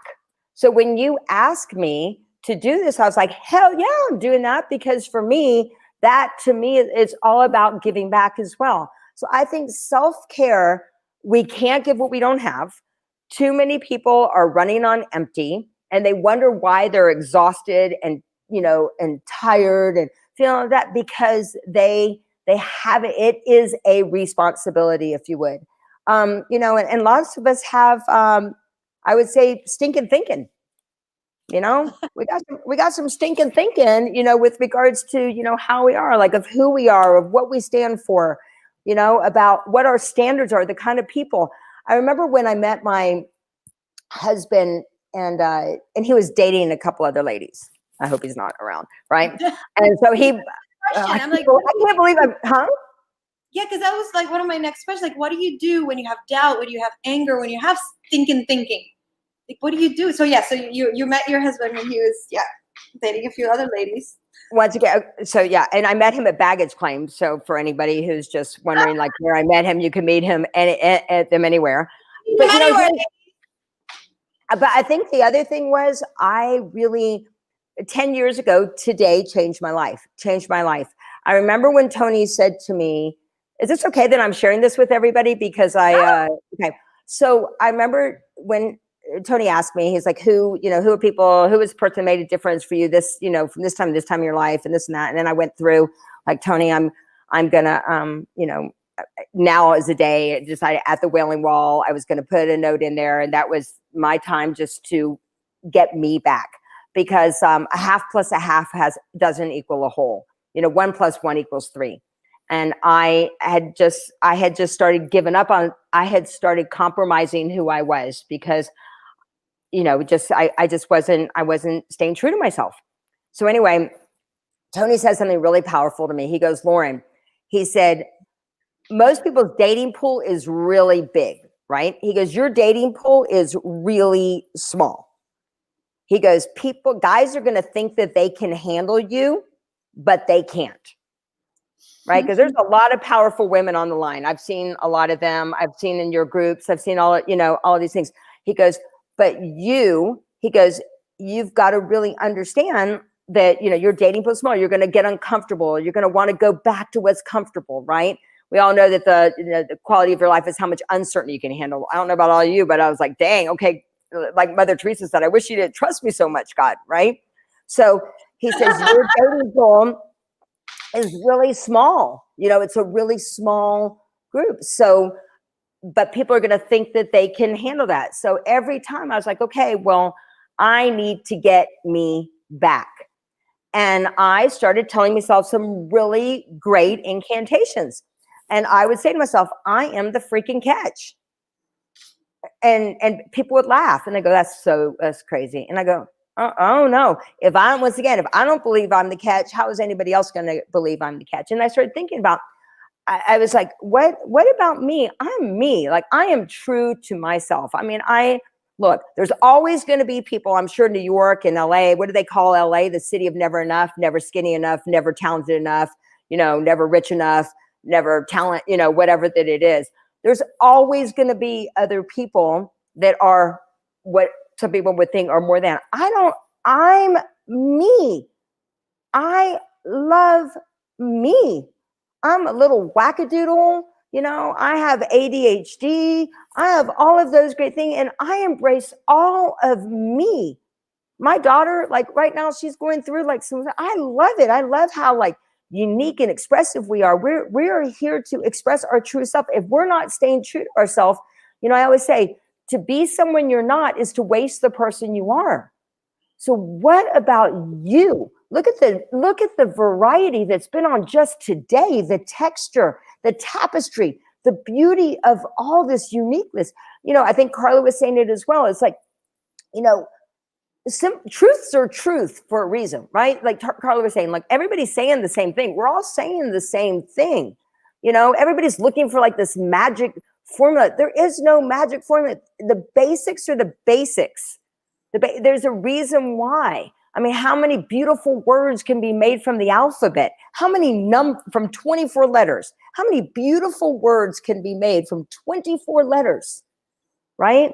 How many, you know, numbers can be made from, you know, from 10?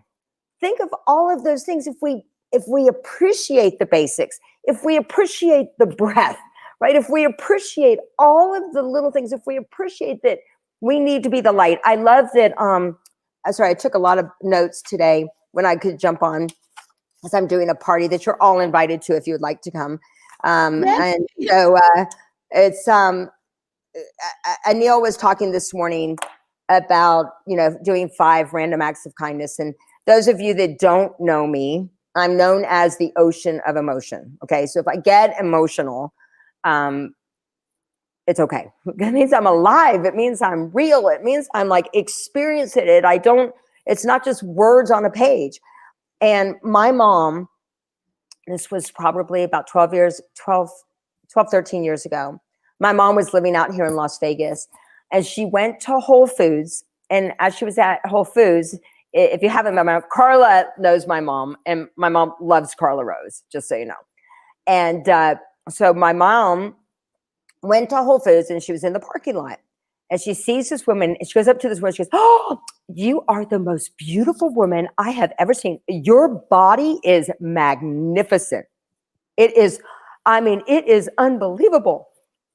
And so the lady collapses into my mom's arms. And she says, "I can't tell you how much that means to me, because my son died a month ago. And I haven't been out of the house in a month." And she hands my mom this like little card like this. And on the cover of the card were these mountains, and it was tied with a little red bow, and inside was a gift card. So my mom comes home, she comes back to my house, and she goes, "Oh, I met this lady. You'll probably like this." So she hands it to me, and I'm like, "Mom, did you see this? Did you read this? Like what this is about?" So what happened was it's called Be Kind. Be Kind like Josh. And so it was gift cards that valet guys would give to people that parked the car if they were nice to them. So let's say you came and you parked your car and you were sweet to me, then I'd give you this card, and on the inside of it was a Cold Stone gift certificate. And because I guess his favorite thing was Cold Stone. So it started, and you've probably heard of this, I'm sure you guys have, it started something called the Be Kind campaign. I mean, it's everywhere around the world now. I mean, I think Pepsi sponsors it. It's in 4 different countries, or Be Kind bracelets. And so because of this horrible situation, she created something wonderful for it. She was the light, as she said, but my mom just doing something nice, is giving this woman a compliment, right? I ended up having it at my book launch. I ended up every book launch that I did. I talked about the Be Kind campaign. That's our responsibility. It's our responsibility to share all of these great people that you've heard today, share them with other people that might need to hear their message, or the cool chicks, and understanding why this is the movement that needs to happen right now. People need hope right now. People need hope. People need community. People need to know that they deserve this, that once again, that it's not an opportunity, but it's truly a responsibility. The other thing, and so develop your own rituals, really create what are the things that I know fill me up, that are my premium fuel for the day. Like I told you, mine is my I am statements. I appreciating something in nature. I'm coming up with new things all the time. I love doing tapping, certain times, or I get outside, I'll do a happy dance, I do grounding. My big thing, obviously, is my manifestation words. That's my crazy passion. There's about 30 years of them right back there. And it's thinking about, who do I need to become? Who do I need to become? They talked about those different areas of their life. I think they talked about 6. For me, I like to do things like where I take 5 minutes for my spirit, take 5 minutes. I got kids, like you said, I got kids, I got a husband, I got my mom, I was on the road 175 days. Life is busy. But you must decide that foundation, there are things that are foundational so that you have more to give with the world. So where are we at? What do we talk about? This is fun. Is this valuable? I just hope this is valuable for you all, because I think another person talked about this today. I don't want to go through things that maybe other people, but I want to amen a lot of things. I love block times. I live my life in block times. I really do. Like I have, I hunker down. I do my coaching sessions. I do everything, I do my hunker down times between 10 to 2. That's when I rock and roll, my husband, when we got married, he's like, that's it. He's like, your phone, at 6 o'clock, your phone's off. And I mean, I'd be in bed. I'd be hiding, trying to text people. But then I really I was like, my husband deserves me, and then guess what? I became more effective during my 10 to 2 times. I make sure that I do whatever that it takes to make sure to exercise, first thing in the morning. I mean, my vision is that I want to be an example no matter what my age, right?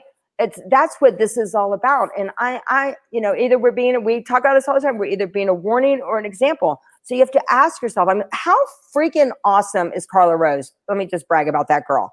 I was with her last year when it was freezing outside, and she was talking about this. And when she shared with me what I know exactly what happened with her. And when she was talking about that body shaming, let me tell you something. If we want this world to get better, the only way that we're going to get better is if we as women really pull each other up. So I'm super proud of you, with the cool chicks and all that you're creating, and Sandra and the amazing team that you have. I have an awesome team too, with everything that we do. But I mean, this is our responsibility. 80 to 90% of the bullying and harassment is women to women. Not okay. Not okay. It's really, really not okay. And you get to decide who you hang out with. You get to decide. And that's why when when I said that I'm a catch, I said to my husband, I go, look, I am the freaking catch of the century, dude.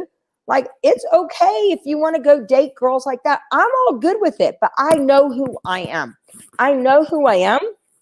I know what I stand for. I know the kind of people that, I'm going to bring into my life. And not everybody is going to have that opportunity to just be in that circle. There's nothing wrong. There's anybody ever read the book. Let me see if I can find it for you, because I will highly, I've got the prayer of, as you can tell, I like books. And I've got so many books. I was going to show you a book here. Okay, great book. Hang on a second. Well, Lauren gets the book. Oh my goodness, so true, so real. And when you're talking about, I was just saying, Lauren, when you're talking about the shaming and the women and how that's been true for me. And I've had a difficult time prior to meeting you and meeting Cool Chicks and being in this environment to connecting with other women. And I feel like a lot of times I find myself sometimes judging. Like in my head, I don't say it out loud because I automatically switch it, but it comes into mind. And a lot of time, the reason we do is because we have felt judged too, and we've been hurt. And it's just loving and being authentic and showing up with open heart that we can even influence those who may be shaming, who may be in that energy. So let me share with you, because it's what Anil said today. Here's what I believe about everything in life. Either you're adding light to the world or you're adding darkness to the world. Every time you say something nice about somebody, you add light to the world. Like if you were to take like a jar and just put a quarter in every time that you said something nice about somebody. I mean, let's go back to the basics. And then you did a jar of every time you didn't say something nice about somebody and you filled that jar, you know, and then you get to do. So either you're adding, I always come back to either you're adding light to the world or you're adding darkness to the world. It doesn't mean like, look, I don't like always say something, you know, I mean, of course, I mean, we're human, we're having this experience, but if you really want to be that example of what's possible, you know, imagine like if a camera followed you around 24 hours a day, and you knew the whole world was watching. What is it? The Truman Show, right? Would you be proud of what people saw? Would you be proud? Would you be proud? Not for any other reason that you knew you were doing the right thing. You know, I leave my house every day and there's a sign that says, do the right thing every doggone day of your life. I'm not saying I always do, you know, something right, but I show up in this place of like, you know, my dad was an optometrist for 52 years. In Asheville, North Carolina, and this sweet woman that worked for him, she goes, Doc, I want to tell you something, but I don't want to offend you. And he goes, what was it that you want to say? And she said, Doc, you're the most Christ-like person I've ever met. And my dad said, why would I be offended by that? You know, no matter what, we're here to be, like I said, to be hope, to be that example for people. And so it goes back to you. There's nothing more beautiful than showing up as true in who you are. I mean, I don't know what your rituals are, you know, with regards to, but you know, I want to make sure there's a book. It was about these two. Oh, let me share this one book with you. Yes, you had the book. This book. It's called What Queen Esther Knew. Anybody know? So Queen Esther, when she went. And she wasn't a queen, as we know in the beginning. She was what? She was a slave, right? And they were having auditions for the queen. So all of these women, they walked in a room and they walked in and they kind of walked in, they opened the door like this, and then they sat down and they sat and just sat there quietly and you know, did whatever they needed to do. And she's like, I'm on a mission, man. I gotta get my people out of here, right? I don't want to be slaves anymore. And so when she walked in the room, it's kind of like I always think of when I go to the Four Seasons. You know, when they go to the Four Seasons and the two bellmen are there and they open up the doors at the same time and you're like, the queen has arrived, right? Like I always love just going there because I'm like, hello, right? So she shows up to the door and she shows up and walks in the room and she grabs both doors and she goes, boom. And guess what? Every woman in that room knew. First of all, they go, ow, what she's got, right? Like, they're like, why didn't I show up that way? Why did I show up so scared? Why didn't I like stand up and just claim what it is I'm here to claim? I am like, I mean, like even me, like I've played small with my missions. You know what I mean? Like, I mean, I have so many people come to me, they go, so when are you doing your thing? And I'm like, what do you want me to, what is it? What is it that you want? Right. But I know even for me, what I know is possible. Right. So she went in, she walked in the room and every woman knew she was going to be queen. You know, you've heard that quote, right? how many of you have ever walked in the room and see somebody walk in the room and the room lights up, right? And how many of you have seen a person leave and then the room lights up when they leave? Right? You want to be that person that when you walk in, the room lights up, not for anybody else other than you. You know, when those of you that don't know, and it's a huge, for me, it was one of those things that, Tony asked me and my kid's dad, it was 18 years ago, it was 2002, September 2002, he asked us to launch the Life Mastery program in Fiji. So basically the rules were that we had to move to Fiji. We took our kids with us, we sold our house, we sold all of our stuff. We were teaching 36 week-long programs a year. It's like Groundhog Day. So a group would come in, we'd fall in love with these people, then another group would come in, we'd fall in love with those people. And it was awesome, but it was like, I'd fall in love with people and then they leave, right? Well, and you might be feeling this way a little bit today, like they gave me all these manuals and they gave me videos to watch and and syntaxes and things to learn. And I was the one that was going to be teaching the program and Shore was going to be assisting at the polls. So I remember sitting there and I'm like, oh my God, like maybe I signed on for something too big. You ever been there? Like, you're like, oh my God, like maybe this is just too much. And I went back. First thing I did is I went back and I took a bath. My number one thing that I do for self-care. The other thing that I went back and I asked myself the question, I'm like, if I say yes to this, if I really do this, am I staying true to myself? My self-care question. My absolute number one self-care question. I was not going to be, I was not going to sell out, if you would, right? And I could share another story about that another time. But so I remember sitting there going, oh my God, like maybe I signed on for something too big. And Tony came up behind me. He came up in it was in the conference room.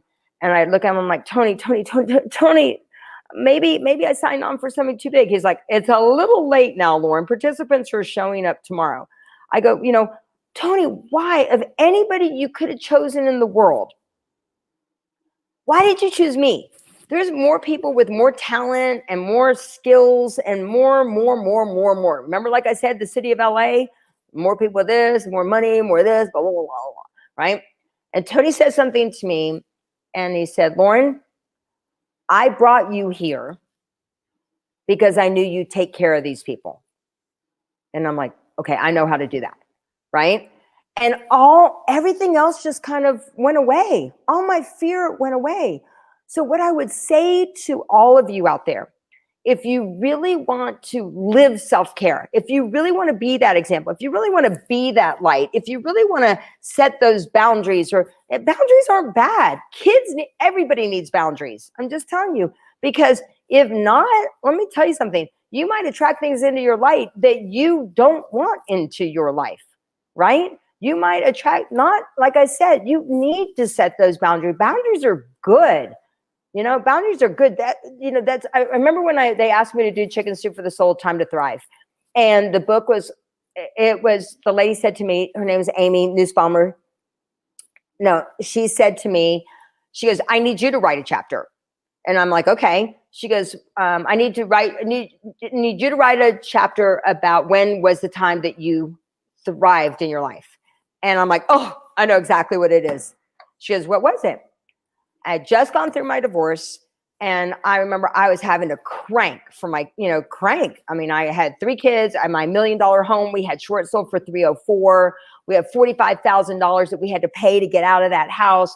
My kid's dad moved to LA. I had 3 kids in private school. I dropped 10 grand before I'd taken a bite or paid my car. I mean, some of you might know what I'm talking about. I'm like, I got to take care of me.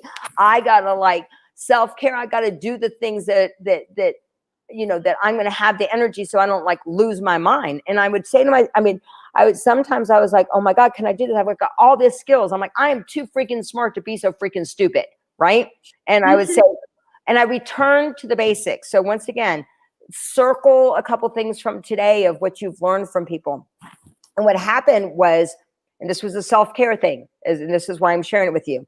a friend of mine called me, and she called me, and have you ever been on the phone with somebody and you knew the ask was coming, but they were like making small talk, and you're like, okay, I know the ask. You know what I'm talking about? And so I remember she was talking, and I'm like thinking, time is money, man. I got 3 kids to take care of in private school, and I'm about to go on the road, and I got this, and she hadn't called me the whole time through the challenges that I've been through. And I remember remember what I said at the very beginning, always return to the breath, always return to the breath, always come back to what's the question, right? And I was adding up in my head, like I would have done it for her, but I was adding up in my head of how much time it was going to take. And I was like, I got 3 kids I got to take care of. And I remember taking a big, deep breath, and I go, you know what? I'm going to have to say no. And I was like, and she goes, all right, that's totally cool. And I was like, oh my God, I did it. Like I wanted to celebrate. I'm like, oh my God, I said no, right?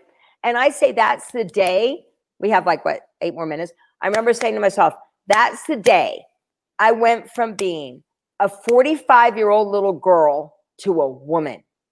That's the day I claimed my worth.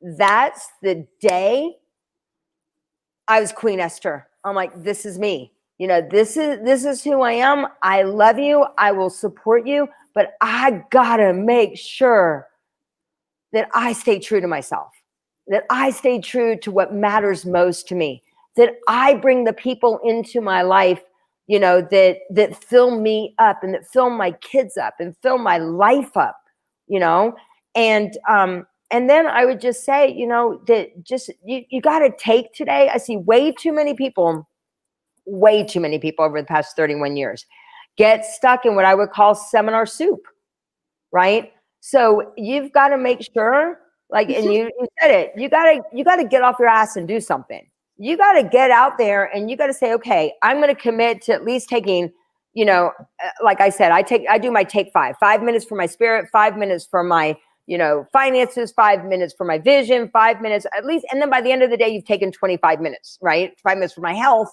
you know, all of those things, just 5, just do a couple take 5, but you've got to take action and ask yourself every day, you know, if I say yes to this, am I taking care of me? Is there more for, you know, remember, go back to that metaphor. Where is the first place that the heart delivers blood to, right? So, yeah, I hope this is helpful. I hope this is what you wanted. This is perfect. You are perfect. You had so many mic drop moments and so many incredible things that I could speak with you for hours and hours and hours. And we'd love to have you back always. I know you have incredible gifts that you mentioned that you wanted. Yes, your birthday, we're getting gifts. It's amazing. I love gifts. And I mean, and the other thing that I would just encourage you to all really, you know, look at, just think about, you know, for you, I'm just gonna, so when I was talking about staying true, you know, I remember hiring somebody and they're like, well, what does stay true mean? You know, like, what if I don't like myself, you know? And I'm like, oh, that's an interesting question. And I remember I was doing a push-up, not a bunch of push-ups, just one. No, just teasing. And I was doing push-ups and I'm like, what does staying true mean? And I remember going, oh my God, I get it. It means that you can be badass. Like you can be, I love that. I think that where there's so many different goddesses that, you know, they're all beautiful. One's not better than the other, right? Like Aphrodite's great in the bedroom. Venus is great for like love, you know, Athena is great for that warrior and beautiful energy. So they're all important. So I believe we can be badass and beautiful. So I have a couple badass and beautiful shirts. And what that is somebody, we're going to give away a couple of these. And I will do a little contest for them. And so you guys, I would like to see what somebody's, the first 5 people that tell me what their rituals are that they're absolutely committed to. And then we'll get your addresses. And then I want to give away 3 sets of cards, my I am cards that I created way too long ago. I have given away so so many I am cards. They're amazing. They've been amazing gifts. People love them, and I absolutely love them. So that's a beautiful gift. Well, and thank you. And I love these. What reason I created this was because I wanted a way to give back more. As Carla's participated, this year I did 5,500 blessing backpacks to moms, single moms with kids. So every year, all the proceeds for this go to help with the blessing backpacks. And so I'm here to support however that you need me. Truly, truly, I mean that. I adore you. I'm so proud of you. Sandra and everybody, thank you for being so amazing today. And here's the last thing that I would say to everybody that's out there. Are you listening? Are you tuning in to what I want to just tell you with? Here's what I would say to you. I dare you. I dare you. I dare you to make your life magnificent. I dare you to truly take care of yourself the way that you would a baby, a newborn baby, because you deserve it. The world needs us right now. The world needs us more than ever. The world needs us to lock arms and cheer each other on. There's enough to go around, just so you guys know. There's enough to go around. We're so much better, together. And I am beyond grateful to have you in my life. And I'm excited to be around you a lot more. So. Oh my goodness. Thank you so much, Lauren. And you said you're having a party. You're hosting an event. I'm having a party. Do you want me to put, I have a lady who's coming over at, the code is, so it's a Zoom party. I am having a sound bowl meditation with an amazing woman. And I'm also having this amazing woman who is an unbelievable numerologist, psychic for the stars. She's coming over at 5:30. So that'll be 8:30 if you come in on Zoom, if you're on the East Coast, in just a little bit. So just in a couple minutes. And I'd love for you guys, if you want to, however that I can best support you, my email, you can message me, you can do whatever. I am here to support you and to support your mission. And let's go out there and really be the change. So let's be the change. Happy birthday, Lauren. I so love you so much. much. And I'm so grateful for you and for you being here, being in my life, and everything that you do. You really are badass and beautiful. Really. You are, you as well. And so. Love you. Can't wait to give you a real hug. Bye. Okay. What do I do? I leave this? Is this what I do? Okay. All right. Okay. Oh my goodness. That has been an incredible day. I'm going to bring in Angie. I want Sandra. Where are you, Sandra? We want you. We need you. Put the glasses on. Amazing. Let's do a quick song while I run in over there, okay? My mind is racing, zoom, zoom, zoom. My heart is beating, boom, boom, boom. My mind is racing, zoom, zoom, zoom. My heart is beating, boom, boom, boom. My mind is racing, zoom, zoom, zoom. My heart is beating, boom, boom, boom.